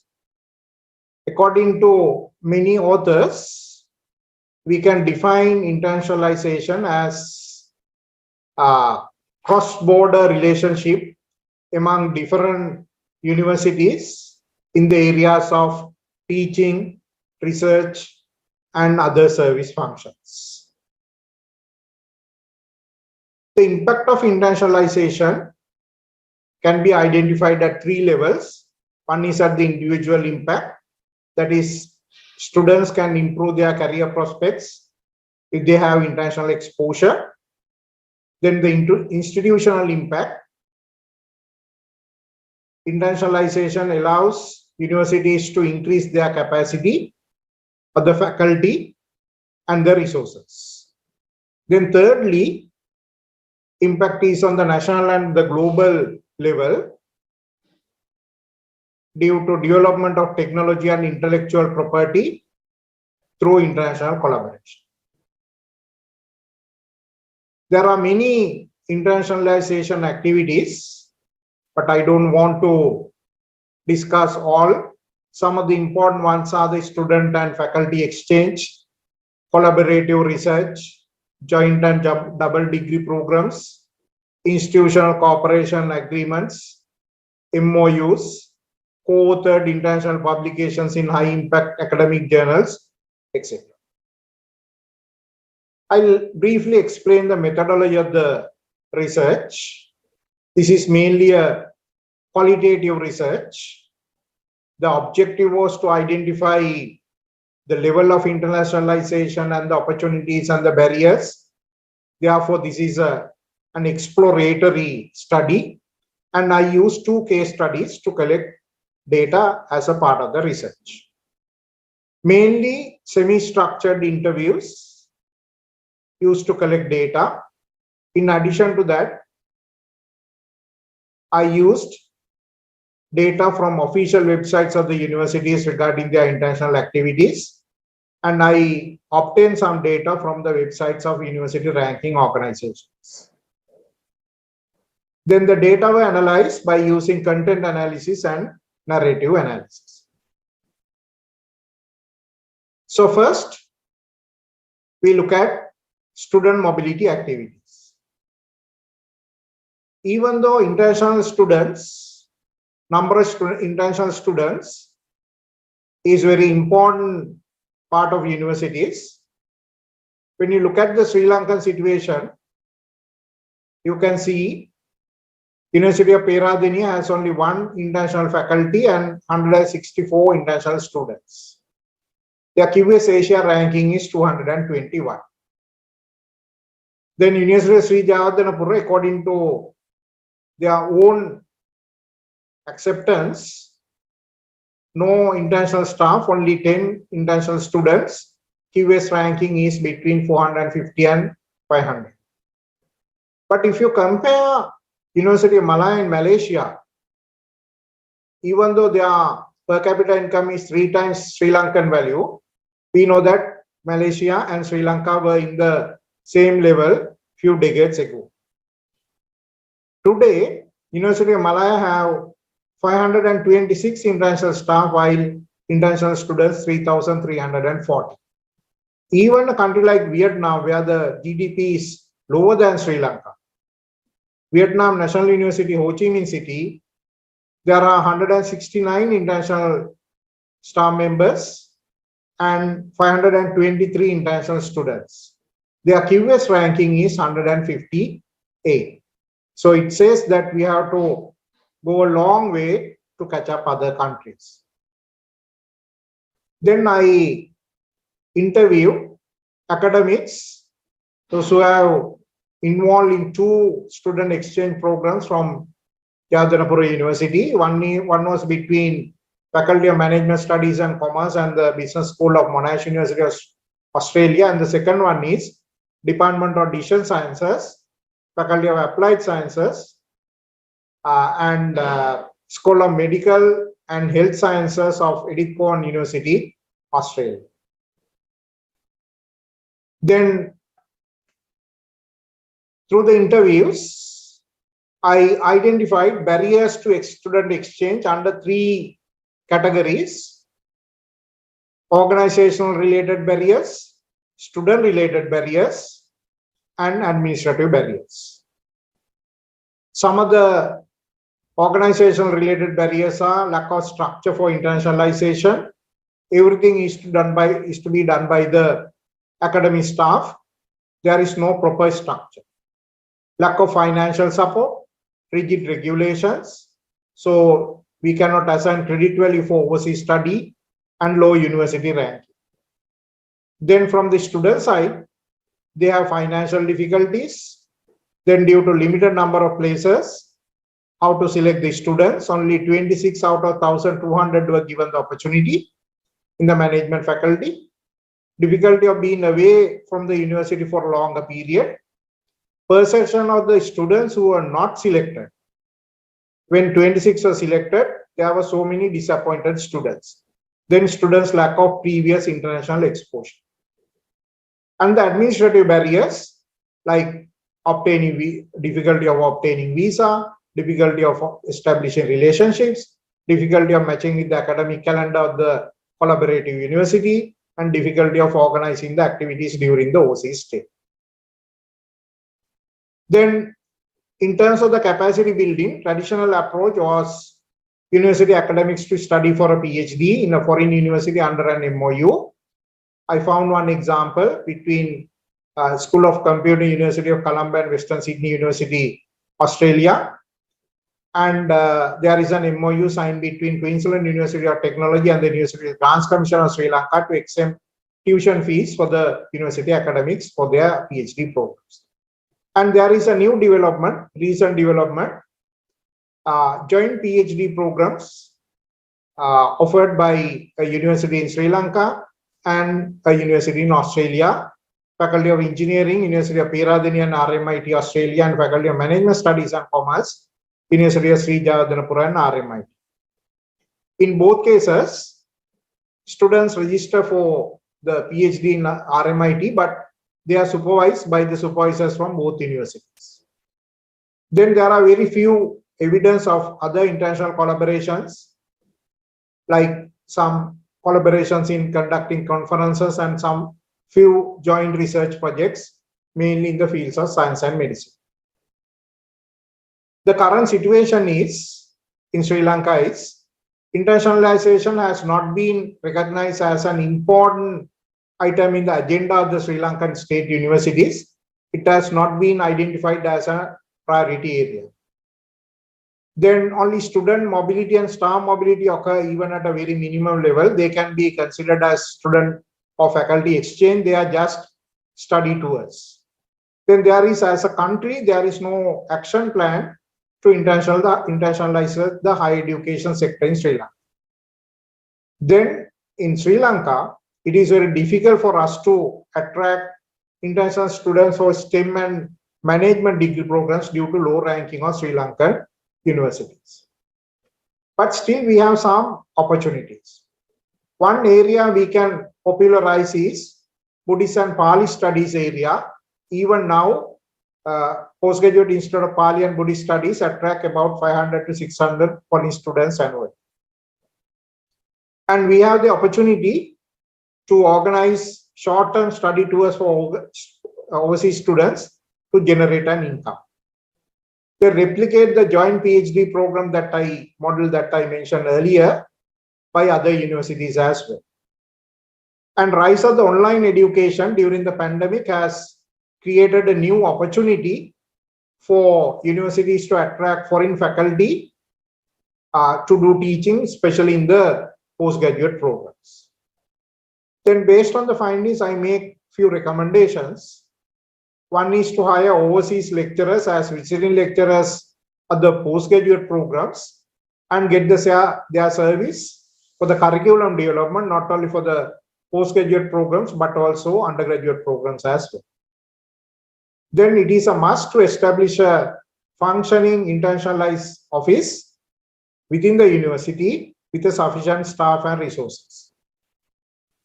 And persuade Sri Lankan alumni working in other universities in other countries to assist us in formation of international collaborations. As any other research, there are limitations. One is this is mainly relied on publicly available data. Secondly, this is based on few interviews. And thirdly, the focus was mainly on short-term strategies rather than long-term policy formulation. Future researchers can do a quantitative explanatory studies, and they can do a research on the policy changes needed to be done at the university level as well as a government level. Due to the time limitation, I gave only a very brief description about the research. I have given all the details in the full paper. Thank you very much. Thank you so much, Professor Yapa. I think this is a wonderful presentation. Now we need to think about how we need to develop the collaboration between us and the elsewhere of the world. Thank you so much for your informative presentation. So we will discuss later about if there are any queries or any comments on that two presentation after this final one. Under the collaboration theme, the third presentation is developing core values of humanities and social sciences with online teaching learning practice experience of the University of Colombo. There are two researchers, presenters, Dr. Tushani Veerasinghe and Professor Nirmali Pallewatta. I will briefly explain both of them. Tushani Veerasinghe is a senior lecturer of the University of Colombo.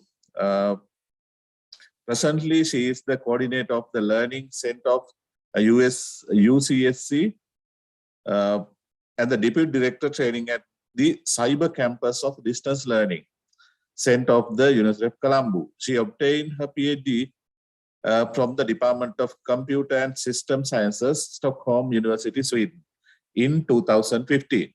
She has a keen interest in designing online learning environment for distance learning programs and researching technology, enhancing learning environment and related information systems. And secondly, Nirmali Pallewatta is a professor in zoology and environment science at the Department of Graduate with a BSc degree in zoology, University of Colombo, and PhD in entomology from Imperial College Science, Technology and Medicine, University of London. She was a program officer of the Regional Biodiversity Program Asia of the IUCN, the World Conservation Union 1998 to 2000. She is one of the human architect of the Business and Environment degree program of the Faculty of Science, University of Colombo, and currently is the co-coordinator as the director, Center for Quality Assurance. She steers the overall quality assurance program of the university. Since March 2020, she works towards measuring the quality of online and blended teaching and learning. So over to you for the presentation. Thank you. Good afternoon, everybody. Today we are going to talk about how values of humanities and social sciences were developed with our attempts to improve the quality of teaching and learning practices at the University of Colombo. With the opportunities received from internal and external partnerships, including international collaborations, the academics of the University of Colombo could share their knowledge and experience and engage in cooperation with each other to enhance the quality of teaching, learning, and assessments. It helped the university to develop the values of humanities and social sciences among the staff as well as students. Today we are going to present you the findings or plans of two such examples from the University of Colombo and discuss their relevancy to improving the quality of teaching, learning, and humanity. Let me start with our first example. It's about the blended learning project that we conducted at the University of Colombo from 2017 to 2019. It was titled as Sentient Funds in Trust SFIT project on seizing digital opportunities in higher education for building staff capacity for ICT-driven innovation in Cambodia and Sri Lanka. The project was financially supported by UNESCO ICI, the International Center for Higher Education Innovation, under the auspices of UNESCO in Shenzhen, China. The project was conducted in 2 phases. Phase 1 of the project was started by evaluating the blended learning status using a self-assessment questionnaire developed by Lim and Wang. In addition to that, each entity of the university prepared a list of objectives and key performance indicators to measure the progress in blended learning practices. As a second step of the Phase 1, a capacity development program was conducted to support the academic staff of the university. This program aimed to make blended learning champions who could take initiatives to introduce blended learning activities to curricula at their faculties or institutes and lead their fellow academic staff members to implement policies and strategies required to practice blended learning activities. A series of train-the-trainer programs were conducted by the Staff Development Center and the University of Colombo School of Computing, which had prior experience in conducting staff development programs or developing and delivering online courses. The phase 2 of the project was conducted by selecting 5 entities of the university. They were selected considering the number of students they had and the nature of the subject content they covered in their programs. The 5 entities were Faculty of Arts, Faculty of Law, Faculty of Management and Finance, Institute of Agrotechnology and Rural Sciences, and Sri Pali campus. The selected entities improved curricula and course syllabi incorporating blended learning activities. They conducted action research and attempted to gradually improve their blended learning activities in the courses. The findings of the self-assessment of blended learning status revealed that none of the dimensions had reached its topmost level. Therefore, the university had to take necessary actions to address issues in all the areas. More specifically, the areas of professional development, infrastructure, facilities, resources and support, partnership, policy and institutional structure, and research and evaluation had to be considered. The staff training conducted by the University of Colombo could produce 20 online and blended teaching and learning champions. In addition, at the end of the first phase, we could develop 1 blended learning course. The phase 2 of the project, conducted at 5 entities, created 49 online courses having blended learning activities. In this table, you can see the number of courses each entity developed. At the end of the second phase, we re-evaluated the status of blended learning practices at the university by using the same self-assessment questionnaire of Lim and Wang. The results were compared with the results obtained at the beginning of the first phase of the project. It revealed that we could improve the status of blended learning practices to a significant level. For instance, the dimension of professional development and curriculum improved by 2 levels. The comments and the feedback received from the students were highly positive. They stated that the online courses encouraged them to be online and they enjoyed the benefits of e-learning resources shared by their lecturers and the peers. The university could practice blended learning in 50 new courses, and the project activities promoted intra-entity as well as inter-entity staff collaboration, since most of the activities carried out at each entity were supported by the other entities at the university.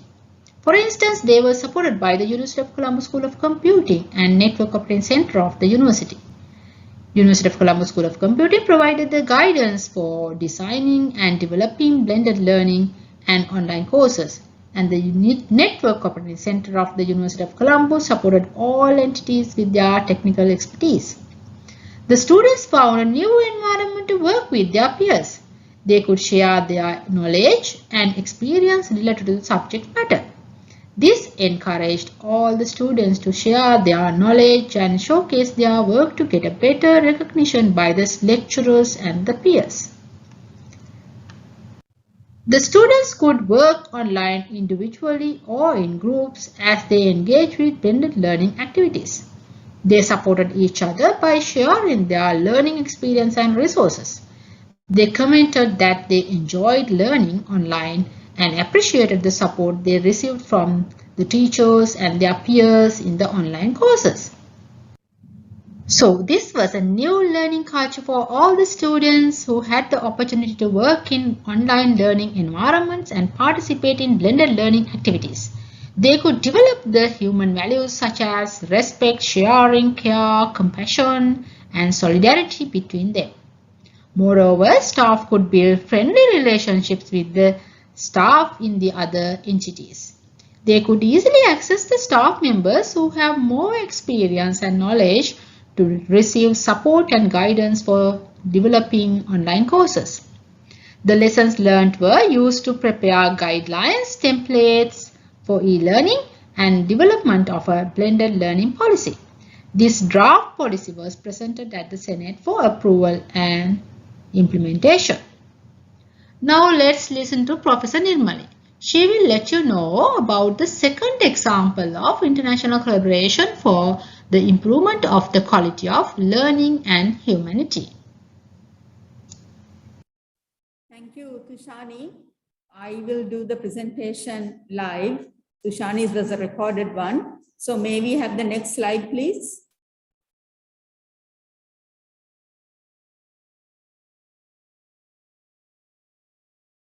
Hi, can you see me?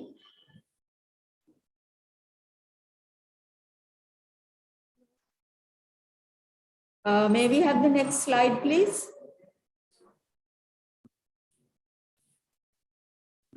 We cannot see you at the bottom. Sir, yeah. So I need the next slide, please. My video is on. Yeah, I don't know. Yeah. There are a technical issue.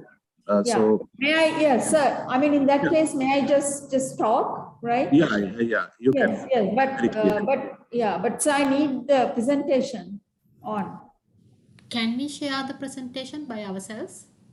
Yes, please do that. But Tushani, do you have it? Yes, I have it. Please share it. Yeah, no Yeah, problem. please. Okay, I'm going to stop my video, right?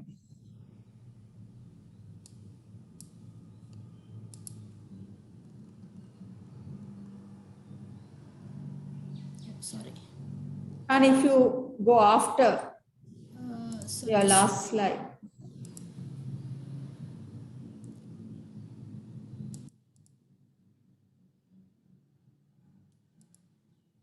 Okay, while the technical issues are being sorted out, thank you very much. Both Tushani and I are both from science backgrounds. We are not from the social Now I think it's sciences. okay. Now we can see your presentation. Right, sir. Right. Very Thank clear. you. Yeah, so I think, I just wanted to quickly run through in the interest of time. I'll make it very brief. One example is that as the Director for Quality Assurance, the British Council in Sri Lanka, along with the University of Western Scotland as resource partner, many of them who are listening here, including Madam Kalyani knows about this, commenced a program of work to develop and then integrate student engagement in quality assurance in universities. Well, we had a series of trainings for the directors of quality assurance, right? And then, of course, early March 2020, that first phase ended. But as we all know, we headed straight into the COVID situation, and that led to obviously a serious delay. And in 2021 early, we had a series of online discussions to look back on how progress was being made. And in the University of Colombo, now the next step was to train the students, but that has not happened, obviously, because of this current global situation. And we are in the process of developing not just one policy, but looking at the ways in which you already integrate or have student engagement in their academic programs, and obviously improving quality at individual university level. And I'm only going to, obviously I'm referring to what is being done at the University of Colombo. Next slide, please. Yes, I mean, obviously, when we examined it, it was obvious that engagement in QA was actually present already, but they were not called by that term. They are in a myriad of ways. Two good examples, two case studies, which I submitted to the University of Western Scotland to be showcased in their website, was one from the Faculty of Arts on what they had already as student engagement, an informal thing. And then, of course, one from the Faculty of Medicine, where it was a more formal one. And the teachers looked at the results of having more student engagement in their academic program. It was in neurosciences. Of course, right, now these practices exist, right? But however, we need to formalize them and bring them under a sort of a common umbrella, so to speak. And then, of course, measure their impact, right, continuously. And then obviously improve and see how is it improving the quality of their teaching and learning environment. Next one, please. Okay, I'm also the coordinator of the Business and Environment program. This is a program, the Faculty of Science usually offers classical degrees, right? These are now a 4-year degree, started in 2017, but what we call an industry-themed degree, where the students go into, in the final year, into a very close relationship with Sri Lankan industry. Particularly, they have to go and work with and do a research project in Sri Lankan industry that is trying to integrate the sustainable development goals into their businesses. And obviously now this can only be done at present, somewhat unfortunately, by only the large companies with a lot of resources and with an international profile. The SMEs generally don't come into this because they don't have robust programs on sustainable development goals. And a wide range of student learning centered learning tools are applied. And I, as the coordinator over the past 2 years, I have actively encouraged them. There's no time to go into details here, to engage the juniors, particularly in their industrial training and research projects, because those are very unique courses. Next one, please. Of course, while we were just sort of settling into this, the emergence of COVID-19 resulted in a major upheaval. We all, transitioned or jumped to online modes and blended learning. As Tushani explained, there is now a formal blended learning policy and a committee of which Tushani plays a leading role. I'm also a member. And we have many training programs, and this is work in progress. I mean, unlike Tushani's project, which has ended in 2019 and now it's continuing in a different way, this is still work in progress. I don't have those numbers, data to show you like nice graphs and this percentage. However, I mean, I thought it would be ready by the time we have this paper, but unfortunately, no. Next one, please. Okay. Yeah, I'm sorry. This is, this last line is what I would like to focus, right? I would really like to measure the efficiency of resource use. I mean, not like to measure, I am measuring, but it's not fully complete yet. And have we maintained the quality of the academic program, right? And particularly, I'm interested, our graduates, and I say our graduates, the graduates of my business and environment program, and also generally speaking of the University of Colombo, able to meet the new challenges that have come, right? Because there are many uncertainties in their employment and how there are new skills, or maybe how may I say, the kind of skills that we didn't earlier think was that important, perhaps, right? They need to be now, improved and given, because being able to meet this uncertainty, change is, I believe, the most important skill, particularly for these science-based graduates. I'm sure it is not only for them, it is for everybody, because all are human beings. Next one, please. And of course, the summary is that I have to say that we are not social scientists or from the humanities background. So I think you may see a shortcoming on our presentation on this. We hope that we can interact more with the social sciences and humanities to look at this angle, and also to present the final results after our evaluation is complete. And this is what we are doing now, the blended learning and relevance to promoting core social values that are essential to becoming better teachers and students. Next one, please. And thank you very much for your attention. Tushani is online, and I hope if there are any questions that we might be able to, we shall try to answer them. Thank you very much. I appreciate two presenters, the Tushani Veerasinghe from University of Colombo School of Computing, and also the Professor Veerasinghe, Professor Palewatta, Department of Zoology and Environment Science, Faculty of Science, University of Colombo. So under the theme of national and international collaboration for teaching and assessment, there were 3 presentations. Now we have 15 minutes to discuss. If you have any concern, any comments or any question, this is the time. There are more than, nearly 29 participants now online. So now it's the time to discuss or raise your question. My question is for Professor Samanyapa. Thank you very much, Professor, for that very interesting presentation.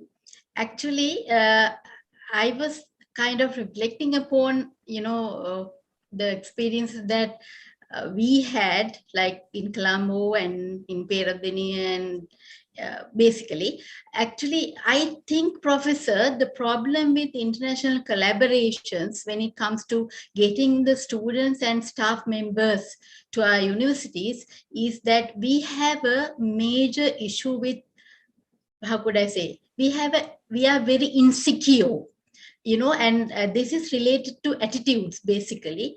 I think as staff members, most of the time, even though we go abroad and study and come back with all kinds of, ideas, knowledge and collaboration and all, but once we come back to our own cocoons, we are very insecure. We are not ready to accept academics from other countries here. And when they come here also, we are very, very, how could I say, we have, again, the mentality is such that we are not sure of ourselves, so we are not ready to accept them. The other thing is that when it comes to students, actually, I know examples, some students are like when it comes to policy level, there's no support at all, because some of the international students studied, I know, in major universities, were not allowed to bring their spouses, and their visa issues were such that they could not work here. And in order to even extend their visas, they had to go back to their universities. So these are my observations. So number one, going back to that, as academics, we are very insecure in our positions that we are not ready to be open to scholars from other countries in our universities. And with regard to students, so many other issues. So this is my observation, and I'm very happy to hear at least someone has done, this kind of research, because we need this. The more we are open to the outside world, not by going there only, but by coming back, after coming back, the kind of openness we have, actually, we have to question, because we do not have any openness when it comes to staff and student collaborations in our universities. I'm ashamed to say. Thank you, Professor. My observation. I can make one comment. Actually, you were talking about inbound, or at least outbound. Our colleagues used to go to other universities for sabbatical. But now, if you consider the management and the humanities faculties, I don't know about science faculties. Science faculties are the same. Now the opportunities are very little. Now we are, becoming more and more introvert kind, and we are restricted to Sri Lanka, so we don't have the opportunity. It is kind of like a vicious circle now. So we are not going out, and most of our young academics sometimes now they have a better opportunity than us, but still they like to do the PhD in Sri Lanka and having a comfortable life here while staying with the family and all that. I think what is important is getting a PhD from a foreign country, not the PhD, not the knowledge, but the experience you get there, and to exposure to a foreign university and all that we are missing, I think. But as I have mentioned, still we have a big opportunity for whatever it is. We have to accept that now the education has become a commodity. Countries like Malaysia, Australia, they export it. So then we also have the opportunity, but not in maybe science and technology.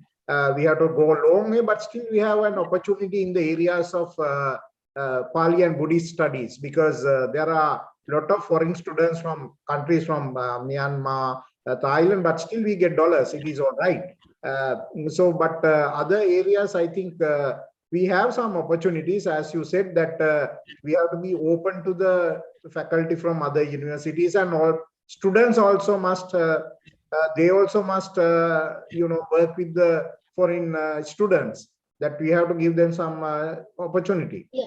Yes, Professor, my main idea is that not that we going and coming back.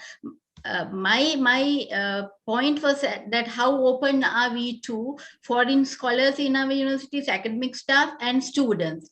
You see, that is the point, because we rarely have foreign academics in our universities. We are very insecure. That is my number one point.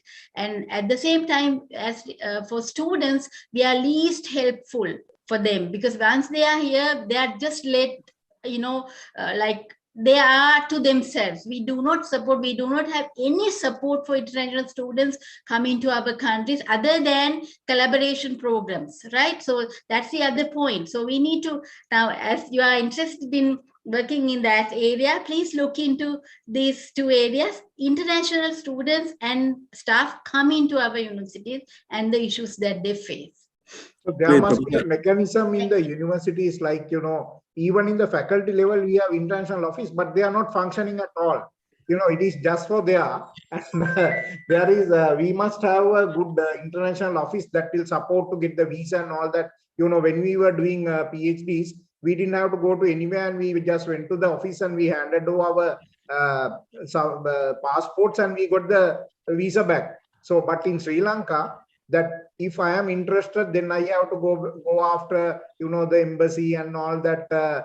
So to get the visa for student also, we have to fill it, and we have to go to the bank, and we have to get money and everything. So then only few interested academics will work towards that one. Actually, Professor Attanayake, I think Tiruna Kumari Kande Kandana Mulla, working in National Science Foundation. She posted the couple of ideas, comments via chat.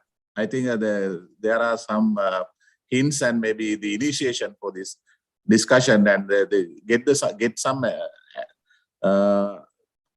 timely related actions. I think you can go through that comment on their chat. Thank you.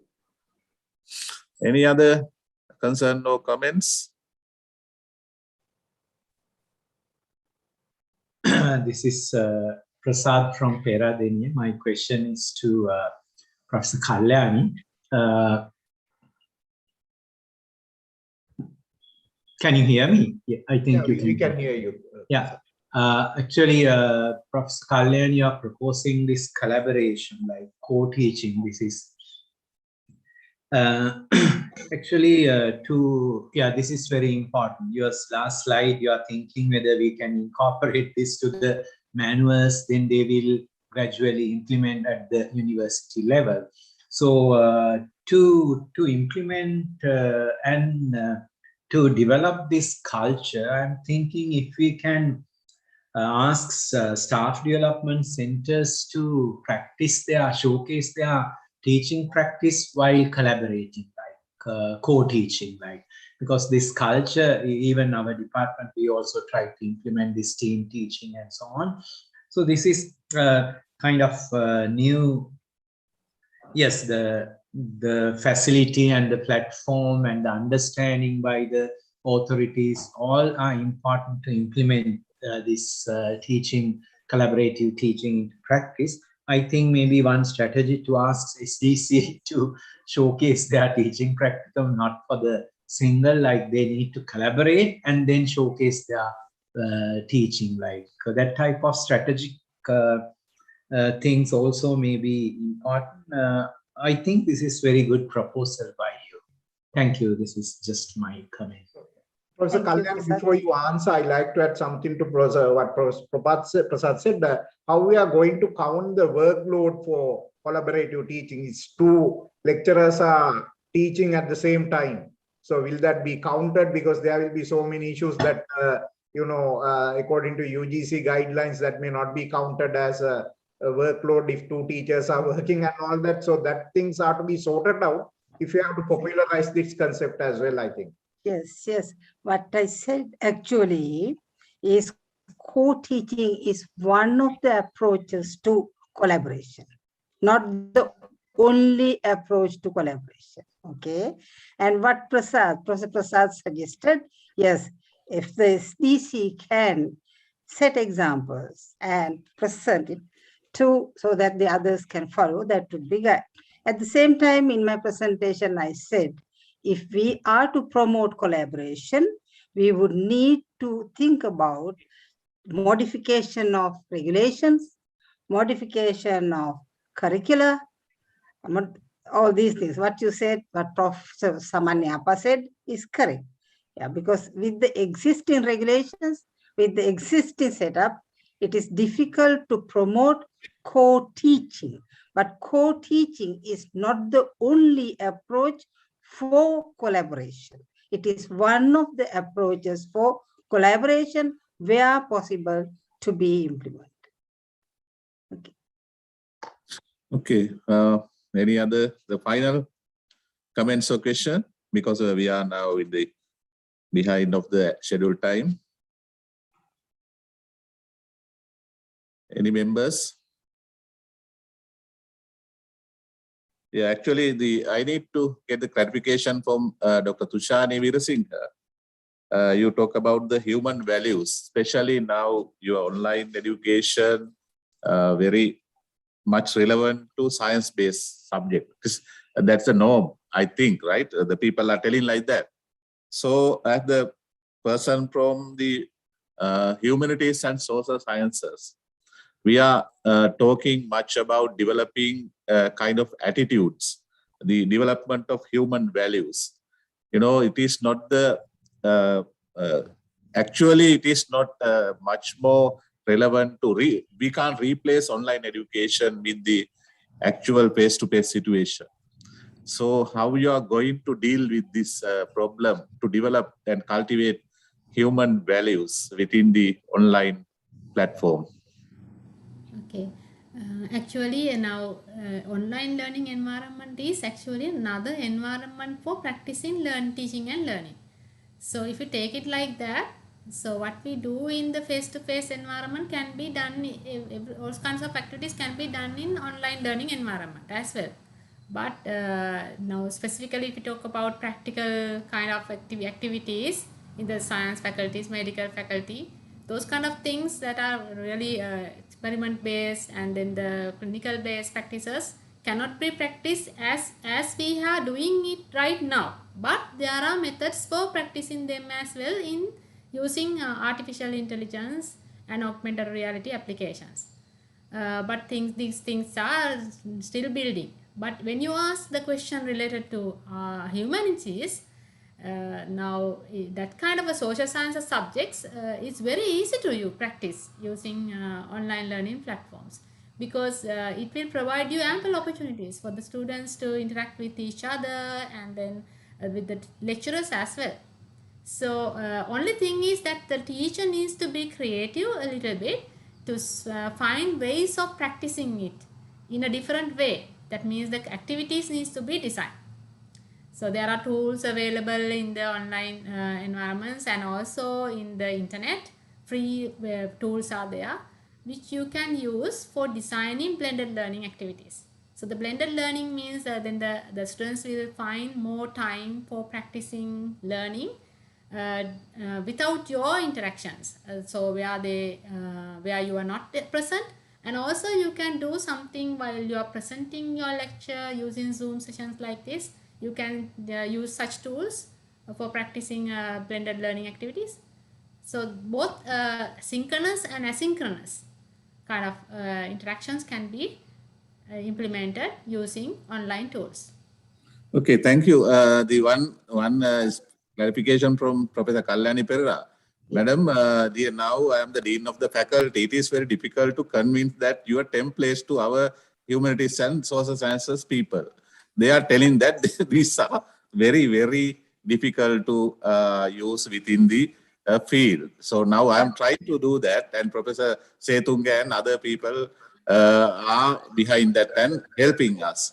What But are the templates? What templates you are talking about? I mean, curriculum development things and quality assurance, the mechanism at the moment we are using at the university. So it is very difficult to practice within the humanities and social sciences area. What is your comment on that? I'm not very sure about the templates that you are referring to. Curriculum development. Yeah, curriculum development, that is outcomes-based curriculum development. And also quality assurance, the templates. Okay, quality assurance templates I have never developed. I mean, I'm not very sure because there are so many manuals that can be developed. Yeah, so if you are referring to the manuals. Yes. Yeah. Now, actually, most of these manuals have been developed in 2015. Okay, and they were developed for the first time. And there are many deficiencies and overlaps in those manuals, the guidelines. I know that. As at present, those are being revised and trying to remove all those repetitions as well as unclear areas. Okay. I think the reason being at the time when these manuals were developed, there were the representation from humanities and social sciences in the authors, the panel of authors was only one. All the others were from science-based. I was the coordinator and I was not, okay. So that would have been one of the reasons. So now that it is being corrected, it is for the quality assurance manuals. The new manuals are not yet ready. So they will be given to you for your scrutiny. And if there are problems, kindly inform them to the Quality Assurance Council. With respect to outcome-based curriculum development model, it is, for me, it is, I mean, like the way I explain, it is like you have to identify the graduate attributes, then the profiles, and then the program outcomes. And then you identify the teaching learning activities and assessment activities, sequence them and prepare the curriculum. Professor Prasad, of course, is, I think he is conducting workshops and all that for that. And I do not really cannot comprehend as to why this cannot be understood. Possibly, most possibly the reason is that it is difficult for the arts and humanities or social sciences to pinpoint the program outcomes very clearly, because it is that, I think that could be the reason. In sciences, it is very, you can narrow it down, really speaking, very, but yours is a much more broader, and you would like to think philosophically, etc. And then it is, I thought that, I mean, that is what I sensed, find it difficult to identify the specific outcomes. And then the rest is going to be difficult, yes. Possibly you can give a training to the staff with respect to identification on outcomes. That might help your faculty or help any other faculty to sort out this problem much more specifically, because anybody can identify graduate attributes. Anyone can identify, the graduate profile in a way. But program outcomes are the most important ones, on which the whole curriculum depends on. That is why I think. Okay, thank you. We need to get try to change the attitudes also. I think the Jayasinghe, VU Jayasinghe, sorry, maybe I don't know your all details. He posted, sent us a very important comment here. To my understanding, expert from self-improvement done by the resource person. Further training and updates are improvement for social science and humanities in Sri Lankan situation. That collaborative task is required for improvement up to the international standards. That's true. We need to get the collaborative approach to improve our institution. With that comments, may I wind up this session? Because now the time is up. We need to go next presentations. Okay, Dr. Nelum, over to you. Thank you so much for the participant, and have a good day. You too. Thank you.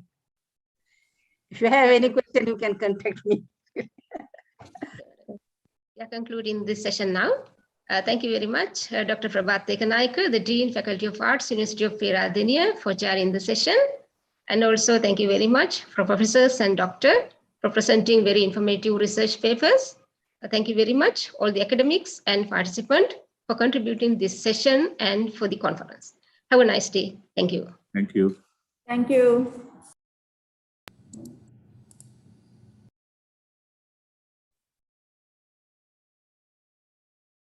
Mario, we cannot hear you. We will now commence at 2 p.m. Sorry about that technical issue. We are ending our sessions for the moment. We will take a break and we will commence once again at 2 p.m. Thank you.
Wait till the chairman comes.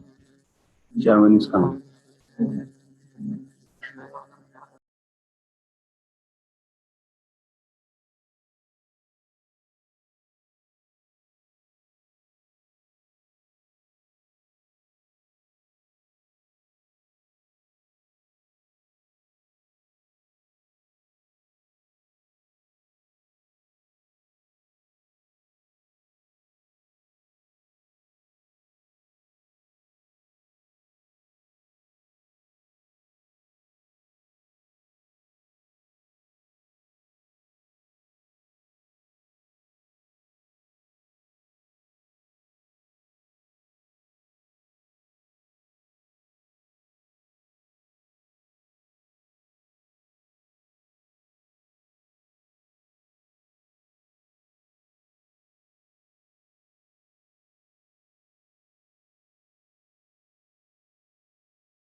We recognize the presence of the chairman of the University Grants Commission, Senior Professor Sampath Amaratunga. Thank you, sir. It is now time for us to commence session I.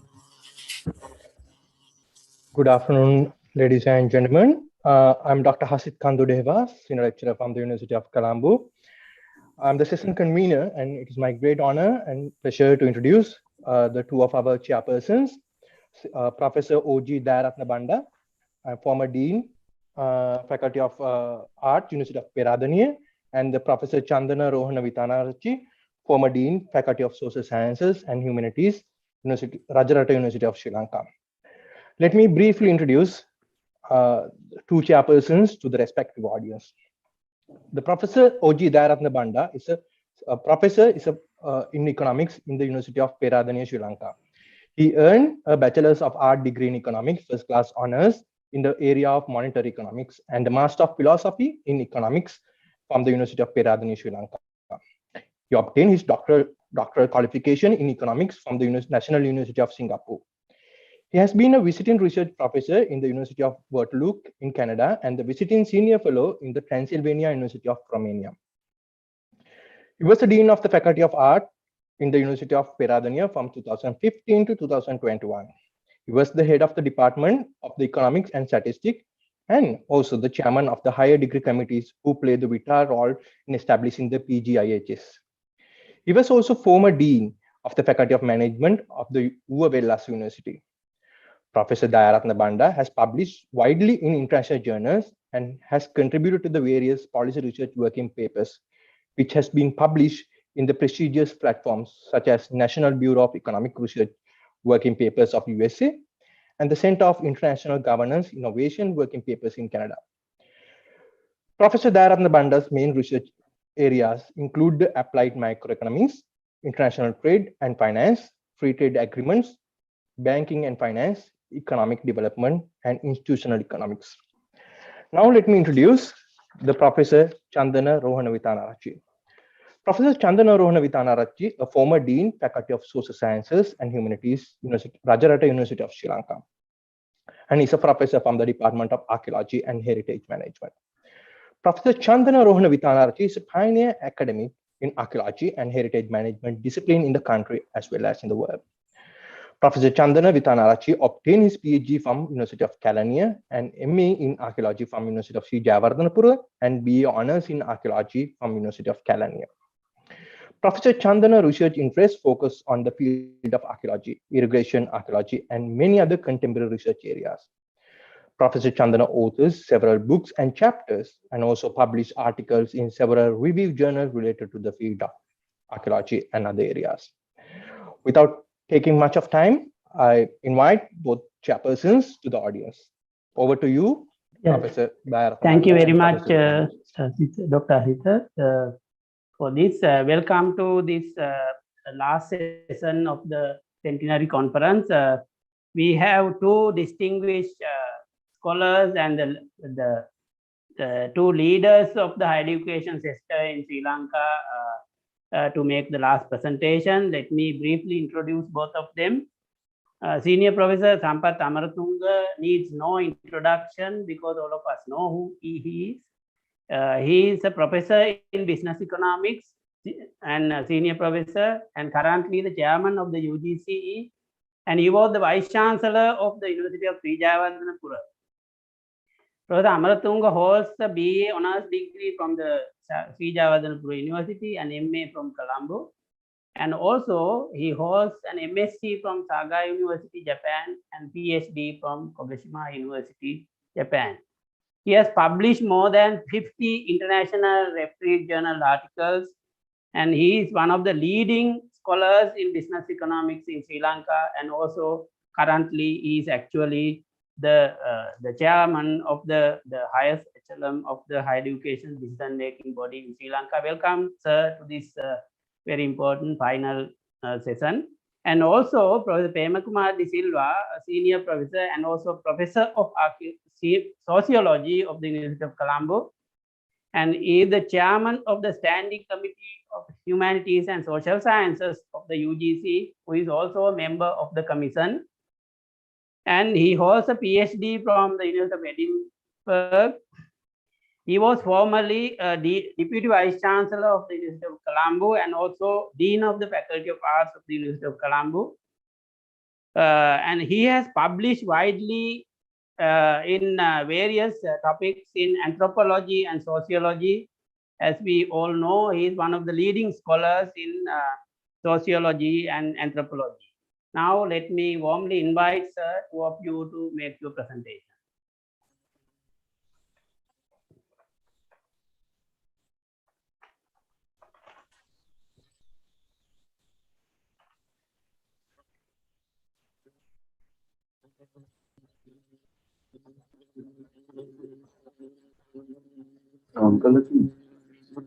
Okay, yeah.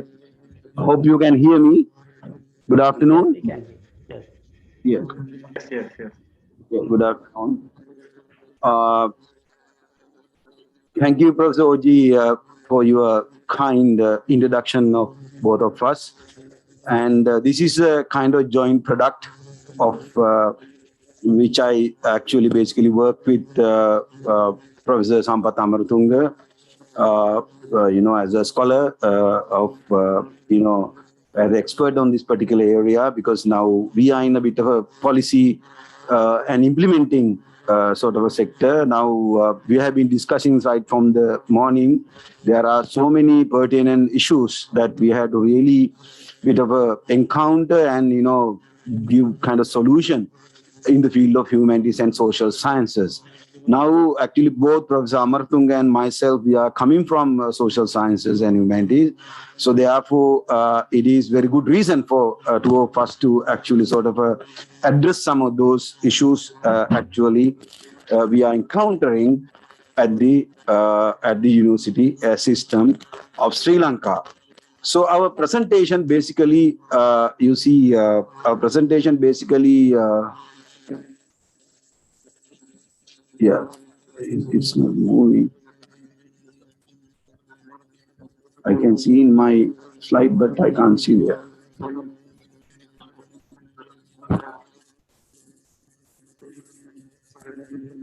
But it's not we can see it, Professor. Yeah, but the point is, can you see my second slide? Plan for presentation? No. No, sir. Yeah. Board has not changed to the. If you can stop sharing and re-share, it will work.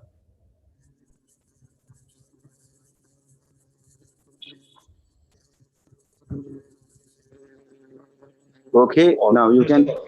All right, sorry for that interruption. Muted. Yeah, we can see. Yes. Okay. All right. All right, sorry for the interruption. So let's see now in our, how we have lined up our basically presentation.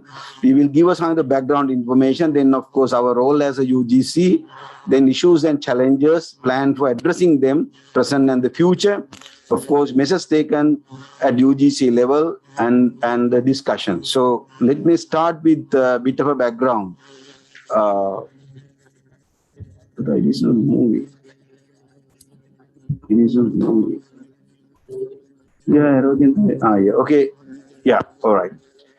You see now, when you looked at this background, you see this is very, very important.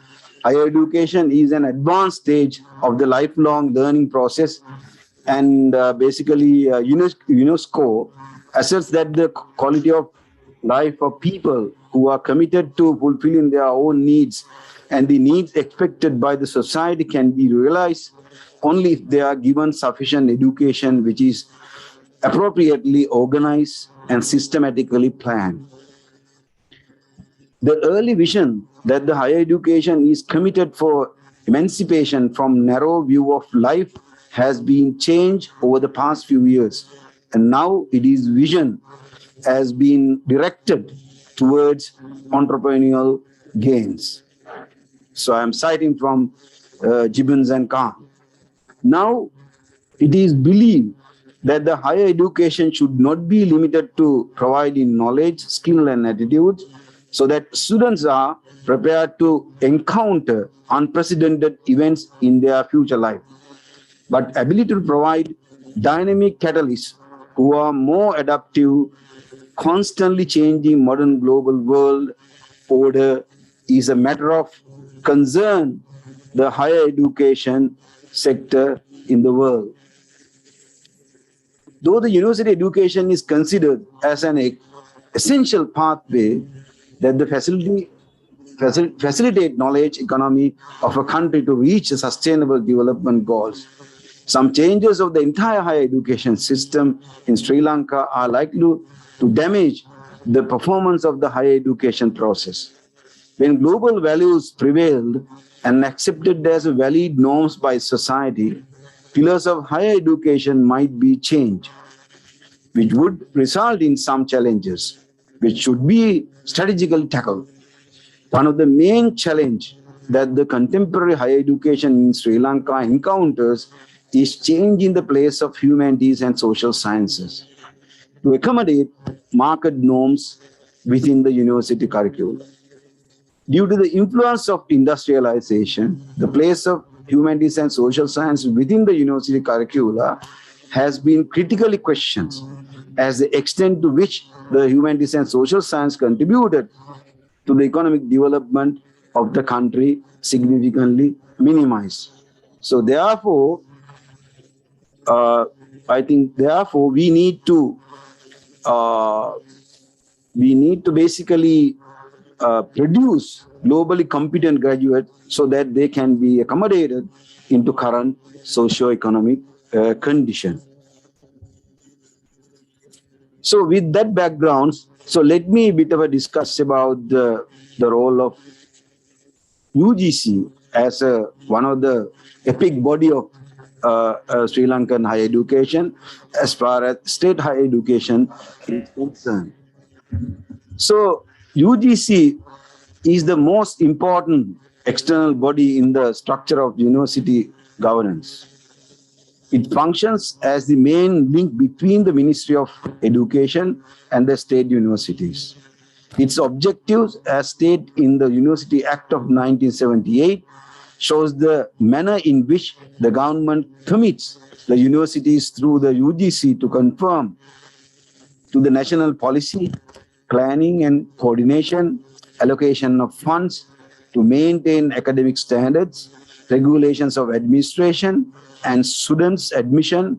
Accordingly, state universities are expected to meet the requirement of the government planning and coordination and monitoring functions specified by the UGC. The UGC primary role is policy planning and monitoring and raising the quality of university governance. To achieve them, the UGC formulate corporate plan, basically to meet, to enhance the, basically, can't really read that.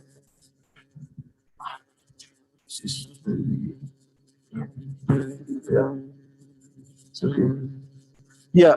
So in the previous slides, actually, I try to sort of basically point out what is the particular role of the UGC as far as higher education is concerned. So let me bit of a discuss about what are the issues that we are basically encountering at the moment as far as humanities and social science is concerned.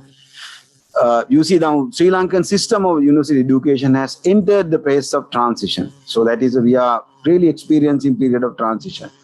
It is facing new challenges too, right? So we had to really face the new challenges. These challenges emanate from two sources, local as well as global. The internal challenges of transition emanates from factors intrinsic to Sri Lanka's own system of school and higher education. The external challenges arises from global factors in the context of the contemporary historical phase of transformation of the global system of political economy, knowledge economy, and the employment markets. The response to the challenges are interconnected in their impact on shaping on the ongoing policy reforms and concrete action.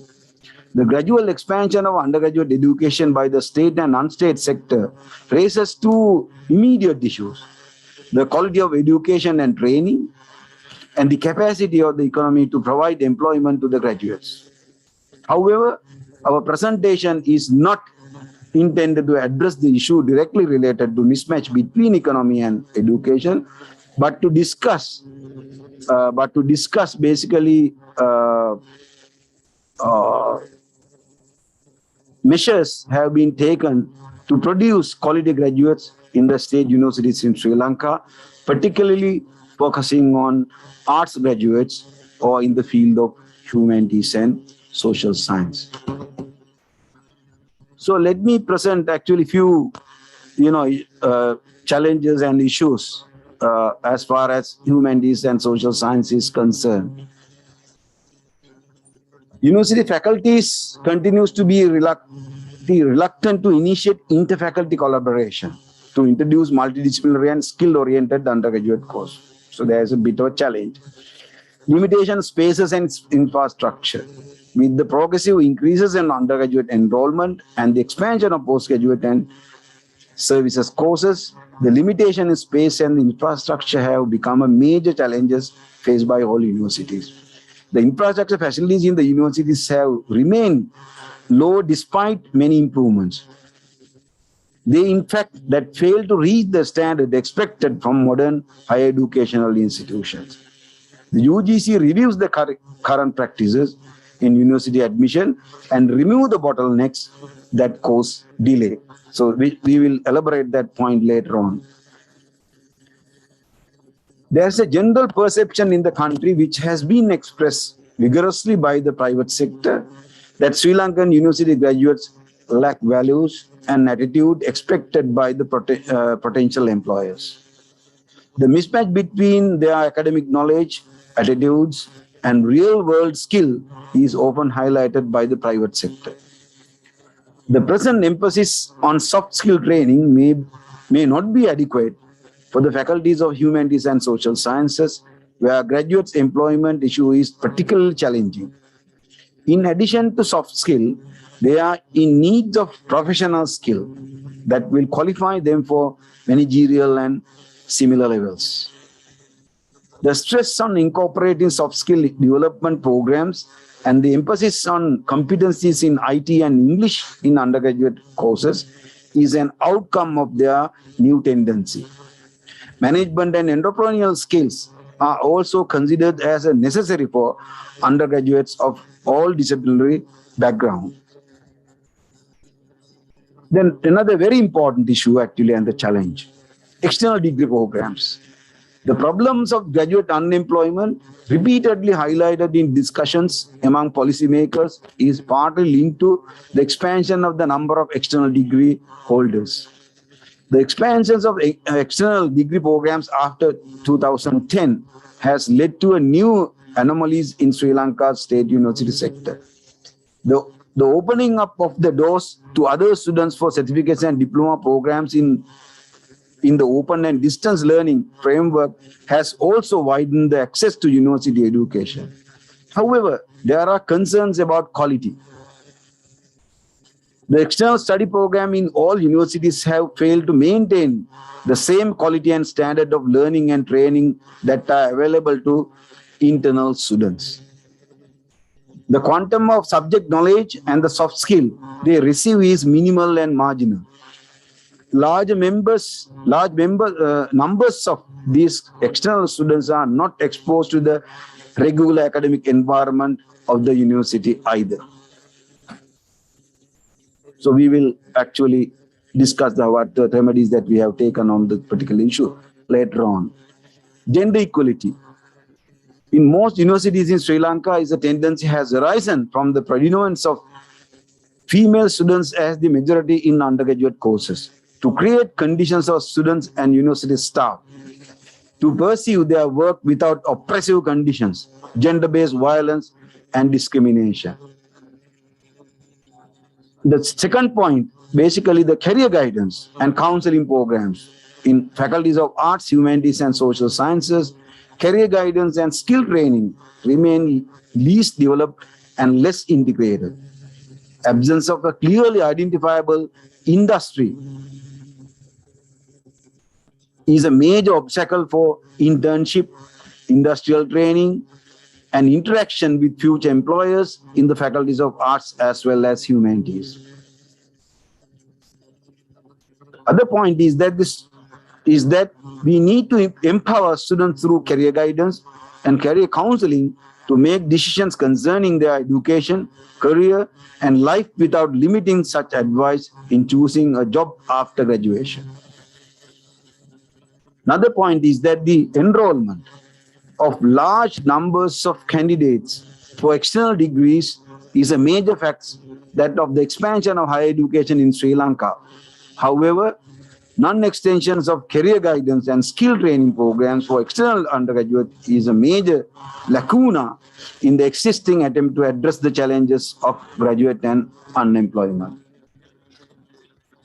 Also, we consider student welfare and discipline are themes in the Sri Lankan university life that are closely interrelated. Thus, the university are today facing a situation of accumulated crisis with regard to student welfare, despite recent increases in the expenditure for the construction of student hostels and upgrading classroom and other physical facilities. Steps taken by authorities to prevent the breaking out of prevalences of violence in many forms, individual, social, political, and gender among undergraduate students have been largely ineffective. Pluralism in representation in the student union. The present system of representation of student council ensures that the dominance of one group, which has the major support, it has effectively prevented pluralism in student representation in the student union. So this is largely male dominant actually entity. The final issue is that the challenge is that the postgraduate education and research. There are no national policies at the present to give directions to postgraduate education in state and non-state higher education institutes. As a result, there are significant variance in policies followed by individual entities, as well as the quality stands, rigor in assessment, training, management, fees, service offered, resources, capacity, and sustainability. There are no full-time postgraduate programs, even though some programs are called full-time. Part-time postgraduate training continues to hamper the quality and standards of postgraduate degrees and research programs. Quality assurance in university education is now a global trend. So Sri Lanka's university began to deliberate on quality assurance and academic standard in 1996. Since 2003 to 2004, the UGC and the universities have taken steps to make quality assurance and accreditations regular feature in university education. In humanities and social sciences faculties, where student numbers are very large, progress in rapid improvement of quality is particularly challenging.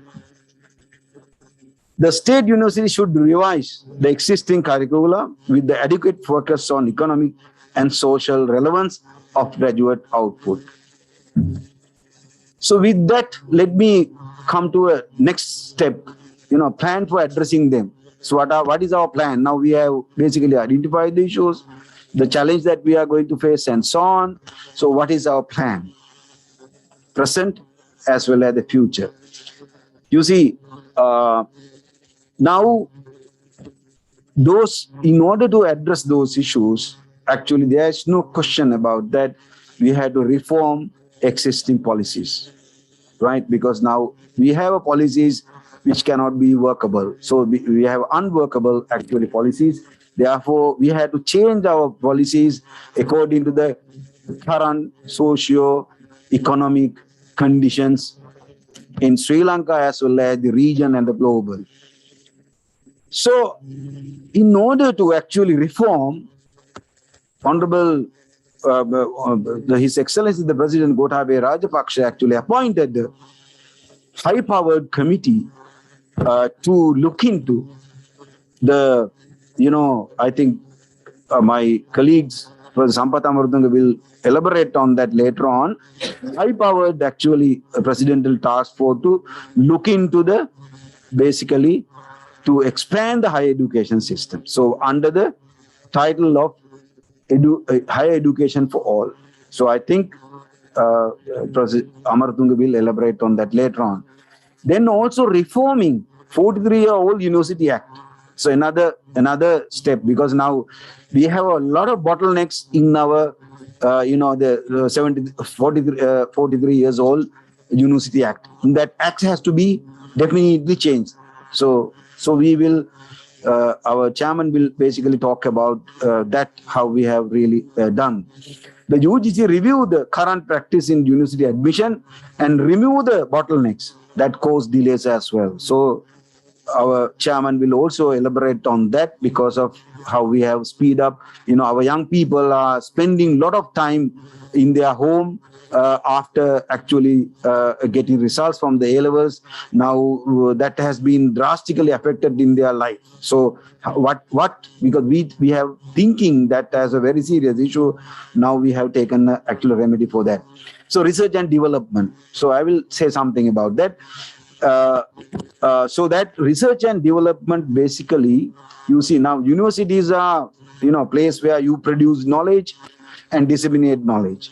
So we are actually production of our knowledge production is based on scientific research. Either you do humanities or social science, doesn't matter, or any other natural sciences.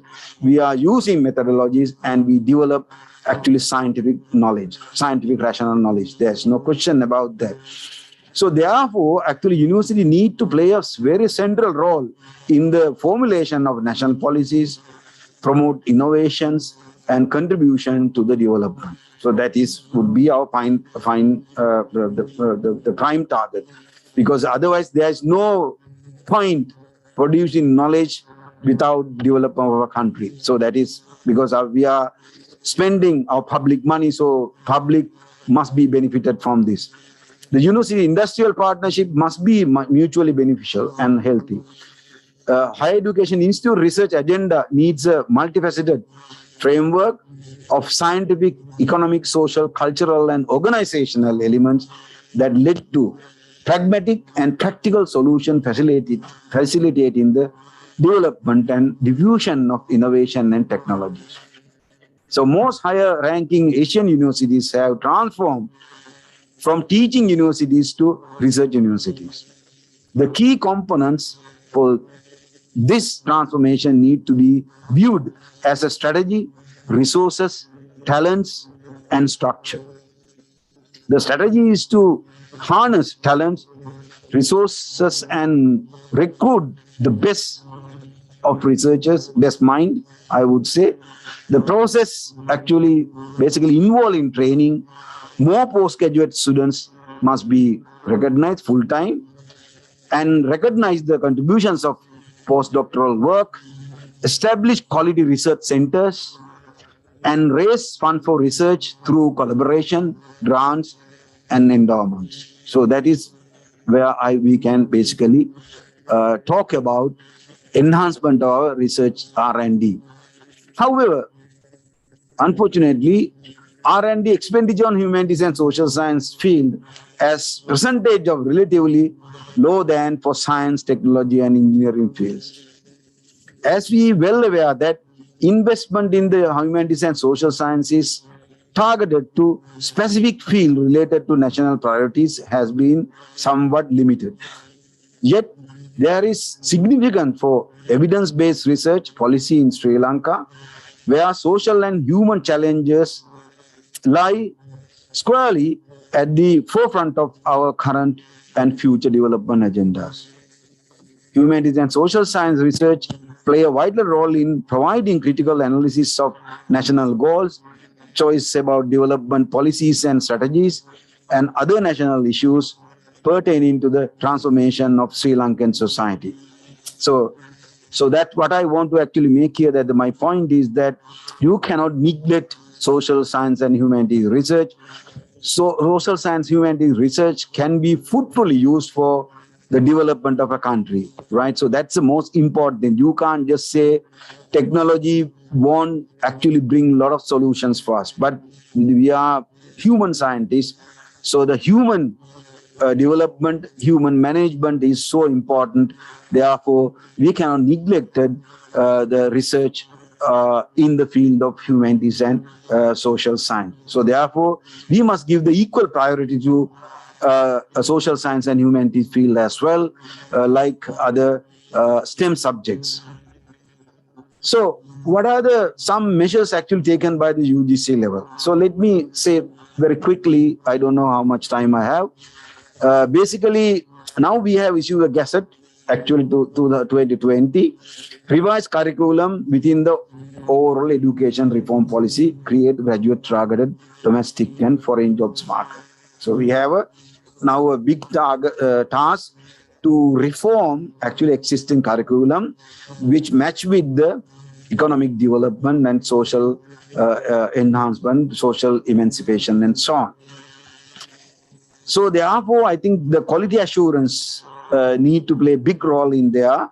So therefore, we have initiated actually quality assurance and accreditation council being set up.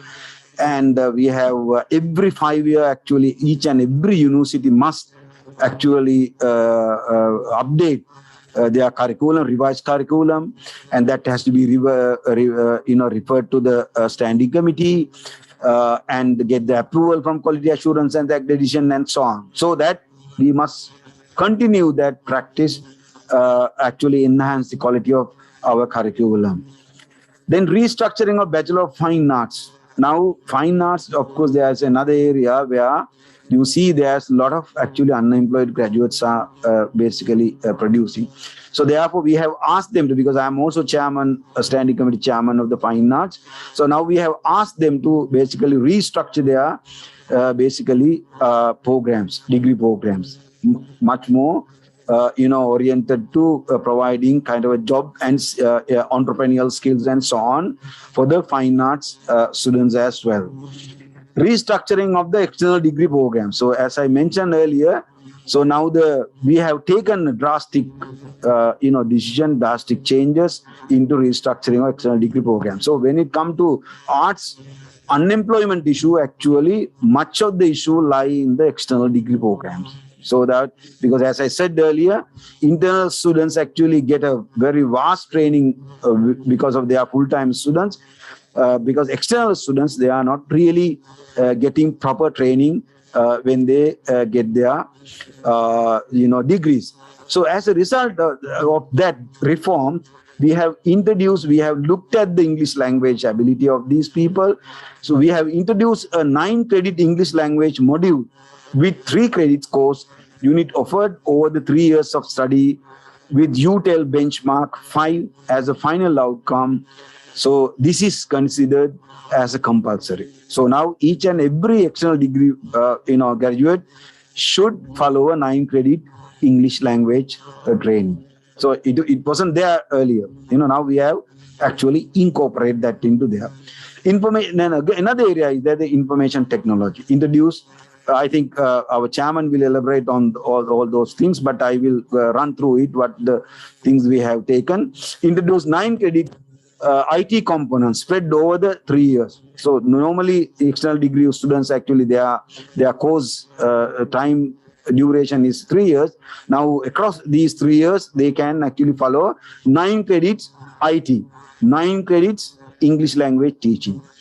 Then also we encourage them to actually go for a work-based training.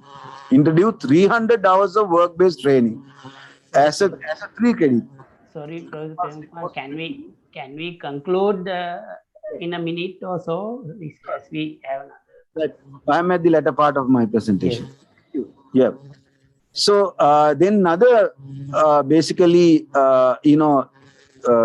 drastic measure we have taken is that strictly implement Commission Circular 932 with respect to student admission. So now earlier there is no limit. Now we have restricted actually recruiting external degree students into the university system. Right, adapting basket system, adapting ceiling for enrollment per courses and so on, new restructured internal external programs formulated, adhering to the guideline specified by the circular and the Senate, Council and approval. Now, in other words, we have drastically restructured our external degree program. We can discuss this later on. Then proposal for improving employability of arts and humanity graduate by enhancing IT skills. So similarly, we all know most of the deans, they aware about that. Now we have provided actually IT departments, resources, IT labs, and then the arts graduates can be followed a diploma in IT. So they will get additional training, additional qualification in addition to their degrees. So I think some of the universities, they have already taken some drastic measures, but this is for everybody basically following humanities and social science courses, right? Then also prior learning, credit transfer and lateral entry. That's another area we can also discuss later on. We have taken that decision as the UGC level. Then establishment of virtual university, I think Chairman will talk about that much of to expand the basically more opportunities for higher education, opportunities for our young generation. Free online e-learning English language teaching programs. UGC has decided to carry out an English language teaching programs online for the undergraduates. So that is before you enter into the university, so they can actually join with the English language training programs, which was actually set up by the UGC. Very recent development I'm talking about, not the very old one, but these are measures that we have taken. So with that, let me conclude my presentation. If you have any questions, our chairman is also here. And so yes, thank you. Thank you very much, Professor Premkumar. We have another presentation. After that, we will have a discussion. All right. Professor Pitanachi, you want to introduce Dr. Kennedy? Yes. Okay.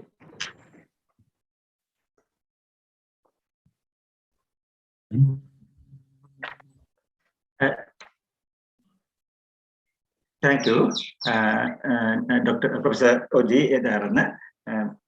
Thank you, the organizing committee, for inviting me this session as a chairperson. I would like to make a brief introduction to Dr. J. Kennedy. Dr. Jeevaratnam Kennedy, Senior Lecturer, Department of Language of Sri Lanka. Dr. Kennedy obtained his PhD in English Literature in 2012 and MPhil and MA from Bharatdasan University in India. He obtained his Bachelor in BSc in Mathematics at the Bharatdasan University in India. I think his research on the English literature on the Black American psychology literature for his PhD will be very interesting. Dr. Kennedy research interests focus English literature and other contemporary research area in languages. I feel like Dr. Kennedy has done his research in the multidisciplinary field. Dr. Kennedy authorized several books and published articles in several reviewed journals related to the fields, including international journals and local journals of social science and repeat journal of the Faculty of Arts and Culture and many more, and has participated in numerous seminars and conferences. He has also participated as a foreign evaluator for PhD degrees. Now, let me warmly invite you for your presentation, Dr. Kennedy. Thank you. Thank you very much for giving a wonderful introduction about myself. I'm Professor Chandana, and good afternoon, OG, Professor OG, for chairing the session. I've been witnessing the presentation from 9 a.m. onwards today. Yeah. So therefore, Professor OG. Yes, Chairman. Yes. Professor OG, extremely sorry if we can finish our paper because I'm in a hurry to. You want to go? Yes. Yes. Okay. Dr. Kennedy, can you yeah. few minutes? Don't worry. I'll wait. Sir. Yeah. Yes. You can go ahead if you have any more to add. If there are any questions or queries, so also we can direct to him. Professor Amatunga, you can conclude whatever you want to add to your presentation. Yes, actually, at the moment, humanities and social sciences are concerned as very important area in our system. Even though there are critiques, but we are planning and developing strategically to meet whatever the critics we have in front of us. In a scenario like this, what we can say, universities are not factories. If you want to find a personal manager, you cannot just walk in and take a person for the task. There should be a definite training. So especially humanities and social sciences, our industry, actually we have to have a good dialogue, friendly dialogue with industry, because everybody think that focusing to one or two job opportunities, that universities need to make our output suitable for those opportunities. So graduates of humanities and social sciences are eligible and capable and have the potential to work in the private sector in a given any task.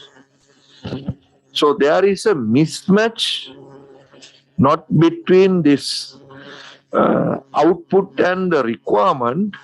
Actually, there is a mismatch between the present performance or the results with the mindset of the business sector. Now, for an example,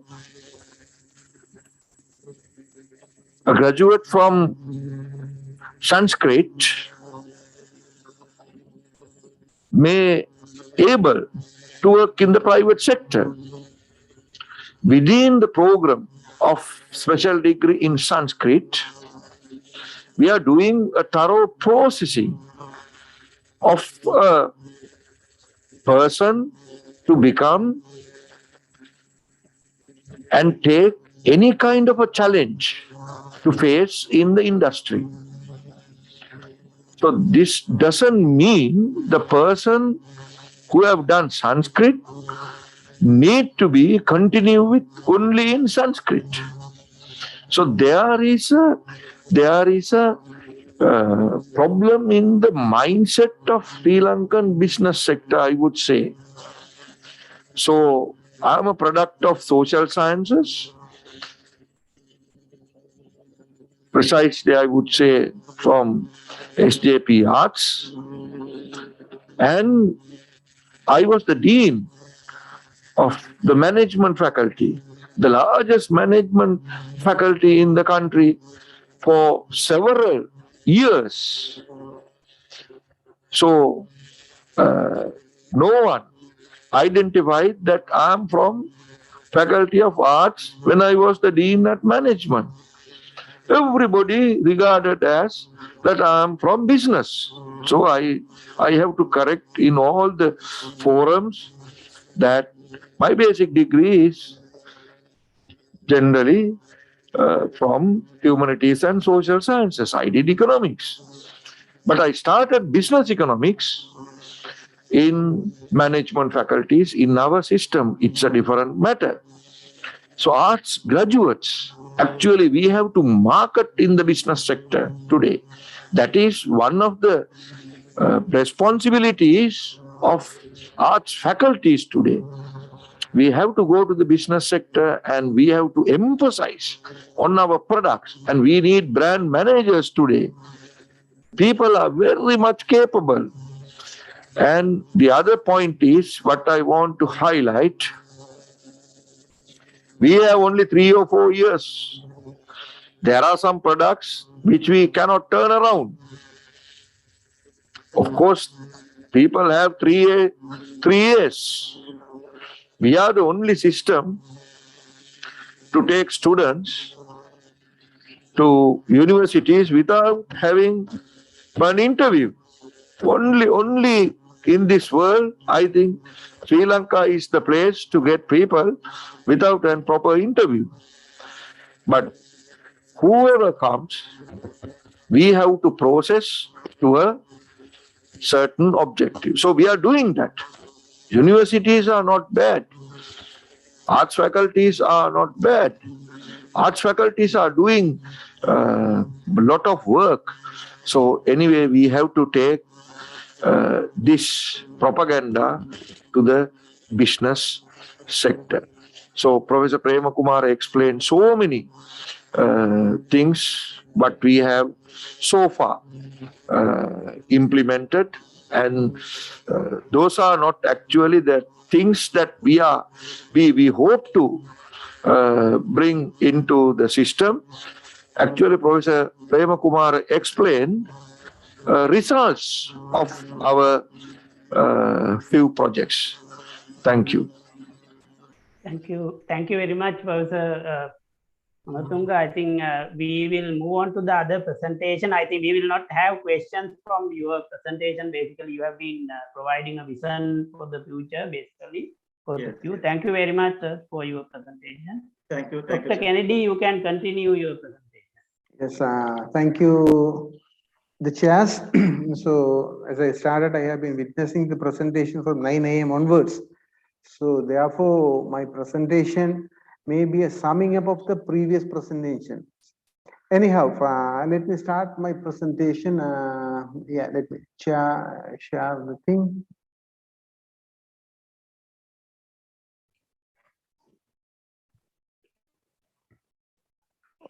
Can you see my presentation, Professor Oji? Yes, we can see. Okay, Yes. okay. So my presentation title is The Future, the Art Stream in the State Universities, which many people have. So this is the content of my presentation. Okay. And with regard to the strength of the thing, the first strength is the number of students. Okay. So in 2019, 96,494 students set for the GCAL examination in the art stream, both old and new syllabus. And this is the National Institute of Education 2020 version. And then out of these students, 31,973, some 793 students comprising arts, education, and law faculties as internal students, and 204,000 students enrolled in the higher education. This is 2018 UGC statistics. So, and another strength is we have variety of field of study. So almost all 17 state universities have art-based courses. This includes Bachelor of Science as well. So for instance, Morato University offers city planning degree, where even art-based students can apply for. So variety and the combination of courses. So when you see the UGC handbook, 2019-20 handbook, the arts-based students can apply for more than 60 courses in all state universities.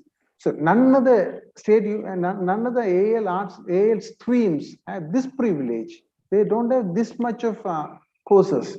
So this is when you see 2021 admission book, you can see the variety. And then the art students have very good critical thinking capacity. Okay, so it is since it is an artistic domain, it has direct impact of critical thinking skill, and especially on its dispositions to the applicability. And art-based students require the students require interpretation skill, explanations, and a proper motivation to engage in such process, which is a refined sensibility to the support their skill. So these are the positives and weakness side. Okay, updating knowledge. Many of our art-based courses do follow the older version of curriculum. So as my previous presentation told, and many other presentations said that we are in the verge of revising curriculum, as Professor Premya Kumar D. Silva said, once in 5 years. As a rule that we have now following, every once in 5 years we'll have to revise our curriculum. And then this is another problem. Right from the morning, people are saying that lack of practical knowledge as that of science-based education. Okay, so I don't want to get much on that one. Okay, so this is where we are lacking. So most of our arts-based faculties, humanities, socials, and faculties, send the students. We have started internship training in the name of internship. However, the period the students get the training is not sufficient. It's almost covering up, to be frank. We all cover up the syllabus and the credit, but not the expected result or the training. So what is meant by the internship training to have a marketable graduate is not sufficient at all for our graduates. And then the required or the expected knowledge in the training for the set course is inadequate, because it takes around 1 to 3 months, maximum 3 months, the internship training, which is not sufficient at all to meet the real world challenges. And then this incorporating employability in the curriculum, which we are little bit stern to adopt this paradigm shift. So it is our duty to adopt this one and go for a new era. So, and most of our graduates, arts-based graduates, lack in seeking for their jobs. They mainly focus on government jobs. especially for job security. And this has increased after this pandemic situation because many of the private and self-employed lost their jobs. But however, when I come to that concluding part, I will give you some other opportunities that how to get out from this, our graduates seeking for government jobs. This system, this is one of the main reasons that we are having more unemployed graduates. And then the future. So the teachers are still stiff in using their traditional formal way of teaching, even though the global pandemic made us the modus operandi, the way of mode of teaching in a different system, but still we are using, even I could show many examples that they try to, they scan their old notes and upload it on the system. No, it is not. Now we have come out from that system, and the new system has given a lot of opportunities. So we'll have to the latest technology. So that's what I said. Okay, it has a variety of teaching and learning system. Okay, so get out from the formal teaching system and don't be so stiff, and get into the new system. Okay, and practicum teaching. So the practicum component must be included in the curriculum, not to fill the credit, as I told you, okay, but to have the expected value that must be fulfilled. And the practicum component has two sections. One must cater the employability as internship training, and the second must provide opportunity in the community, as we are the social science people who base our education on the community. So the practical component must go together with these two set sections: employability and linking community.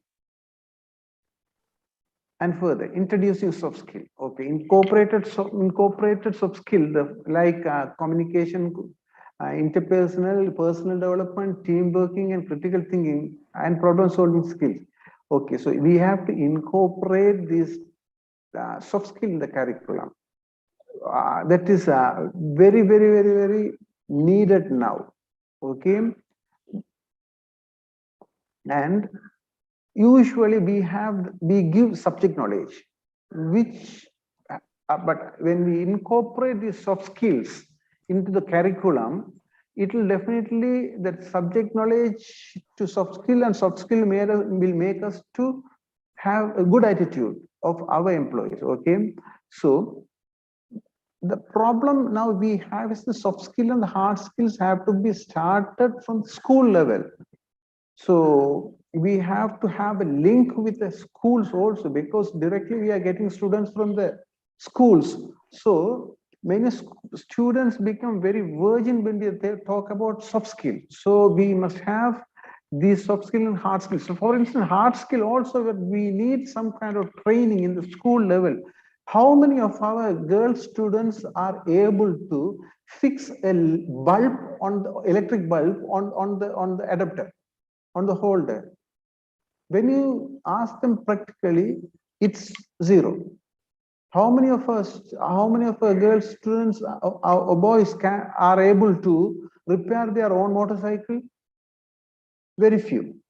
So these things have to be started from the school level onwards. Okay, and this is making a generic skill, which Professor Oji will accept my thing. Okay, so this generic skill must be compulsory. What is the basic philosophy of the course unit?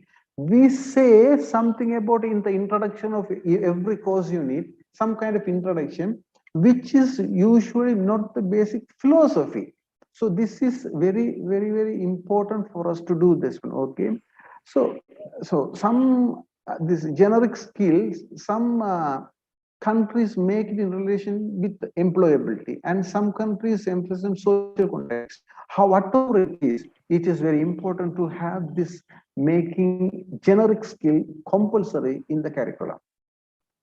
And as conclusion, okay, so there's a fantastic bright future for the art-based graduates in the job market. Okay, for instance, the following fields like media, mass communication, language fields, economics, tourism, leisure, literature, advertising, law, and interior designing. All these have good opportunity in the job market. But do we cater these things in our curriculum? It's a question. And only now it is emerging, but it's not in the full-fledged form. Okay. So many of the current curricula in the state units do not focus such fast future, and they have to be incorporated in the curricula. For instance, my previous presentation by Pramila De Silva said that the visual arts or the fine arts students, well, they have future, but do we use them? Do we make those students to do that one? When we send our students internship training or internship training, special internship training to the thing, where do we send?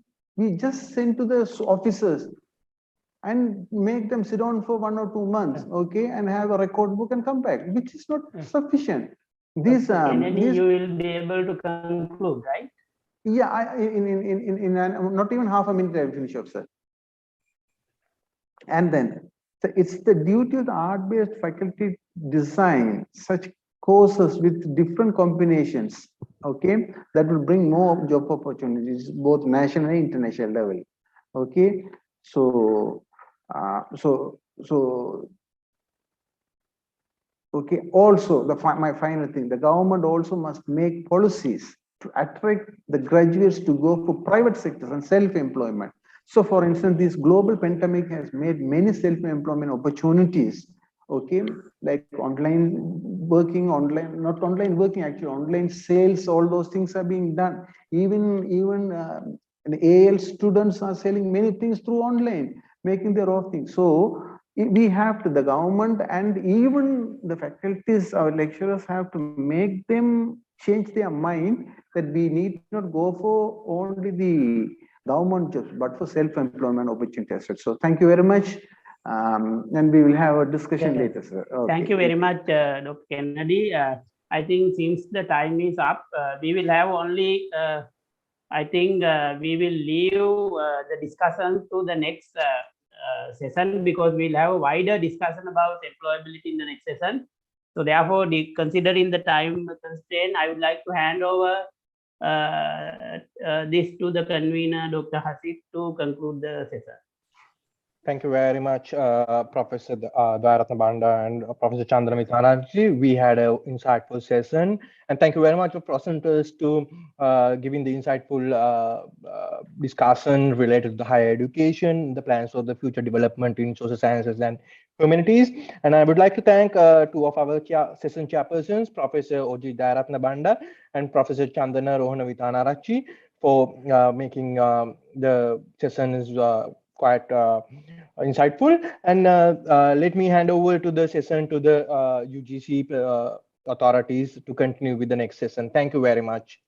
Thank you. Thank you.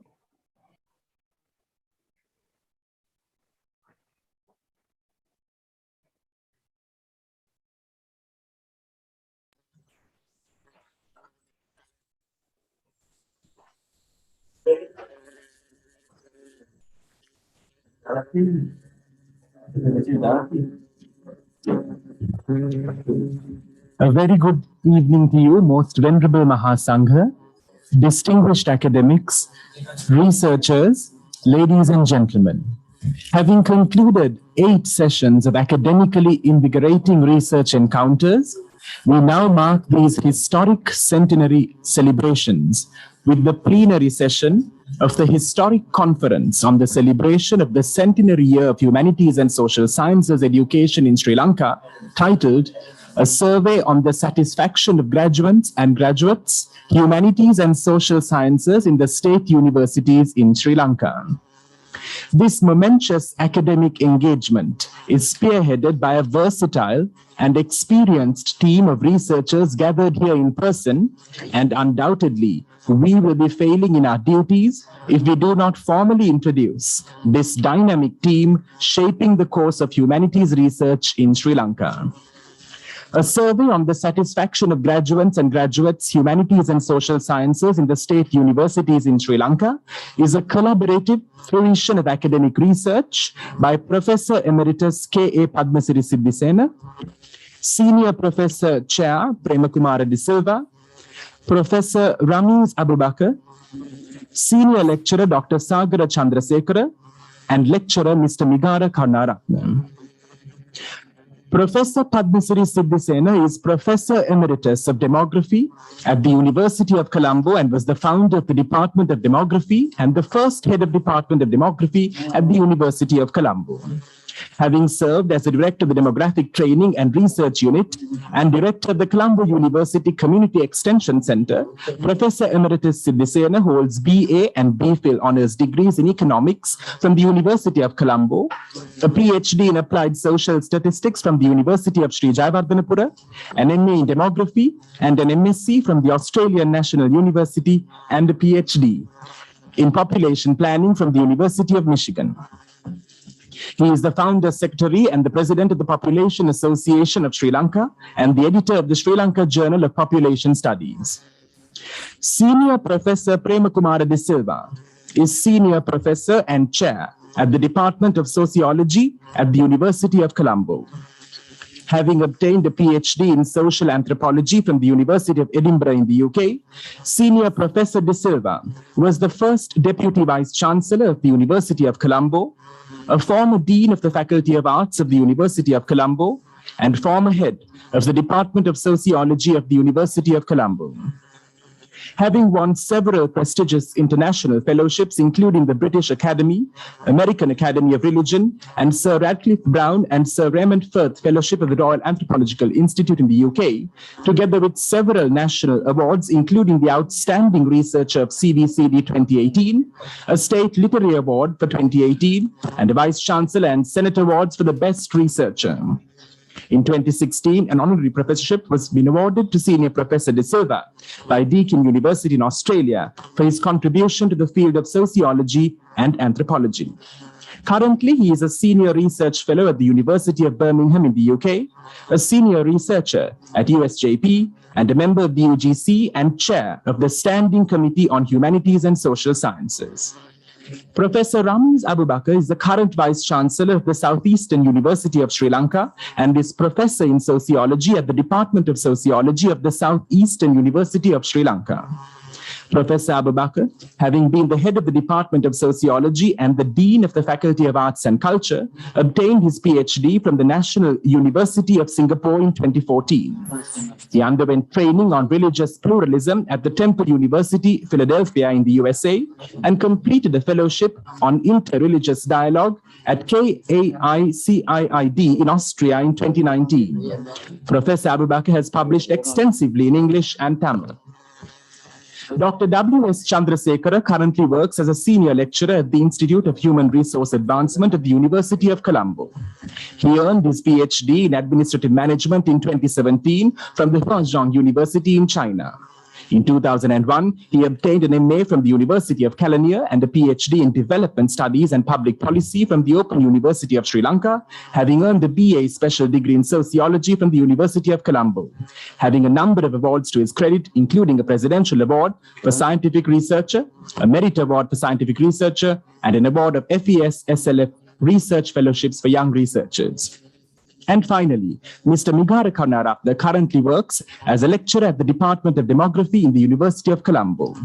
Having obtained an MSc in Business Statistics from the Department of Mathematics of the University of Moratuwa, he obtained a BA with first-class honours in Demography from the University of Colombo and was awarded the Neil Bandaranayake Memorial Award 2016 and the Professor K.A.P. Siddhisena Award in Demography 2016 for his undergraduate academic performances. His research interests include sexual and reproductive health and demography of minority groups. Having so formally presented the credentials of the members of this research team of the plenary session, the online platform will now be handed over to the select members of the team to present the plenary session of this historic conference this evening.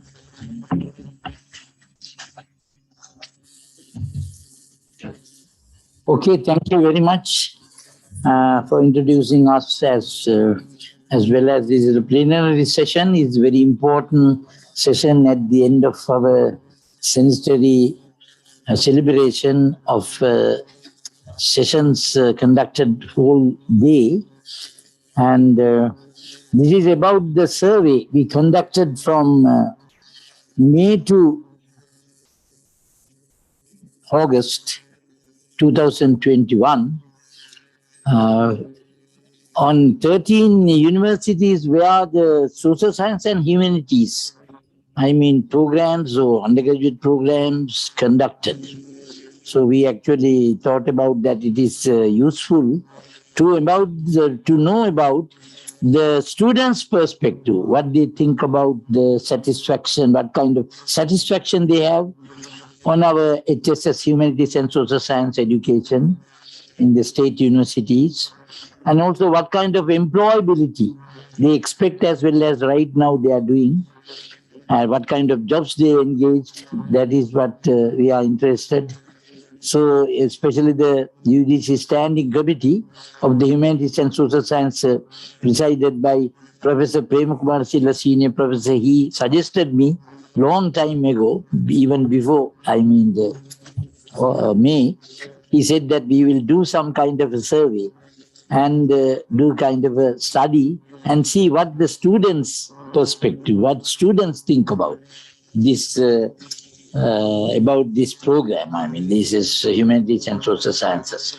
That's why we thought to actually conduct this important survey for this, the century celebration, at the century celebration. Yes. So in here, our survey reports results today we thought to give. So in there, actually I thought to, framework, as a framework to give our presentation. This is a kind of on outline. The background to the study, I won't take much time because whole day, today, whole day, even yesterday, at our inauguration, we discussed about mostly how evolve our social science and humanities program in the state universities from 1921. So I have written in the report lots, but here very briefly we are going to say about the background of the study. Then we'll come to the study objective, that is important, what we had in mind and what kind of actual objectives we thought about to, test it and also to look at in this study. Then the study design, data and methodology we briefly discussed. And the very important thing is we have to come to the survey results. And under that survey results, we discuss section by section. My other colleagues, even who actually participated in this survey, as well as this study, Dr. Professor Premakumar Silva and Professor Ramesh and Dr. Sagar and Mr. Migara Karunaratne, they will actually also present section by section. And finally, I think for the recommendation part, Professor Premakumar will also contribute something, and then overall we can discuss. If you have any questions and question and answer, we can do it there. So that's why policy recommendation there. Then finally, actually just we mentioned about the references, right? So background we don't need, I said much we have to say about, because we don't need to mention lots of things, because I said that even yesterday, today, whole day from our papers, you gathered a lot of information about it. But it is very important or salient things I want to mention here. I mention here the social science and humanities arts, or sometimes we call arts, the arts field. In some universities, especially the University of Colombo, University of Peradeniya, and University of Jaffna, we call arts faculty or faculty of arts. And the other universities we call as either social science, faculty of social science and humanities, like that. So I have mentioned therefore faculty of arts, University of Jaffna, Peradeniya and Colombo. Faculty of arts and cultural faculty we call Eastern University and Southeastern University. Faculty of social science and humanities, University of Srijawatanapura, Chalaniya, Ruvuna, Rajarat and Open University. And Faculty of Social Sciences and Languages, University of Sabaragam. Anyway, anyway, all these actually, the different names we use even, but we covered also social and humanities. So that is what important. Even this expand, I said that from 1921, then actually established 1942, and then after some time it went to the Peradeniya, and from Peradeniya again arts faculty came to the Colombo, and then it evolved and expanded and flourished. I mean, really for the several departments, and then later on, I mean, some Pirivena upgraded as a Kelaniya, University of Kelaniya, University of Jaffna, University of Sijawadnapura. Like that, I have gained even the Jaffna 1974 came, and Ruhuna 1978. Open University started 1980, Eastern University 1981, Southeastern 1995, Rajarata 1995, Sabaragamu 1995, like 2 campuses of Sri Pali campus, University of Columbia and Vaunia campus. All these universities actually developed the social science and humanities programs, many subjects. I mean, under those, faculties. So that's why it's important. We have to know about, especially we focused the 13 universities where the social science and humanities actually right now is conducting mostly. So that's what our focus. In our report also, we mentioned all these, universities in there, but even Monash University having also now social science and humanities programs. But anyway, we mainly focus on these 13 state universities. So the social science and humanities actually becoming is a very important, even the previous sessions also I heard that is expanding and promoting and developing very fastly. And most of the students have a good demand for the social science and humanities degree program. Even you can see the number of undergraduates admitted to the higher education institution among who have admitted to the university is 28.8%. That is the highest number, highest proportion admitted to the arts stream, and followed by the 23.5 to the biological science.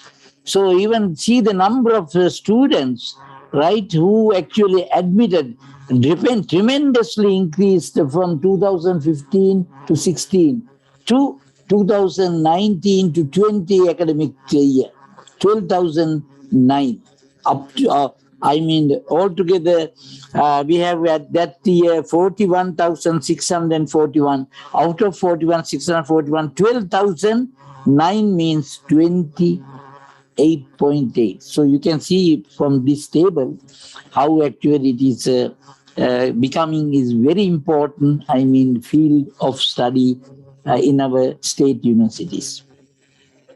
Still, even another way of also you can see the intake of students, and you can see the University of Colombo at 784 from 2018-19 period or academic year to 2019-20. That is what the right now we have data published by the University Grants Commission. Based on that reports, we developed this table.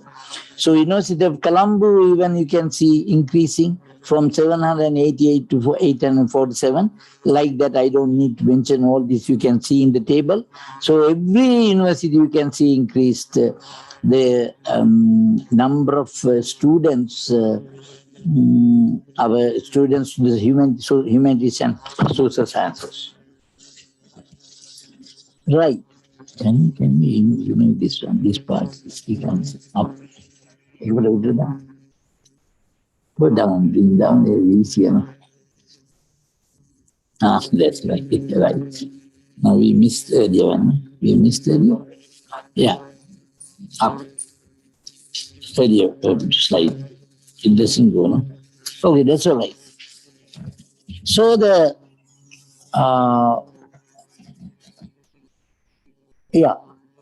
so we are now actually looking at that people mostly believe actually, lots of people actually wants to admit the arts subjects, arts stream, and they are really interested to do arts stream.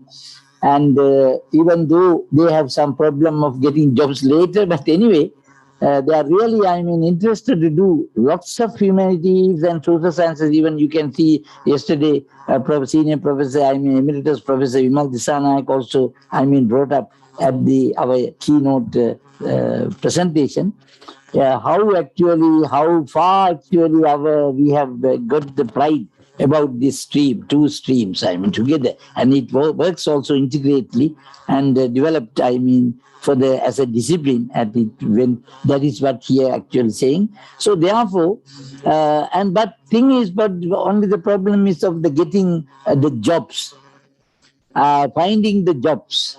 That is also some kind of a social, norm the people think about. The social science and humanities people can't get, find a job easily. But it is not the real picture, but that is there also. But that is what actually our standing committee thought about. Okay, what we want to know about what the students aspect, what they think about our courses, our course curriculum and evaluation things, and what they think about the employability. So that is why it's not moving. That is why we actually decided to, that is why we actually thought about to do this study. So the problem is actually we want to find out, though the number of students are increasing and lots of people are getting interested about these fields, but there are some obstructions to find a job and all kind of thing. But what are the behind the factors on there, what kind of problems we have, and what is the students' perspective, what they think about this. That is what Professor Prem Kumar had actually at the beginning in their mind. So we will to find out real reason, reality of what the front of the problem we have. So therefore, we made a kind of a objective of this study. The main objective of the study is therefore to assess the satisfaction of the graduates, that means undergraduates, who are currently at the third year, that means who are doing the general degree, and the passed out graduates during the last 5 years from 2016 to 2020 in the field of humanities and social sciences in the state universities. So that is about the general objective, and the specific objectives we framed up, that is examine the required employability skills and aspirations, assess the level of job satisfaction of the internal and external graduates and graduates who are currently enrolled in the final year of either third or fourth year, and then find out the type of jobs obtained by the graduates in the field of social science and humanities, and assess the perception of graduates and graduates on humanities and social science education, and ascertain the views of graduates and graduates for way forward to improve HSS in the university education. So it's a very useful objectives, main objective as well as sub-objectives. So this is the study design, data and methodology. This is a probability sample design, was used to determine the number of graduates and graduates. Graduates who have passed out during the last 5 years, we got, I earlier said, also 16 to 20. And the graduates who are in the third and fourth year in the state universities, who are doing the social science and humanities program. And we had actually altogether taking the statistics from the University Grants Commission, roughly 5,000, graduates are, pass out every year. So we thought about for 5 years, like 25,000 as a universe of the pass out students. So out of 95% confidence and 1.4 margin of error, we calculated, and we got some 3,000, the 5,000, graduates as a sample. But again, the undergraduates, so what we call graduates, we had 14,000 undergraduates at the moment. Out of that, again, 95% confidence, but that is the margin of error we kept of 2.3, and it came 1,000 undergraduates, graduates, right? But when we loaded, actually we collected the data, not face to face, we couldn't do, that pandemics due to pandemic situation. So we uploaded this one in Google Form. And then because of Google Form updating, we found actually very difficult to, collected the data from who, especially who are passed out students. We finally, anyhow, after 3-4 months time, we collected 3,260 eligible or already promptly filled questionnaires. So that is why we got the 3,260 successfully respondent, and 1,000, but undergraduates, we got more. So we decided actually this is less cost. We got this kind of people, so we thought it's better to give more and more inferences about the population. Therefore, we considered actually some of the, again, questionnaires are already spoiled also, so we deviated those spoils and we got 2,592 successfully responded out of these undergraduates. Right, the data collection method, I said that even earlier, we uploaded the Google form and both questionnaires had two separate, questionnaires we developed for the undergraduates one and the graduates. Graduates already passed out, graduates one.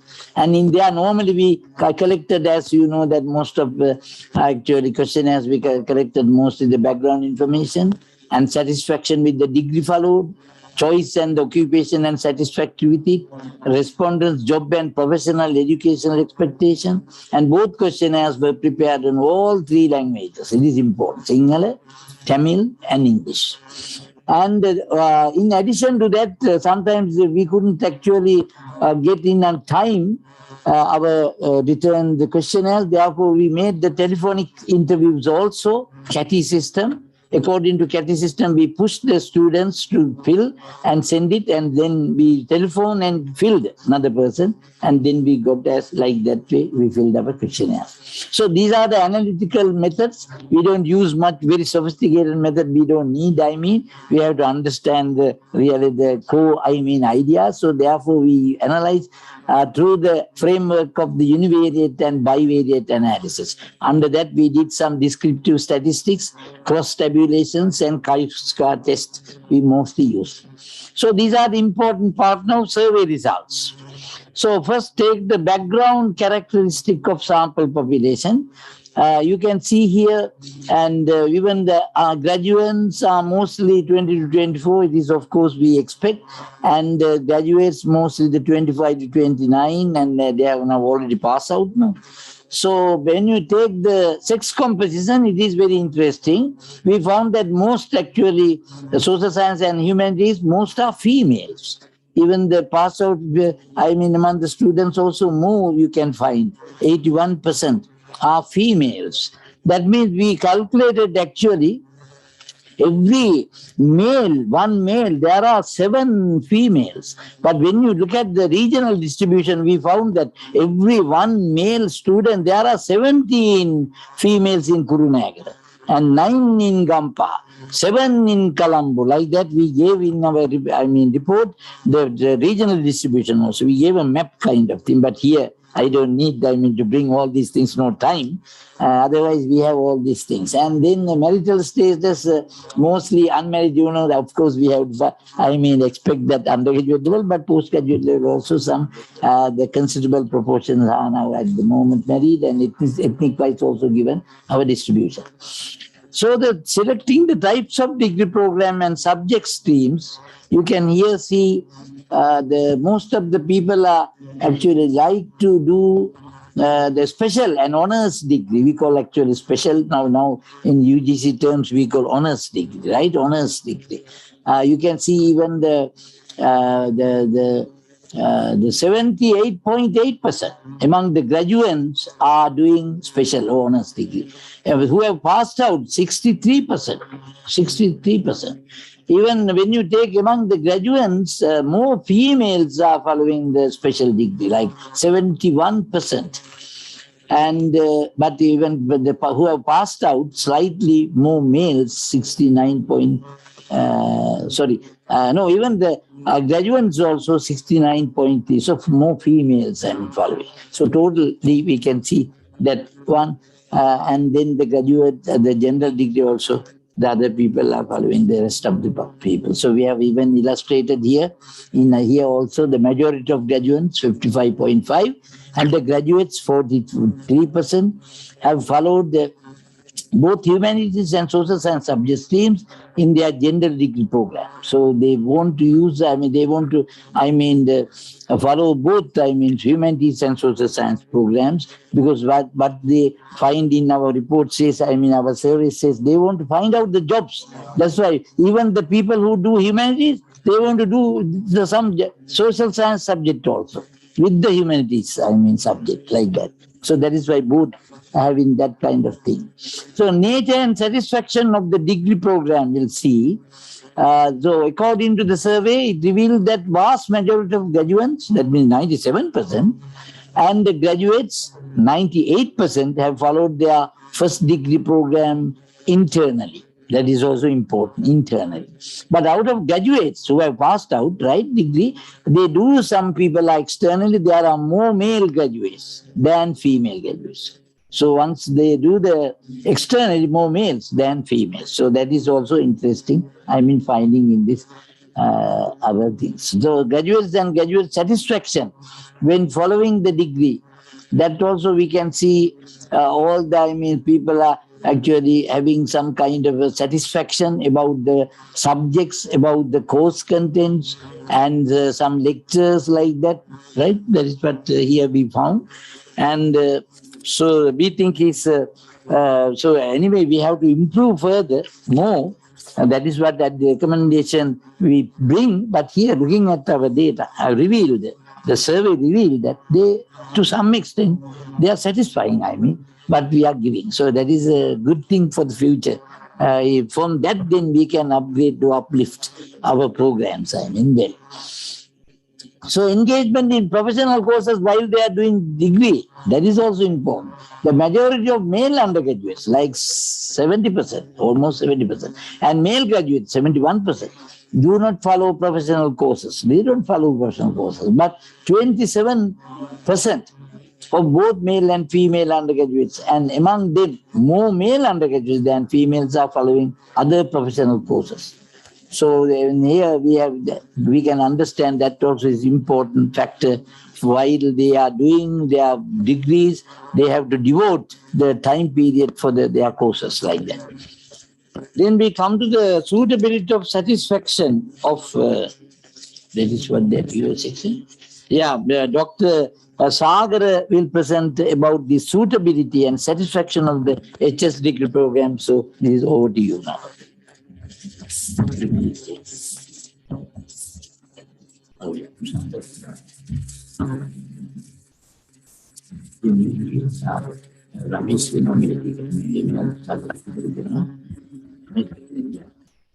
Okay, thank you, sir. Without taking much time, I think you all know that we collected opinion of graduates and undergraduates on different issues, different areas in terms of suitability and suitability of HSS degree programs to find out job and their satisfactions. So you can see the majority of undergraduates, both male and female, so comprising 72%, have reported that the social sciences degree that they are following would be sufficient to find a job. That is undergraduates' view. And also the when it comes to the female undergraduates, 87% believe that they can find a job after their degree. But in contrast, you can see that when it comes to graduates, or sometimes those who are employed right now after the graduation, they believe that the degree program that they followed are not sufficient to find a job. That is, I think, very important point, because while they are studying, they believe that the program that they are following is enough, that is 72%. But at the same time, while they are graduated and doing jobs, then they believe that this stream is not enough. That is a very good point. I think even it comes to male and female, the gender or the sex differences.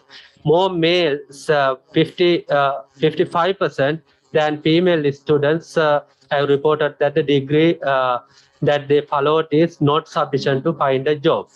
So I think this is a very good point to discuss later. And when it comes to employability with studying at the university by sex, basically most of them are, not most actually, considerable proportions graduates, that is 39% male as well as 30% female have reported that they do jobs while studying at the university. Basically, we have collected the reasons for doing job while they are studying. Most of them have stated that economic hardship as well as getting experiences. But economic hardship is the highest reasons compared to other reasons, and experiences also comes as the second most important point. And when it comes to graduate satisfaction on occupation, so you can see the table. Nearly 58% of reported graduates who passed out during last 5 years. Anyway, we collected data during last 5 years, have reported that they are employed, but a considerable proportion of graduates, that is 72%, are unemployed. That is also very, very important, because after 5 years, I mean that after graduations, only 58 graduates are fully employed. No, the reported graduates who passed out, 58%, and yes. And further, it clarify clearly noted that among currently employed graduates, so male graduates 69.3% than female graduates, that is 56% were employed. So when it comes to the reasons for unemployment, basically you can see that the most important reason is the delay in releasing the final exam results. I think in universities this has been addressed in some extent right now, but this is we have collected from graduates, right? So within last 5 years.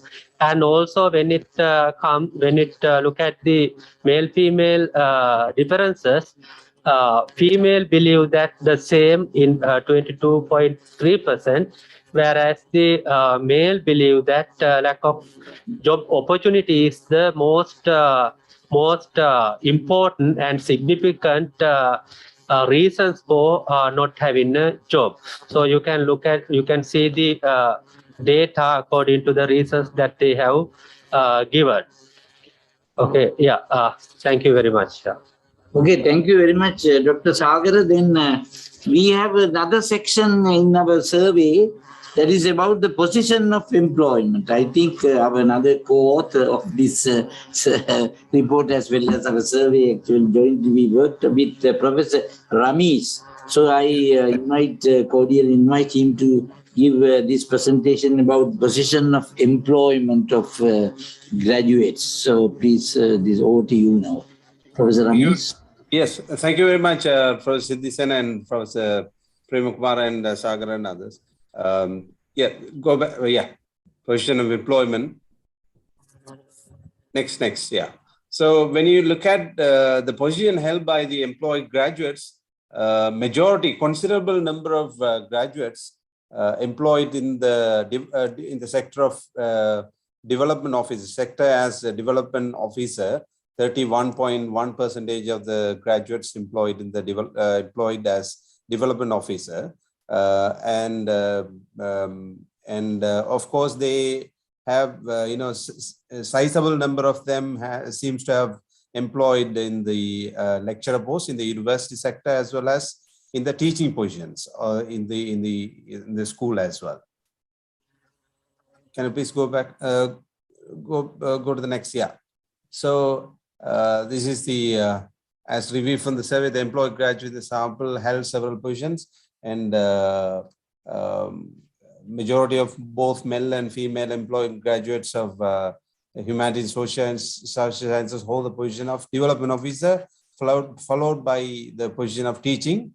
Is also striking that 10% of employed graduates of humanities and social sciences hold the position of lecturer and are in managerial and administrative related jobs. Thus, this analysis revealed that the employed graduates of social sciences and humanities fields are engaged in higher or middle level accepted jobs.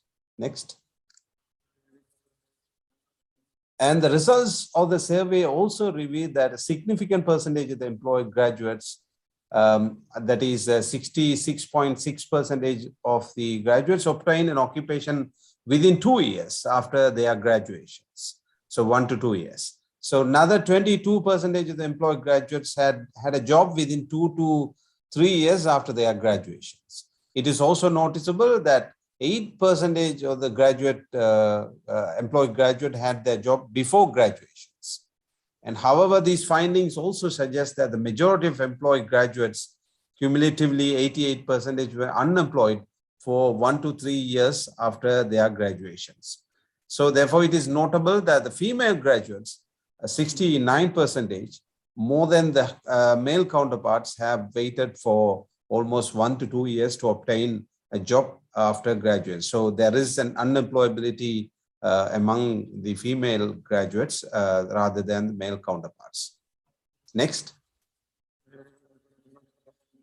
If you look at the job and income aspiration of undergraduates and graduates, the expected salary of undergraduates and graduates, as well as the actual salary that a graduate expects to receive, is rupees 3,000 to 50,000. So generally, in their opinion, both groups expect to receive rupees 50,000 of median salary. That means they expected 30,000 to 50,000, but in their opinion, both groups expect to receive 50,000 of median salary. In contrast, with this expectation of graduates, majority of them actually have drawn the salary of 30,000 rupees as an average. And of course, it is a median salary of 35,000. Next. So if we look at the preferred employment category of undergraduates and present employment category of graduates by sex, a considerable proportion of undergraduates, that is 41.6% of undergraduates, prefer to have government jobs. That is obvious and of course natural, and that the aspiration is evident as of the majority of graduate employees belongs to government sector jobs. So they prefer to have government sector jobs.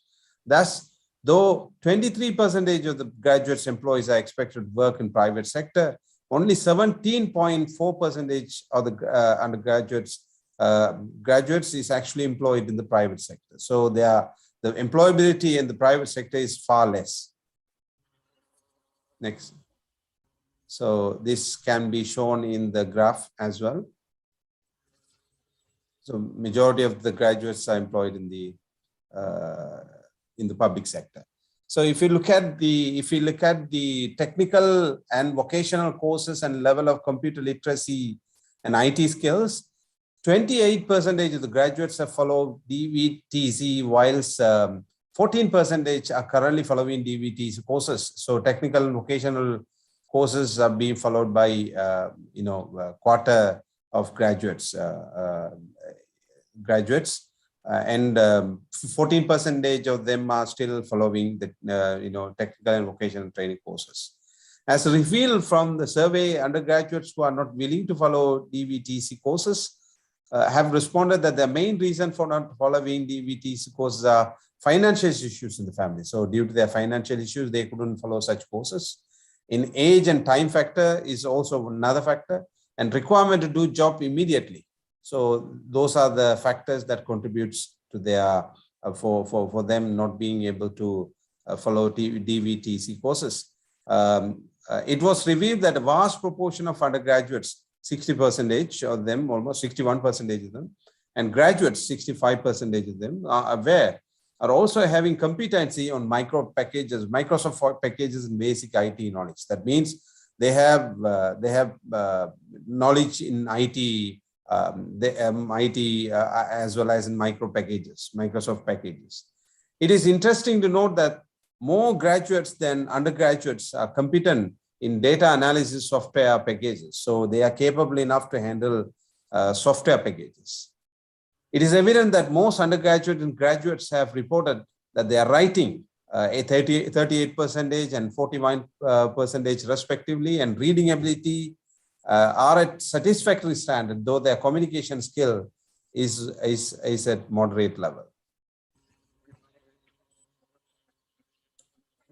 So the students' views to improve the humanities and social science and expectation of satisfaction. Majority of undergraduates suggested that improving more practical aspects of the degree program is beneficial for them to prepare for the future world of work. So they want to have more practical related courses in the future for them to be employed in the future in the world of work. Moreover, the undergraduate suggestions to enhance language proficiency, 18%, and improve soft skills, 16%, and changing the teaching and learning structure, almost 16%, for the improvement of skill for the future world of works are also vital in terms of their perspective. Okay, thank you very much, Professor Ramesh. That's about our... Thank you.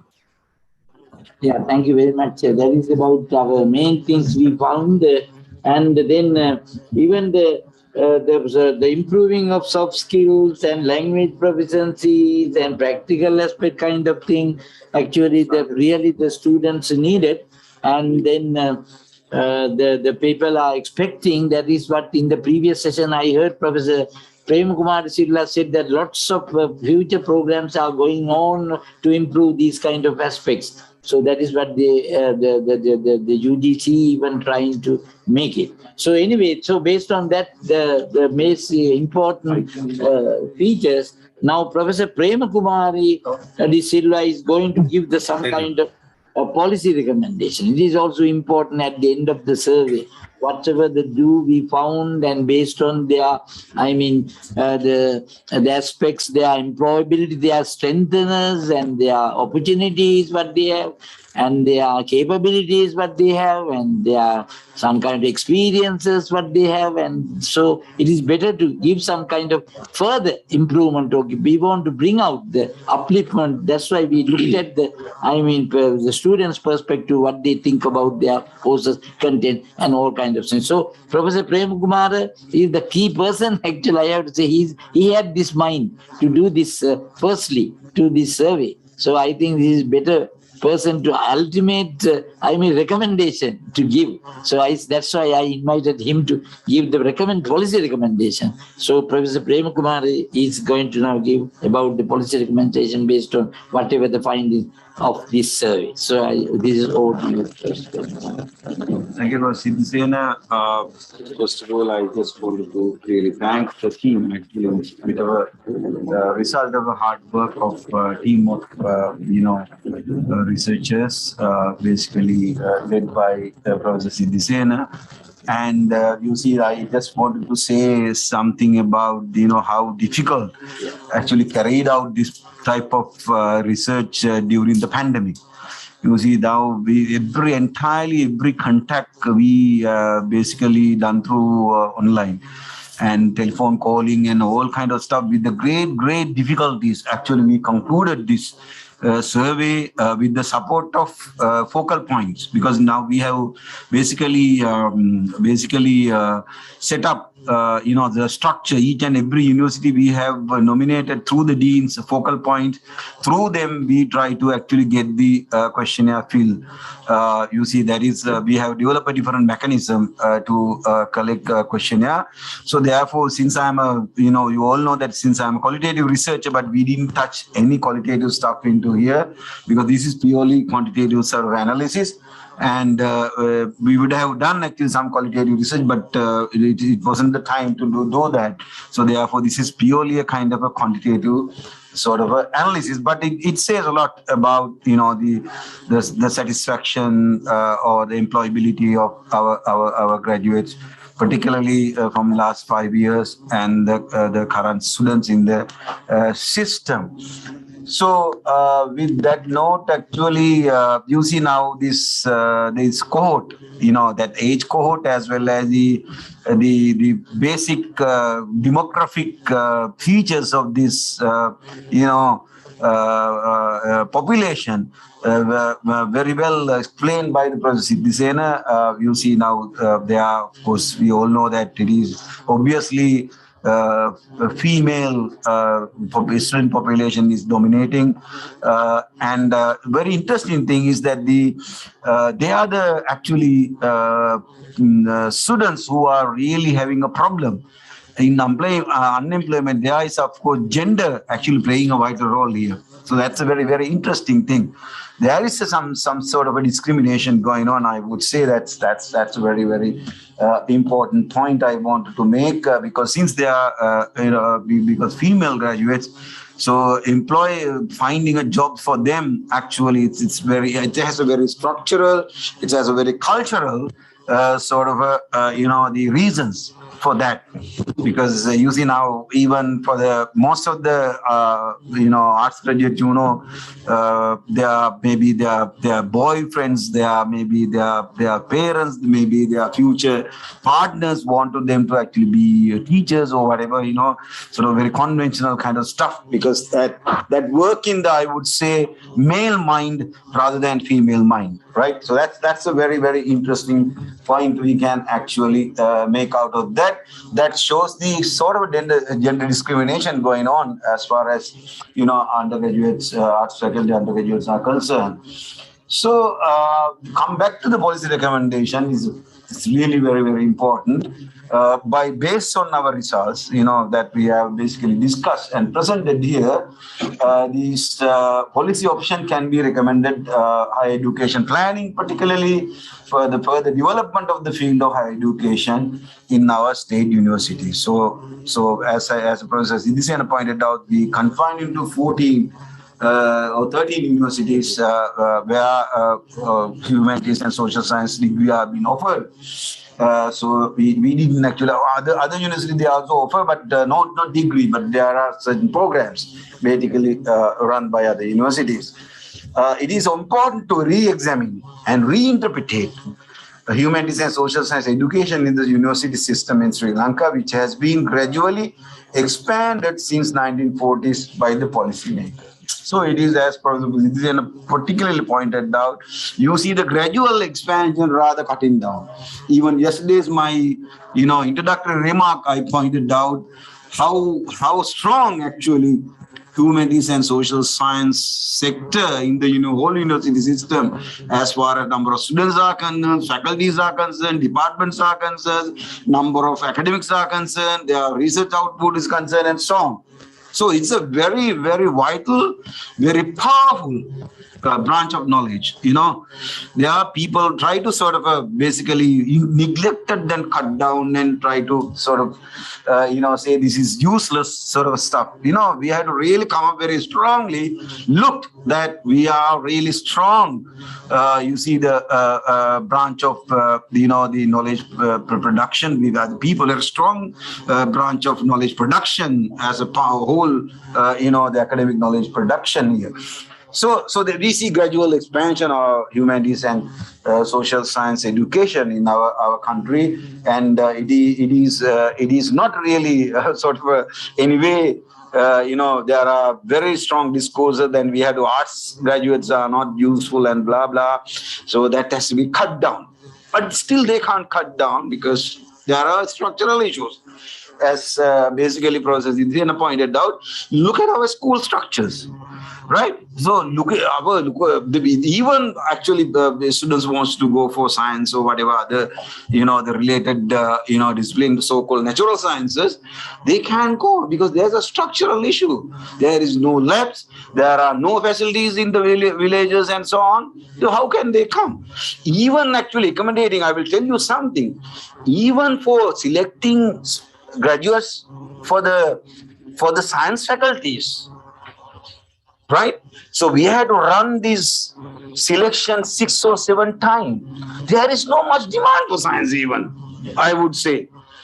So arts faculties, you see now we are practicing the island merit system. There we rank one height of marks to actually until the cutoff mark. There is no district quota for the arts degree because we get only a merit system. This is the only actually segment, disciplinary sector segment in the UGC where you select the student on merit basis. You see, now we get a good chunk of people, I would say. You can't say we are getting sort of a rotten kind of stuff people, right? So we have very, very powerful, good people we are selecting our island merit system. So you cannot say they are not capable enough to do anything, but it is our duty. So basically to mold them, right? So mold them, that's a very, very important thing. So therefore still actually faculties of art degrees is because of there are certain structural issues. Our inequality of resource distribution in our university, our education system will reflect, right, in this particular, if you look at the arts education. But still, I don't know, expansion of, science education would provide a kind of a solution for that. Because still, as I said, in order to get the people into science, courses, we had to run 6-7 times actually because people are not coming. So because there is a problem, again attitude problems, because most of the people want to go to engineering, most of the people want to go to medicine. So until they get into that, so they go up to third shy or something like that, and keep really trying get into that hierarchy of the subjects, medicines, then of course engineering and so on. So other subjects they don't think that much of interest for them. If you don't have any options, so they go for other subjects, biological and mathematical kind of subjects. So there's a problem. But for the arts, no problem. So you can still expand. So there are so much of application, so much of stuff. But unfortunately, we because of this, the situation, so we cannot expand that. So that's the whole idea. So devaluing arts degree in strong humanities and social science education can provide invaluable skills that are very much relevant to jobs. So rather than actually cutting down and devaluing arts degree, you have to really, restructure those degree programs and attract more people, right, into that, because we need a lot of human resources, human training. So deal with the people and so on, just not the technocrats and so on. We developing technocrats, so just technological people. No, we had to really create human beings. So arts degrees, humanities and social science can create a very good creative people, critical thinking and critical understanding of the world, and contribute to the the human advancement in Sri Lanka as well as at the world at large. So then of course the other point is that the student should be encouraged to participate in extracurricular and co-curricular activities, which should be valued, assessed, and presented as a performance indicators of their degree program. So we have to really bring other dimensions, not just actually the theoretical, as well as we had to bring practical and extracurricular activities. And that has to be recognized in our degree programs. There you can actually sort of think about all these sort of changes. Then we have another one, incorporating multidisciplinary and interdisciplinary components in the universities. That's another important area where you see now we have a very strong compartmentalization of subject within the arts faculties. You see now, because now when the sociology students, let's say for instance, my discipline, we hardly give training from other parts, but of course, I know the Colombo programs, we have demography incorporated, we have other discipline incorporated and so on, but it's not enough. Right. So while you are giving co-curriculum, co-subjects into the as a main subject, but you had to really give other kind of subjects. You can run common programs. Let's say, for instance, philosophy of social science. Let's say methodology courses, because when it comes to social sciences, methodologies are quite similar, though there are a bit of subject-specific ways of actually doing things. So therefore, we can actually have a kind of standardized co-courses, for the students, cutting interdisciplinary sectors and widening those boundaries, to accommodate the whole social science umbrella under the social science and humanities and so on. So, and also multidisciplinary and also interdisciplinary. That's the whole idea, because now we had to really think about that. How we can actually now I think it is not directly addressing the employability issue, but at the same time, actually, we will be able to produce actually quality graduates. So that is why we are, because they can be accommodated not only Sri Lankan economy or the market, but they can be accommodated in the global market as well. So that is, they have vast knowledge. So that is where interdisciplinary and multidisciplinary approach has to be basically incorporated into our, one of the key policy recommendations we basically provide. Then we have promote and incorporate externship programs during and after studying at the university. So I know some of the departments, some of the faculties, they basically promote internship. We have externship programs and so on. That has to be incorporated into our study programs. So maybe during and after sometime graduation, there are a bit of a time where until you release the results. So you can actually make use of that. Maybe you can introduce such courses at the beginning before they come to the university, because once you get the cutoff mark from the UGC, so the university can plan certain things, because without wasting young people's time, so we can accommodate time to time how they can actually incorporate into the internship and externship programs. So that will actually give a kind of a very early expose them to a world of work. Right, so that's very, very important. Then other point is that, because now you have to be person who has to be very mentally stable. Mental stability is so important. So now you can actually we have to really think about the psychology of the students. That's also very, very interesting. The what we call mental health. Mentally has to be perfectly all right when you are actually working, in a working environment. So therefore, career guidance, psychological counseling is extremely necessary for the humanity, not only just humanities as also, but other graduates as well. That has to be started from the first year onward, to support students in planning and developing their career paths and developing their emotional skills. So emotional skills also very, very important. Not just soft skills, but emotional skills. That psychological, the situation has to be basically balanced in that. Encourages students to find jobs in private and semi-government sector. That's also very important, because you see our statistics show that many of the graduates want to get into the government jobs, right? The job security and pension and all kind of stuff and so on, and those structural pressure or gender issues and so on. So they were really a bit of reluctant to go into the private sector, and I think we had to really encourage them to be part of the private sector. Private sector also requires certain things when they basically looking for good people. And private sector also, I know by IT is not the heaven, I know that they are also exploiting people. I have a lot of experience and so on. The private sector is not a nice place when compared to actually state sector, because I know how private sector also operating and so on. So, but the private sector itself should change, actually attract good graduates into their system and so on.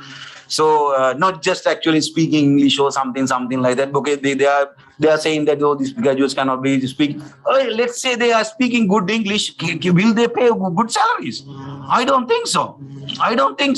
So we have to have a very strong engagement with the private sector, right? So even you see now, even in England, now of course you see the beggars are begging in English. So they are still beggars. You see.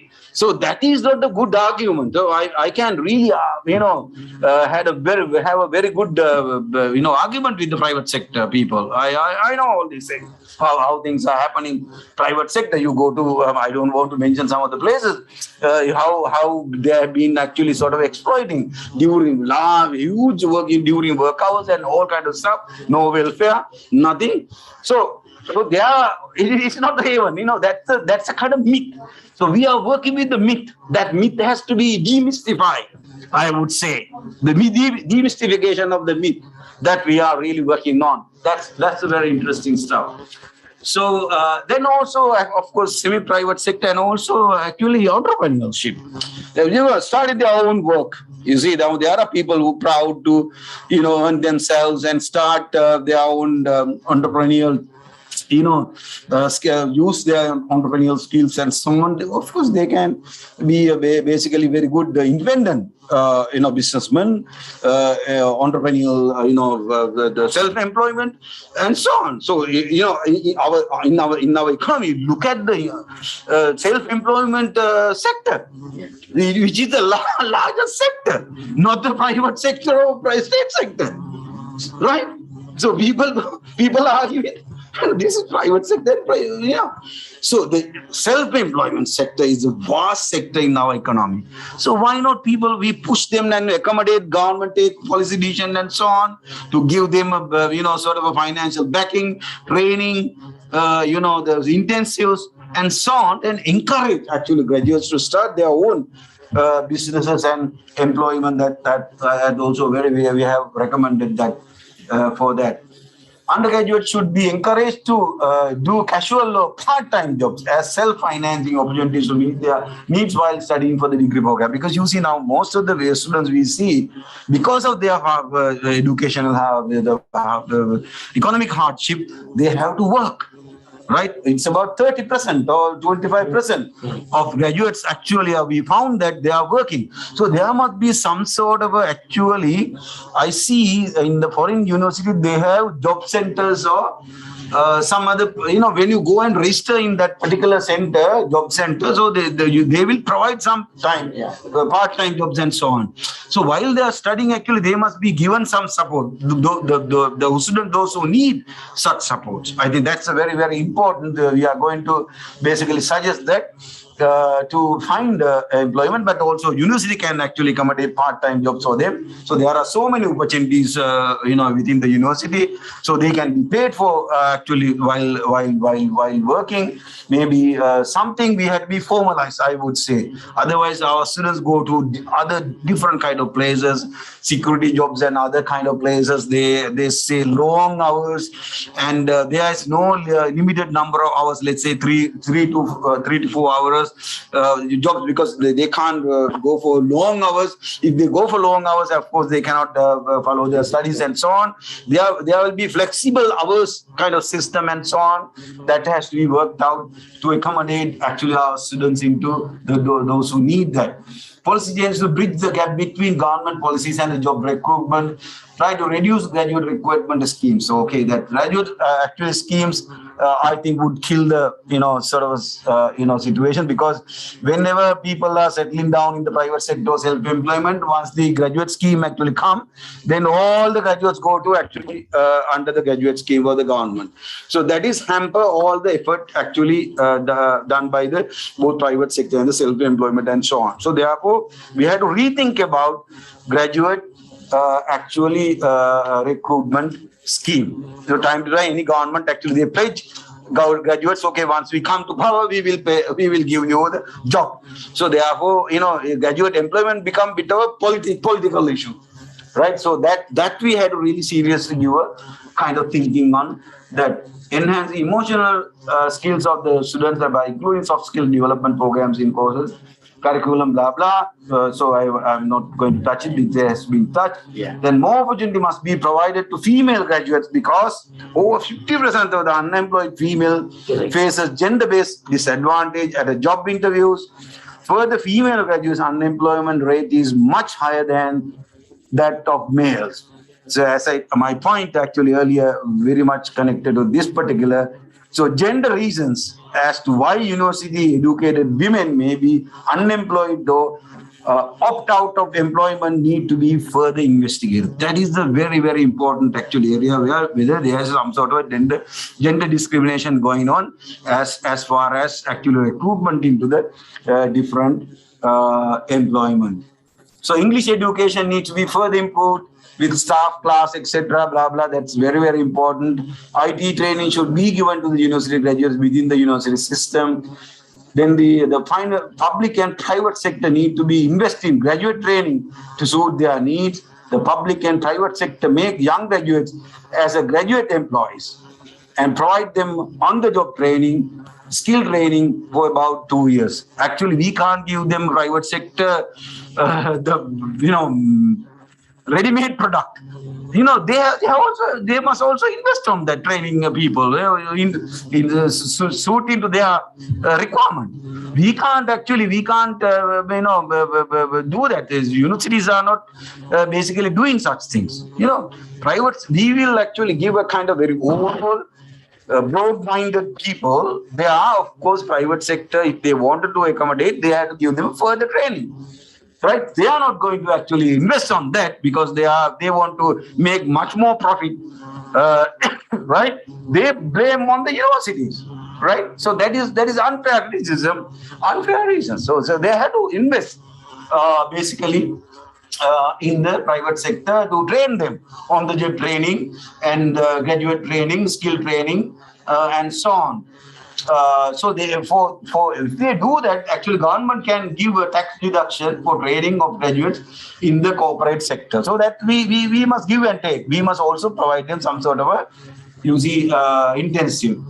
Provide them more opportunities to improve their skills in other technical areas, especially postgraduate education and professional education. These are the actual recommendations we have basically logically presented, which came out of our research.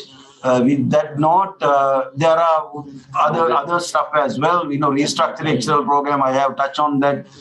Quality assurance and standardization external degree, I discussed, no point to actually giving all these things. Encourage future research in this area, using different research approach such as survey and case studies will deepening the understanding and may become valuable in policy making. So that our survey bit of a kind of eye opener and try to sort of open one door. There are many doors to be opened actually in this particular critical issue at the time of we are celebrating 100 years, right?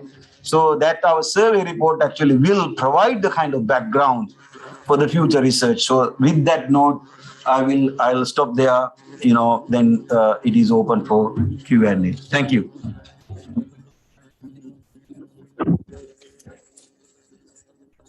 Thank you so much, sir.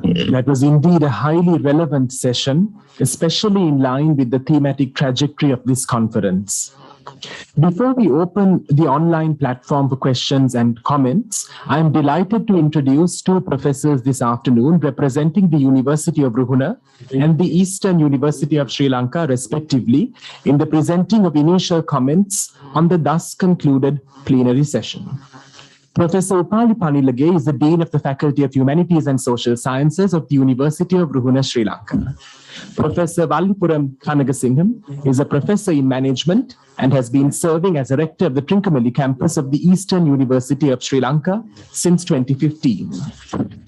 Professor Upali Panilage, we begin this moderated session with your comments, after which we move on to Professor Kanagasingham and therein open the floor for online comments and questions accordingly.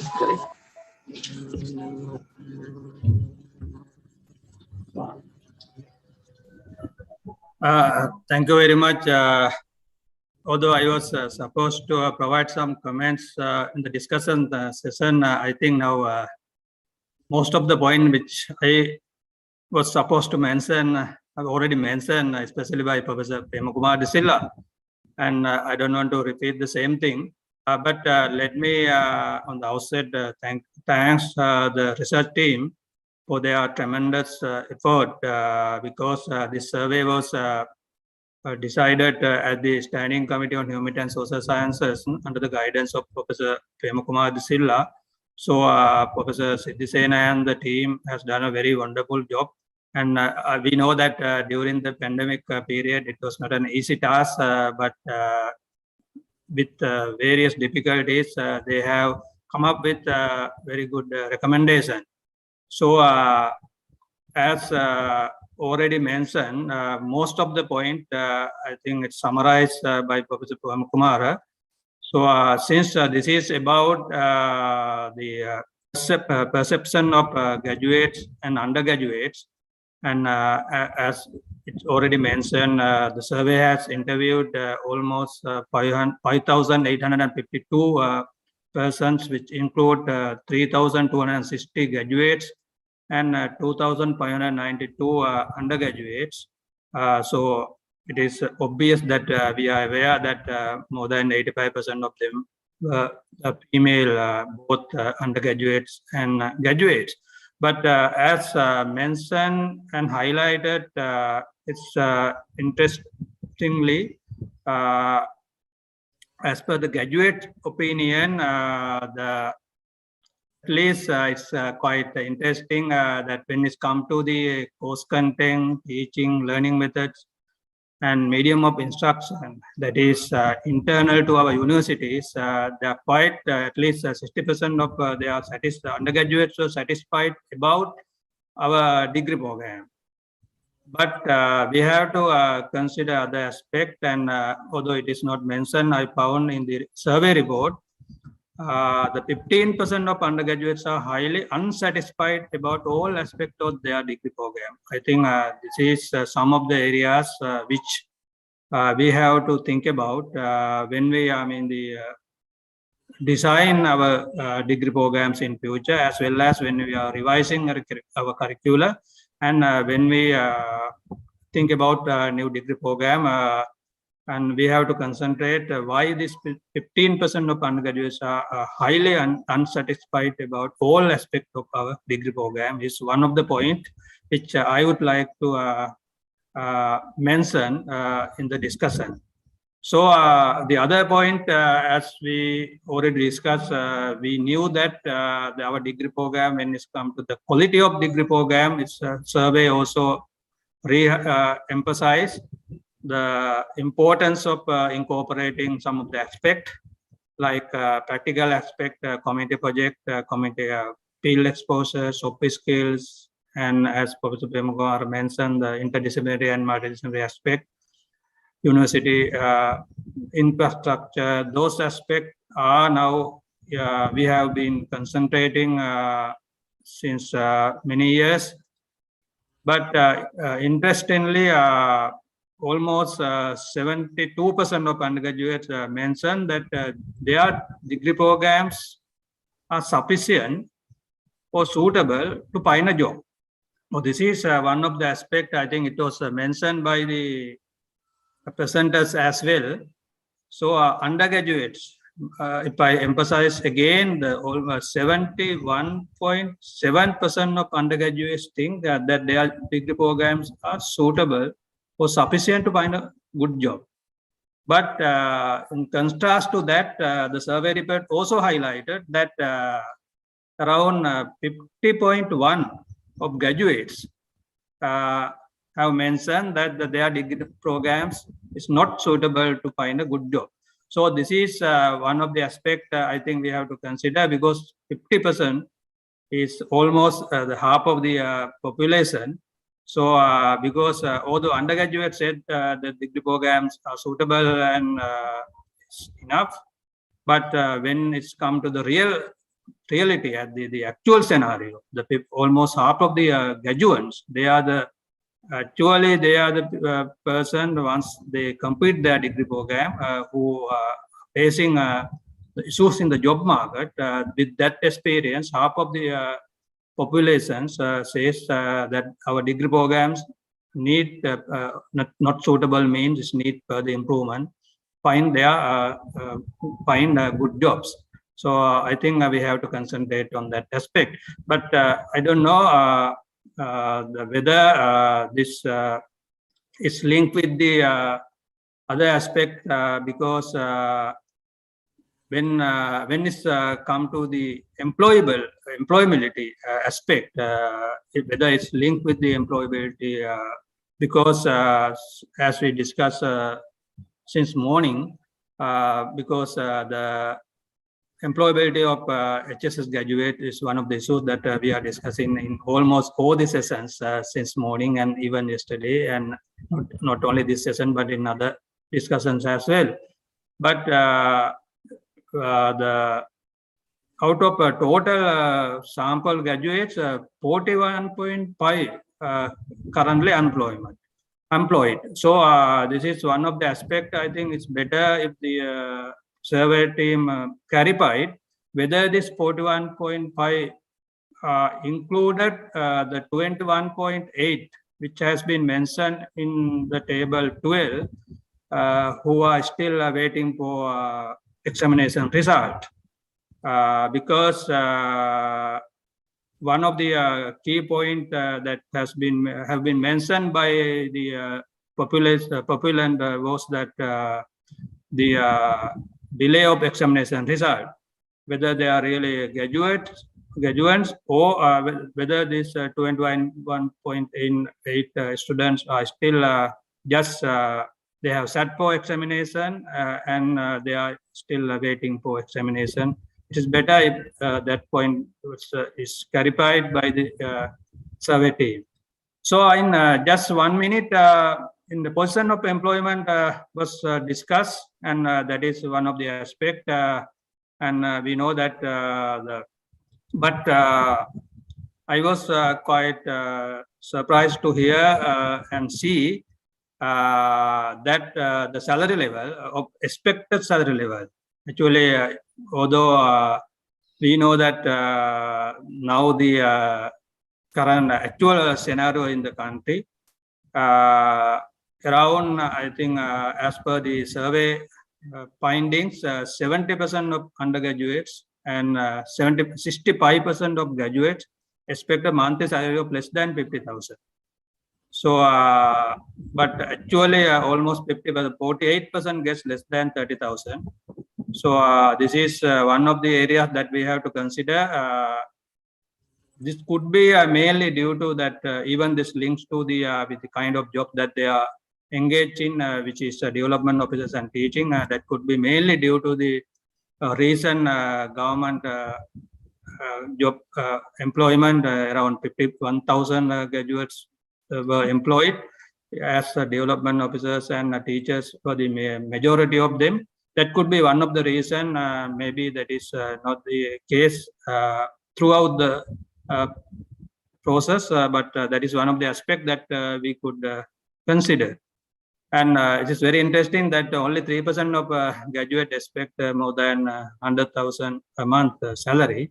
So, but that's those are some of the aspects I think we have to consider. So finally, the survey report highlights that still a faculty of humanitarian and social sciences produce graduates for government sector than private sector. So is it mainly we have to discuss and think about whether this is mainly because of the less job opportunities in government, that's obvious, and or whether mainly because of social security that expect by the graduates. So, or even there were the statistics that around 23% expect jobs in private sector, but actual supply from the private sector was around 17%. So that is then again mismatch of expectation and actual employment. That may or that could links to the skills or from the supply side or the demand side. So as very clearly mentioned, repeatedly mentioned by Professor Premakumar, as well as in the morning, Professor Daratna Banda and many others, it was very clear that the country's economy has not expanded enough to absorb human and social sciences graduate to the economy. And that is why the overall 30% of graduates are going out of country in Sri Lanka. So that is also an area because in the morning it was mentioned that 60% of graduates in the engineering sector are going abroad for seeking jobs. So whether the human and social sciences sector also could concentrate producing employable graduates who work both nationally and internationally. So those are some of the quick points that I thought to be mentioned because we are running out of time. Almost 1 hour has passed, and thank you very much. Those are some of the.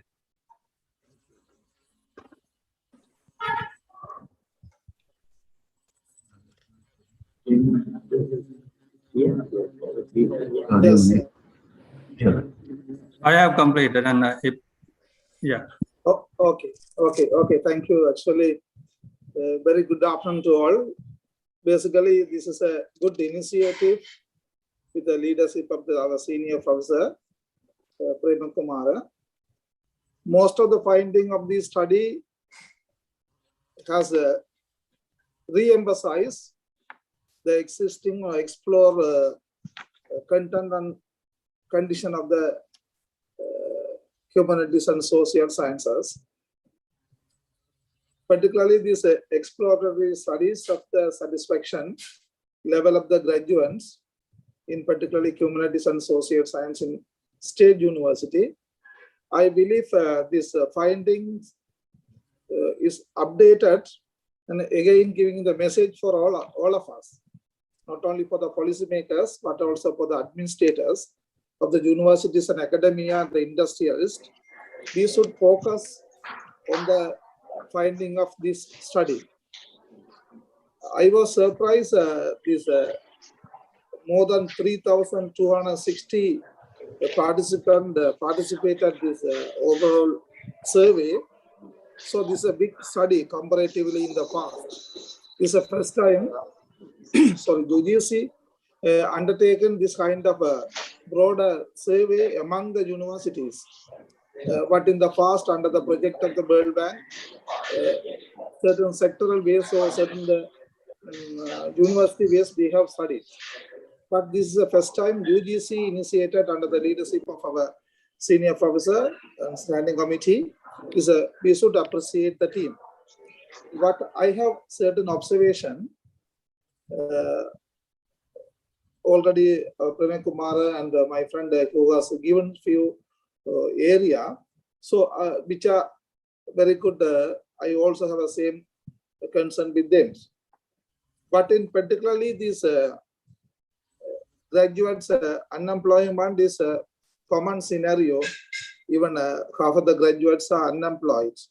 88% of the graduates are unemployed 1 to 3 years after graduation. This is a big message, all of us. Particularly this reason for the graduate unemployment, there are a number of internal and external reasons have been found in the research.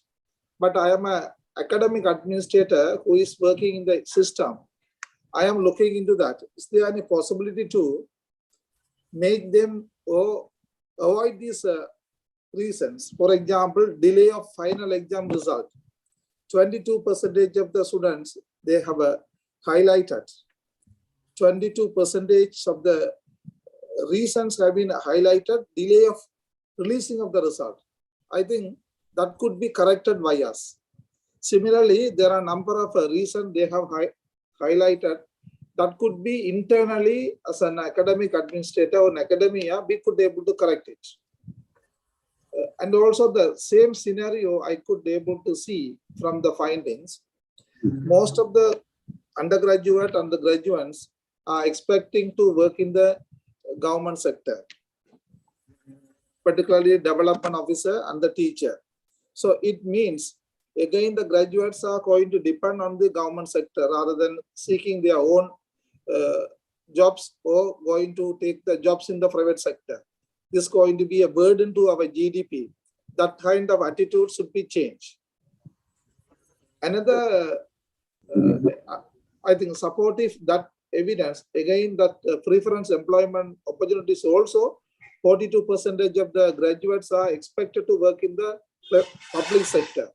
Therefore, what I would suggest to here, we have to make a certain attitude change in academic programs in order to change the attitudes to make their interest of the job in not only the government sector, but also in the private sector as well as the self-employment.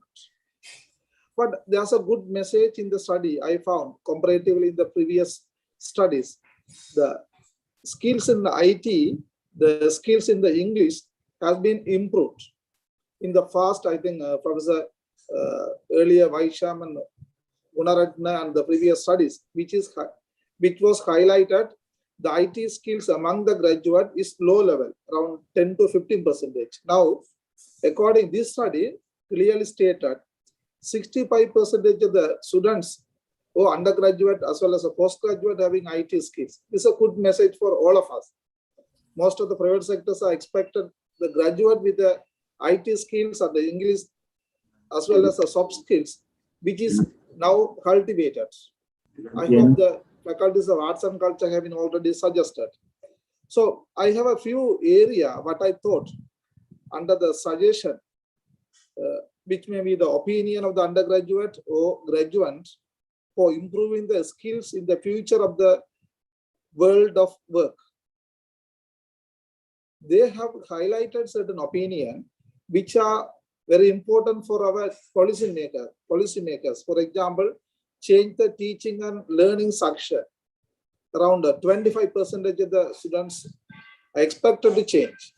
Improve practical scenarios. Enhance languages proficiencies. Improve soft skills. Provide intensive opportunities and professional skills. So these are the 5 major areas, the expected changes in the academic programs. Therefore, based on that, I think Professor Prema Kumar highlighted the certain policy level suggestions, which are more appropriate and fruitful and concrete. But I would suggest that suggested recommendation we have to make into the action plan rather than making as a suggestion to send into the faculty to implement. I would suggest you better to put into the categorize. For example, what are the short-term and immediate action to be taken by the faculties? What are the long-term or 3 to 5 years action plan to UGC level or university levels or the faculty levels? Some other strategies we could be able to ask the academic, especially the academic staff or the faculties, they could be able to implement it.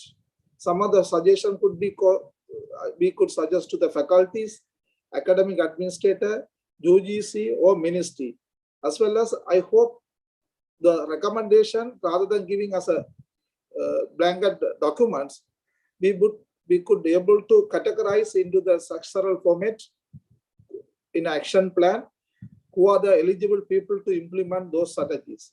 I hope that strategies definitely will make or to change our total academic program to the new stage. So we can see the changes with this intervention very soon. I hope this could be reflected in quality and the satisfaction level of the arts graduates. So I don't take more time considering the time limitation. So I hope this study definitely will reflect the revitalizing the level of the qualities and the quantities of the academic program of the arts faculties in Sri Lanka. we could able to do the similar categories of the study after 3 years, at least, or after 5 years interval, we could able to see the changes. So with this note, I appreciate the team who have committed themselves to do this wonderful job, nationwide highly needed jobs. So thank you very much. Thank you to all. Thank you.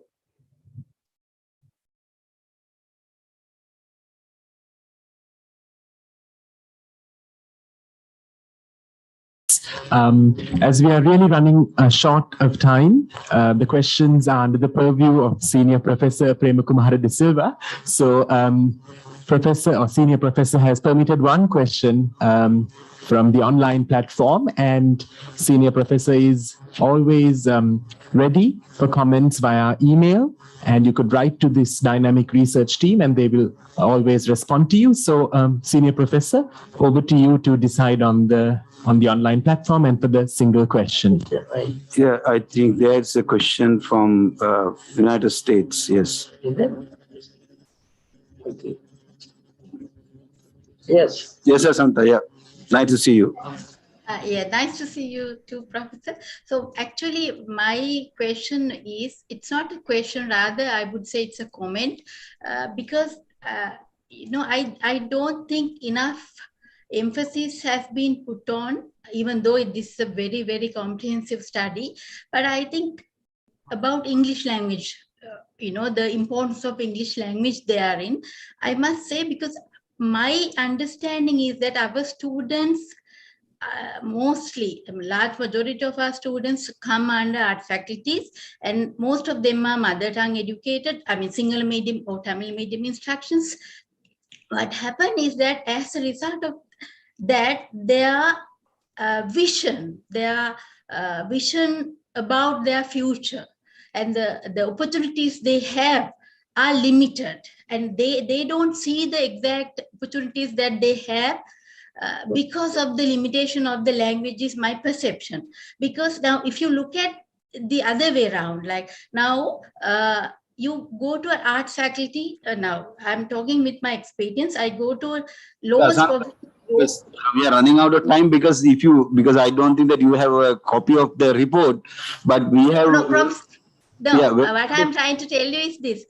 Yeah. Sorry, Professor. No, English language education has to be like emphasized in a report like this, as in like, if they know their English better, the job opportunities will not arrive. The problems of job opportunities will not arrive because they are, now, if you look at the English literature students, those who pass out, they do not have any problems with their job, finding a job. They go as journalists, they go as data analysts and all that, because there's enough job opportunities for those who are English educated. So as a result of them knowing English better, I think they know to find better career path also, and they have enough confidence also to find more jobs. So this is my idea about it, because if you go into a classroom of low proficiency groups and ask them, what do you want to be? Then out of 25, 24 students will say, I want to be a teacher, I want to be a teacher, I want to be a teacher. Why? Because they know that they do not need to improve their English because government is giving them a job, right? So therefore it's like this. Now, if you ask students, people who are very poor, and why don't you have a dream for future? Then they will say, because I am poor, I can't have any dream. But have we ever thought that they cannot have dreams? Can we shorten this thing, because we are going too much of this. Sorry for intervening, actually. English language proficiency. So there are table number 8. We have addressed that issue. Because unfortunately, we have not put it, because if you go through all the reports and make up those suggestions, actually, I will send you a report and come up with that, because I'm sorry, because we are running out of time. That's the whole idea. We would like to continue this, but because of this, there is a concluding remark as well. Two professors are waiting for that. And I think we are well taken as a research team. So all the concerns and all the comments made by good positive comments, as well as some of the concern of our projects, we are well taken all these things, and And as Professor actually Kanagesaran pointed out, Samuga Lingam pointed out, this has to be operationalized. Yeah, that's it. Because I'm hoping to actually set up a committee at the standing committee level, to strategize this report and implement it in the university system and try to address those issues. So it's not just a report, but this report will be implemented as we together of the Standing Committee of Humanities and Social Science. With that note, kindly bear with me, and I'm extremely sorry about disruptions of academic discussions. Anyway, thank you very much, and we will basically conclude this session. Yes. Thank you so much, sir. With that, distinguished guests, we move to the concluding sections of this historic conference on the celebration of the centenary year of humanities and social sciences education in Sri Lanka. To academically present the concluding remarks of this historic occasion and celebrations, I cordially invite Professor O.G. Dayaratnabanda of the University of Peradeniya and Professor Shirantha Heenkenda of the University of Sri Jayawardhanapura this evening. Professor O.G. Dayaratnabanda will present concluding remarks of these enthralling sessions, after which Professor Shirantha Heenkenda will take over and present overall comments in conclusion therein.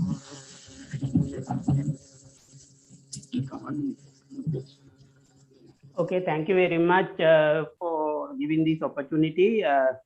First of all, I would like to actually pay our gratitude to Senior Professor Prem Kumar De Silva and the UGC and the Standing Committee for taking this very important initiative to have a national conference on all the aspects of the employability and unemployment as well as other aspects.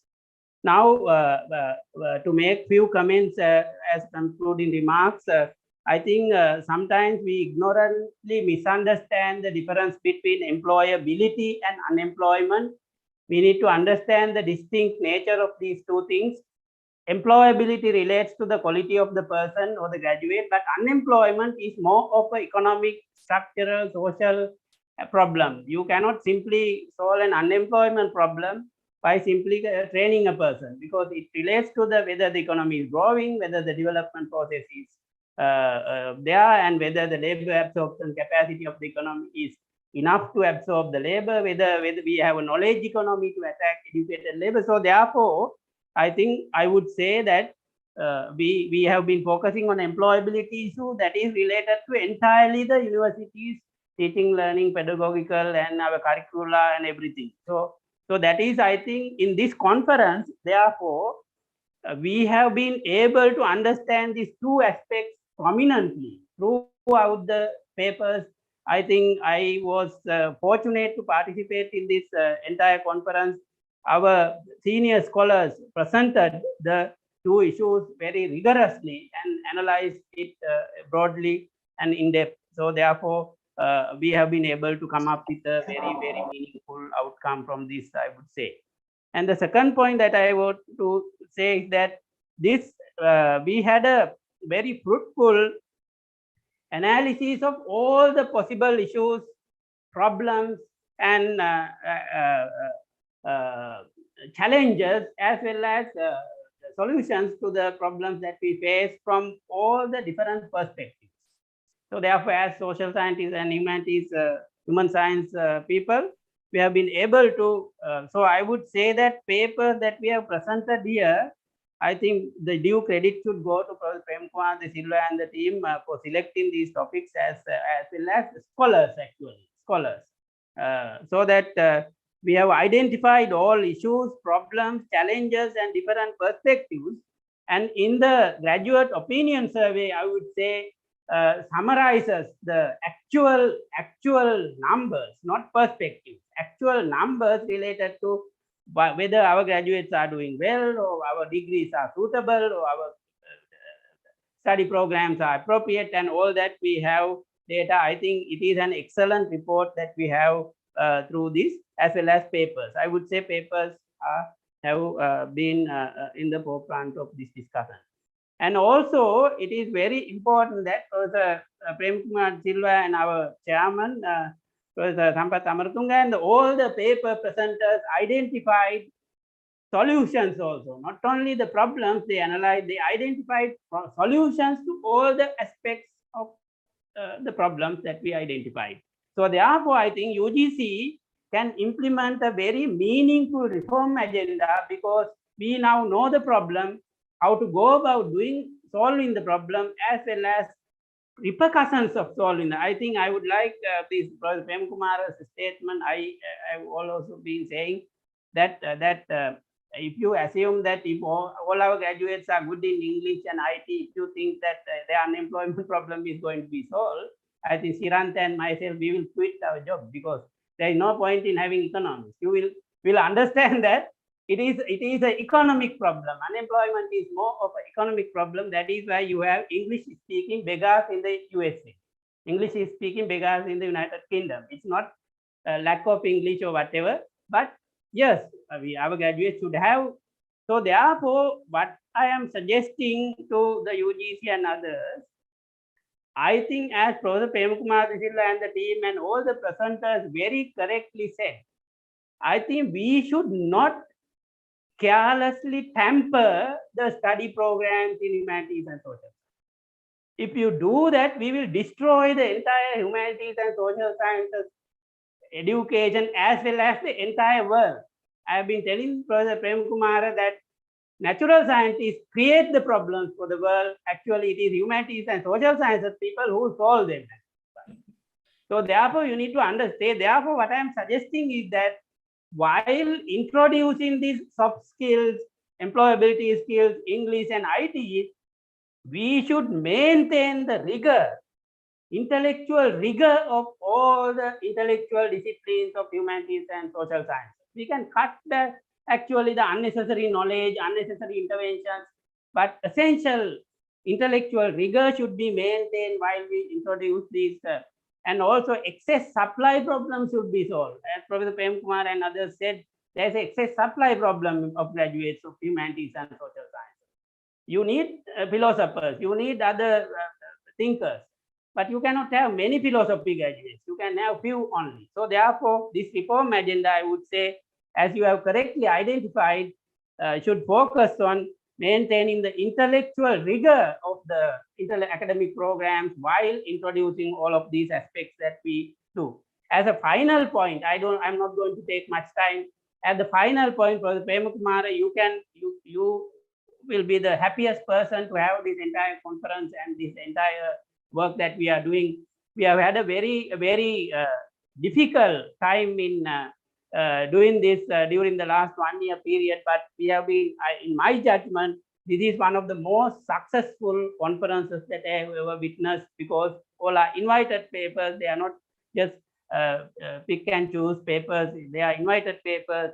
And I would say that this is going to be a path-breaking conference in the entire higher field education future in Sri Lanka. It's a path-breaking conference. It's a path-breaking report that you have brought in, so that these outcomes, I think, need to be, but I am not very much happy with the participation of our academia. As you know, we have close to 7,000 academic staff members in humanities and social sciences, but today I have been just watching how many are actually participating in each session, but this shows either lack of interest or we don't care, or I don't know, but I think we need to bring this entire documents to the faculty boards, standing committee and Senate, and have very wide discussions. And then I hope Professor Prem Kumar and the UGC team will have an extremely consultative agenda to implement the reform of the UGC. I would like to congratulate all of you for having this very important conference. I would rate it as a path-breaking effort in the entire university education in Sri Lanka. Thank you very much. So Siranta, you can take over. Yeah, thank you very much. I think you all already given a very comprehensive summarization.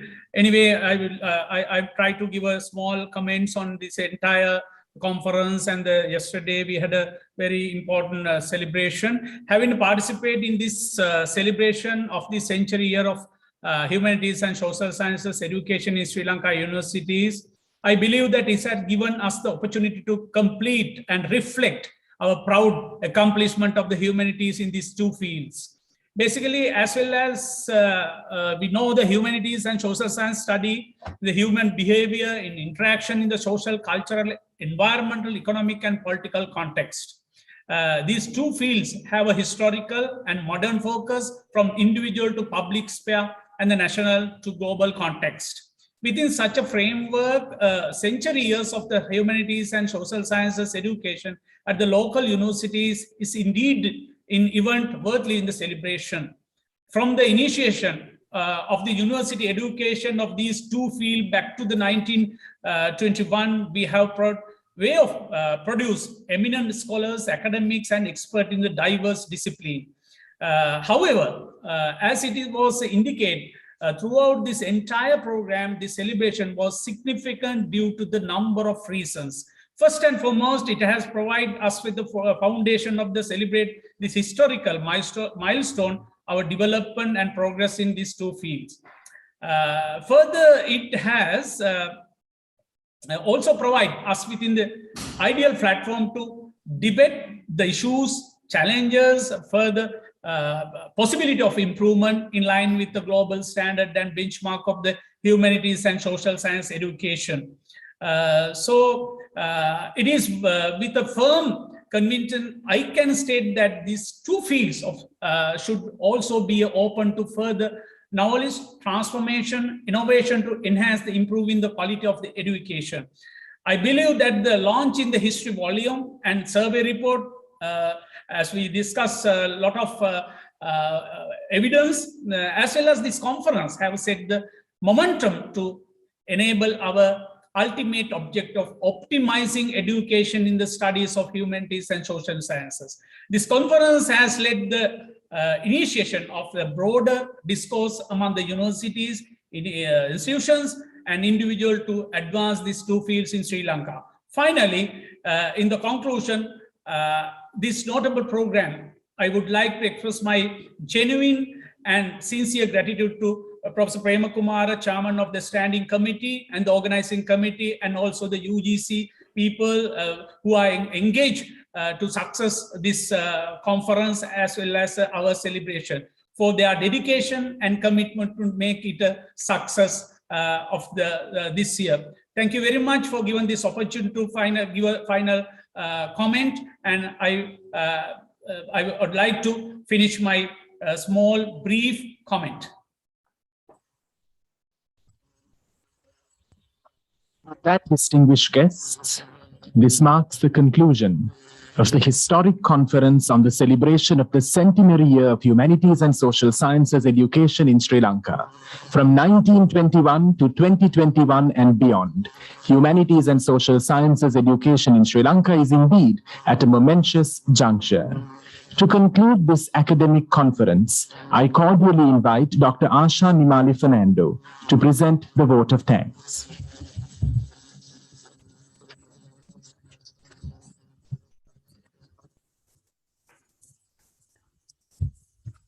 The most respectable, venerable sirs, Senior Professor Sampath Amaratunga, the Chairman of the University Grant Commission, the Vice Chairman, the Commission members, and Chairman of the Standing Committee on Humanities and Social Sciences, the Deans of the Faculties of Humanities and Social Sciences, the Session Chairs, Senior Professors, all research scholars, academics, and all distinguished participants.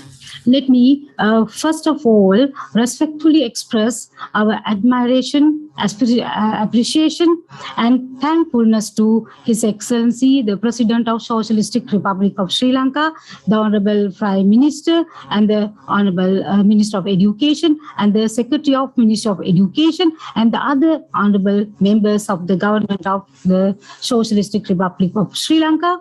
Their blessing and immeasurable support extended to us in this endeavor. I take this opportunity to thank everyone who joyfully contributed to make this delightful event a historical success. This is definitely the greatest occasion in the life of University Grant Commission and in the professionals' lives of every one of us in the state universities in Sri Lanka. So, no wonder everyone who contributed to this 100-year celebration deserve a warm appreciation of their role in making this unprecedented, magnificent event a wonderful success. The chairman of the University Grant Commission, Senior Professor Sampath Amaratunga, is the main architect who conceived the project and encouraged every one of us to engage happily at a grand scale, allocating our valuable time to make every step perfect throughout during the challenging process. Thank you, sir, for your brilliant guidance and cooperation we may never forget. Then, the leader of this team who inspired everyone to achieve unimagined success was Senior Professor Prema Kumara De Silva, who is the chairperson of the Standing Committee on Humanities and Social Sciences. This was not an easy task, but he made it a simple joy by his experience, courage, and determination. Thank you, sir. Thank you very much. In this moment, once again, I would like to offer our gratitude to the keynote speaker, Professor Vimal Dissanayake, the world-renowned Sri Lankan scholar, has enlightened us on the key aspect that a relationship of the arts and social sciences and the practical value of social sciences and humanities.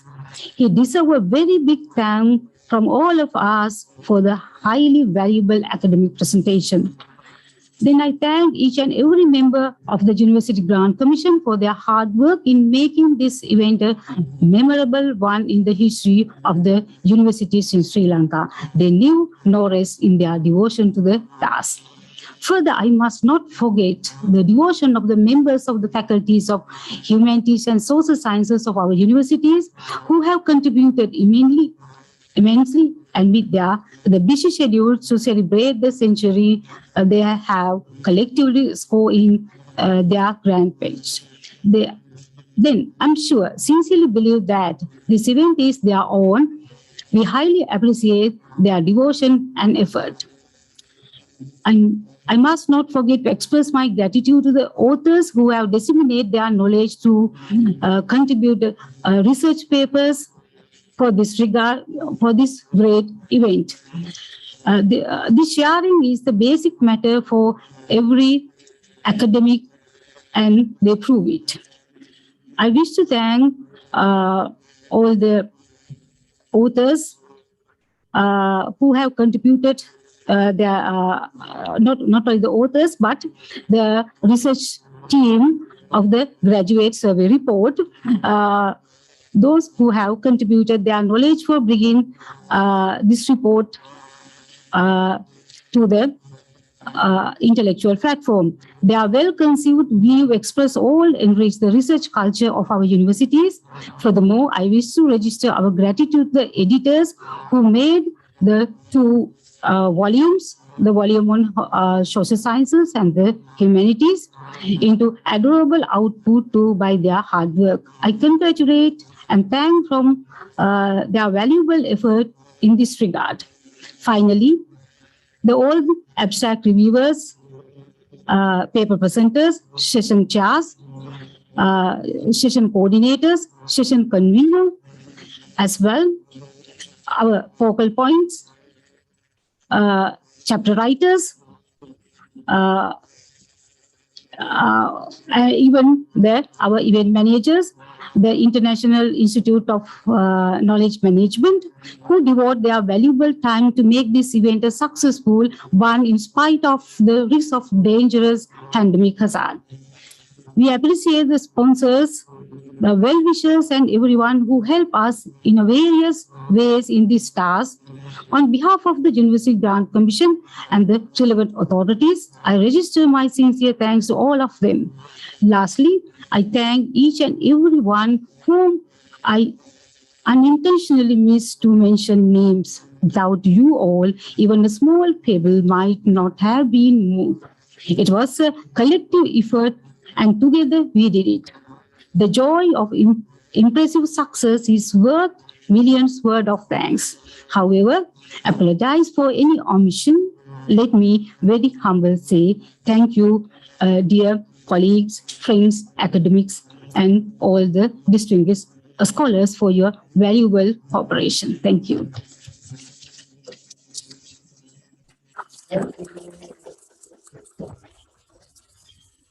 Thank you, Madam. Distinguished guests, that concludes this historic engagement. It was a wonderful day indeed. We wish you all the very best. Please rise for the national anthem.